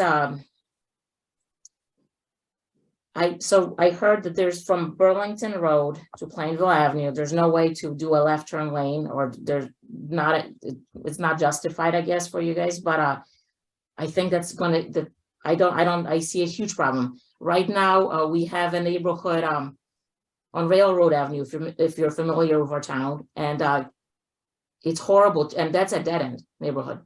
It's very difficult to take a left onto Plainville Avenue from the neighborhood, and that's what it is. And Burlington Road is definitely a cut through. I don't see how this is gonna work without expanding Burlington Road. Adding that extra line. It is my opinion, but I also live here. So I just want to put it out there. I was thinking, I went to the site the other day, so there's a huge metal pole at the corner, so that's staying. Sheena, have you been there for in a while? Like right at the corner at the light? So I think that pole is staying, right? The pole is within our property line, isn't it, Shannon? I don't, so the signal pole, you're not I talking don't about know, the I signal pole? don't, who don't. No, I I think believe it's- she's the talking, metal- I believe the she's metal talking one. about the traffic signal pole, and that's to remain. Yeah, Okay. the traffic signal pole will Yeah, stay. and then if you go on from Plainville Avenue to Burlington Road, there's a regular pole on the right that's going, the driveway into it is gonna be past it? That stays, or go to Burlington Road? Where are we? Is it Burlington? Yeah, so so from Plainville Avenue. No, yeah, sorry, I know. Yeah, so you turn here. So we're shifting the way you enter, right? From Well, Burlington Avenue? right, so the driveway right here, you can see there's just a small island, so the driveway is here, and then there wasn't a clear. There's a end to pole it, there too. So So that pole stays? I'd have to, Okay. um, And then the driveway, utility pole? yes, Yeah, no, then none of the utility nothing poles is are happening coming with in. those, okay. Okay, so that stays, and then the entrance from Burlington Road, Utility. how many cars are in between that to the light? How many cars would fit I'm sorry, the entrance Yeah. between here, and the light? typically we allot 20 to 20, well, in a stacking like 25 feet. I don't know what the distance is offhand. Okay, I just see that as a huge, So with Pain the point. stacking, so you're looking at 3, maybe 4 vehicles, I would say, to get back. wow, okay, I definitely see this becoming more of an issue than it is already. Let's see, what are my other questions? I'm going all over the place because that's what's going on. Shannon, what are hours for other gas stations in our town? 5 a.m. also? Some, It I seemed have to early look, to- yeah, some of them are we've agreed to 24 hours on a handful. With limiting deliveries to not before, I want to say 6 a.m. I'd have to go through and take a look. We've had a few that came in for 24-hour, they weren't. It's not an exact replication of the situation, they're in a more commercial area. Okay. All right. I think, you know what, I probably have more questions, but I'm gonna probably cut it off here. What makes sense, Shannon, at this point? Since we're Well, gonna we've had, continue- it's a public hearing, so we do need to, and there's folks that are still on the line. Yeah, So so we that's do fine. need to go to public comment. But can we limit it to like 15 minutes or just, Well, I think we can just ask folks to be brief, or at least let everybody get their comments out. We won't necessarily get a full okay, correspondence of, yeah, because it is 10:45, so. and yeah, and I hear the roads are not great, and we're gonna continue, so people will have a Yep. chance, right? Yep. To speak, but okay, Correct. go ahead. Okay, so if anyone has called in, we are gonna go to public comment at this point for the meeting. If anyone has called in to ask a question or speak in favor or opposition of the public hearing for the gas station and convenience store located at 368 Plainville Avenue, please raise your hand using the feature in Zoom. You'll be acknowledged to address the commission. We would ask, if at all possible, the meeting will be continued. Just be brief, get your comment on the record, and we're gonna have limited, Attorney Ziogas, a limited response at this particular point in time so that we can continue to the next meeting, okay? In the interest of time at this point, and, yeah, we do, there's a few of us that need to travel, so. Caswera Usman, if you would please, full name and address. Yes. And then your comments, please. Yes, hi there. Are you guys able to hear me? We are, yes, thank you. Nice to meet you guys. So I own the property right beside 334 Plainville, along with the parcel 9553 in front. There's so limited time to speak. I honestly, this is like being in the twilight zone just to see the amount that is going to be built there. I guess the only thing I could say is if you guys would like to buy more property, you are very welcome to buy our property, because this is unbelievable to, I think, really any resident in the area. This is just beyond what any of us thought would be developed there. Just the fact, of course, it is a gas station, so the fumes and the potential health issues that will infect all the surrounding residents. Now, just the sheer mass of this is really quite disheartening and really quite awful. Thank you for calling in. Thank you. Okay, Nicole Demore? Yes. Can you hear me?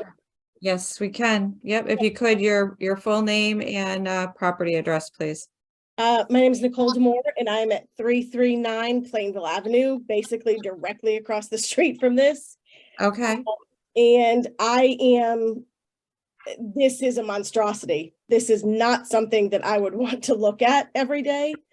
Number one. Number two, I challenge the person who was talking about the traffic on Plainville Avenue to come to my house and try to get out of my driveway at any time during the day, especially during peak hours. This is going to cause a big problem. Number one, you've got problems with people turning off of Plainville Avenue into it, taking a left. There is no room for cars to pass. That is going to back traffic up past the intersection at West District and Burlington Road. Number two, you've got another issue of people taking a left-hand turn out of that gas station back onto Plainville Avenue. Although the speed limit may be 35 miles an hour on Plainville Avenue, the average speed on Plainville Avenue in that area is 45 to 55. People come tearing down that road. The possibility for accidents there, it is just, I mean, it's ridiculous. This is not something that I would want to see built there unless there were some serious traffic things to changed and the size of it changed. It's just not, yeah, this is not something that I would like to see at all. And I've got my neighbor who is actually sitting next to me. She's right next door to me. Did you want to say Yes, something? can I speak also, please? Absolutely. We just need your name and property address, and absolutely you can. Deb Woodhall. I live at 331 Plainville Avenue. Okay. And my biggest concern is the traffic when, number one, when they said the test was done was in 2021, when there were more people working from home than there are now. And the traffic in front of my house, especially going down to the center, is at a dead stop from about 3:30 or 4 o'clock. It'll be all the way up through the light many, many, many days. So I don't see how they think that you can have more cars coming in and out of that same intersection that is always backed up. Not to mention there's going to be people trying to take a left, it's just we have so many accidents already at that light. They're going to try to do it without the light. I just think it's going to be very dangerous, the traffic end of it. And my two neighbors have already talked about the size of it. And thank you to whoever on the council brought that up. Yes. It is huge. Most of us here have the old Chaz housing that is like a ranch, and it's not big, it's not high, and that is huge. Not fitting our neighborhood at all. Thank you. Thank you. Thank you for calling in. Thank you. And staying online as long as you did. All right. Let's see. We have somebody else. I think. We do. I'm just making a note. Yeah. Okay, bear with me, folks. Hang on. Okay. Yes, we have one more hand raised at the moment. Patricia Wasik. If you go ahead, you can unmute your microphone, Patricia. There you go. And then you just full name and address, please. Patricia Wasik, 10 Burlington Road. Perfect. Okay. my family has lived there for 3 generations, and I'm excited to say that that for the last, I don't know, number of decades, somebody mentioned it earlier, that this has really been just an eyesore. So I'm really appreciative of finally something happening on this site. And I appreciate the thoughtfulness of the architect and the developer in putting this together. I think personally, I think it's attractive. It's just a huge, just a huge, unbelievable improvement from what we see today. So I really appreciate just the thoughtfulness and going into this. We happen to see the west side. I would have loved to see some windows on that side of the building, just so it didn't look like an industrial. But as I saw the floor plans, I understand why windows probably don't work, but I do think the fencing and the landscaping are going to really be, that'll be really nice back in that area. So just wanted to thank everyone for just the thoughtfulness and how this is put together. It sounds like there does need to be some more thought on traffic, and maybe there can be in egress at certain times of the day where your own traffic, if they're going north on Plainville Avenue, they can't take that left into the convenience store during certain hours. So that I think those are things that that could probably be worked out. So thank you. Thank you for calling in. Thank you very much. Okay, anyone else? Okay, has anyone else called in that's on the call, has listened for 368 Plainville Avenue, that would like to offer comment this evening? Again, this will be held open, so there'll be more opportunity at the next meeting. Okay, that's it. Okay, that's it. We're All right, set. so, and Shannon, just so that, March we have a lot, right, on our plate for March. Oh yeah, this isn't slowing down. Okay, good. Nope. So commissioners, if you have any questions before the next meeting, please email Shannon. We can send them to the applicant too. What do you think? Or have them ready or no? Not outside of the public hearing. If it's a staff question for clarifying, like as you're looking at something and you need staff clarification, but if it's for an applicant, Hold no. it. Hold I'm it. sorry, yeah, it's gonna have to be held. Okay, well, I guess just hold it, but if you can have your questions ready. So we can get through it and excuse me, we need a motion and a second to continue this discussion till March 13th, please.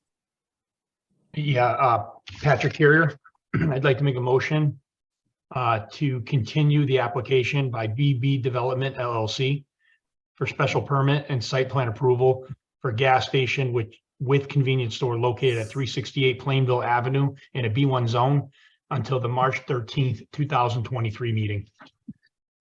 Okay. Racco, second. That was James, sorry. Thank you. All in favor? Aye. Aye. Aye. Opposed? Okay, we're good. So thank you for everyone that presented today. And then Shannon, besides the landscaping, do you think we're closer? Who know do you have a sense of We'll what's go missing? through. So we'll Okay. see, we'll have to see what came in at the end of the day today, and we'll follow up with the Okay. applicant before Perfect. when the next business day or so. Thank you, everyone. Thank you. All right, thank you. All right, so we're done with public hearings. We have a planner's report item. I do have one quick planner's report item, folks, bear with me here. Thank you. So 1 and 11 Munson Road, or 5 and 11, we keep getting different numbers, it doesn't really matter, but it's the medical office buildings. The site's currently under construction on Munson no. Road at the corner of South and Munson. And we are, as part of the development, they had made accommodations for a chiller unit initially between the two buildings. So there's there's HVAC units and cooling towers that they have over here. The chiller unit is specific to the MRIs that are being machinery that they need, or I think it's the MRI. At any rate, it's slightly different mechanism. And so our concern was sound, particularly here between the two buildings, echoing between the two buildings, and there's a residential home here immediately to the north. So they could not accommodate the town's noise ordinance with respect to sound with the chiller located in this location. So the chiller is now going to be up at the front of the property. It is going to be set into the embankment, and it'll have a small retaining wall with arborvitae around it. And there, as part of the noise attenuation, there's an 8-foot fence with a noise attenuation. And you say the term blanket, but it's an all-weather blanket to absorb the sound, right? So you need something that's not hard, because if it's just hard, the sound's going to bounce off and just echo off. So it's something to help absorb the sound. The aesthetics of that blanket are not stellar, but it does help. The arborvitae will be in place in order to provide that. I've also spoken with Kyle Richards and said, you know, we might want to mix up, like have a mixture of pine and evergreen and not just all arborvitae. But if the commission is agreeable, then I will continue to work with the applicant on this. I can tell you their transformer. So their entry here is off Munson Road. This will be the chiller area. The transformer is to one side or the other of this sidewalk coming in, and the transformer is obviously quite large. I think it's a 400 amp transformer coming in for this facility or larger. It's sitting right here out front and center. So it's green, and quite honestly, as you're going back and forth, it kind of ends up blending in with the grass and the hillside. This is a hillside cut down. So the top retaining wall elevation here at the back is going to be about a 6-foot high retaining wall. So you'll only see about 2 feet of fence above that retaining wall height, and then it tapers down so that it'll be at grade access here. So it's planner's report. It's a change in site plan to a commercial property. Unless there's a question, concern, etc., then I'll keep moving, doing what I'm doing, and address it and have this addressed with the owner and applicant. Otherwise, if there's a concern and you feel it needs to come back to a meeting, then let me know, like officially with a meeting with the applicant. Sure. I mean, getting it away from the residential, right? Like that makes sense. And with proper, screening, I think it's actually better that it's here, but that's my opinion only. I didn't know chillers make that much noise. Patrick, concerns with Shannon running with it? No concerns. All right. Scott? Zero concerns. Matt? No concerns, but what's on the other side of it, on the other side of Munson Road? The directly across, we've got Union Building, right? yeah, there's the Union Building that's at the corner, the UAW building, which is currently vacant but owned by Metro, and then behind it, there's the Hugh building, the access for the Hugh building that is occupied by Yukon Medical, I believe at the moment. Yeah, and it's just like parking. Yeah, okay. All good. Thank you. No residential across the street. Liz, concerns? Nope, no concerns for me. All right, James? No concerns. Mike? No concerns. Awesome. And Matthew? No concerns. All right, Shannon, you have fun. I will have fun. Awesome. Thank you, everyone. I appreciate it. Work session, I'm we're going to gonna- count our desegregate Connecticut at the top end As our work for session. the work session for today. I do had one of the commission members had additional questions come in to us. Garrett and I, mostly Garrett did all the draft of it, and I am now tweaking a few of the responses. I'll get those, and I also still owe you getting up to the cloud platform, the responses and the items we discussed at the last meeting. So I'll get that done in the next couple of business days for everybody and get it out, and then we can chat at the next meeting if there's time. That's perfect. Yep. Thank you. And we just need to approve the minutes, please. Oh, yeah, Patrick here. I'd like to make a motion to approve the minutes of the February 27, 2023 Town Plan and Zoning Commission meeting. Liz Sanford, a second. All right, all in favor? Aye. Aye. All right, sounded unanimous. And at 11, we are adjourned. All right, thanks, everyone. Have a Thank good you. night. If you too. Drive safe, Thank drive you. safe, you guys. Safe. Thank Bye-bye. you. Bye.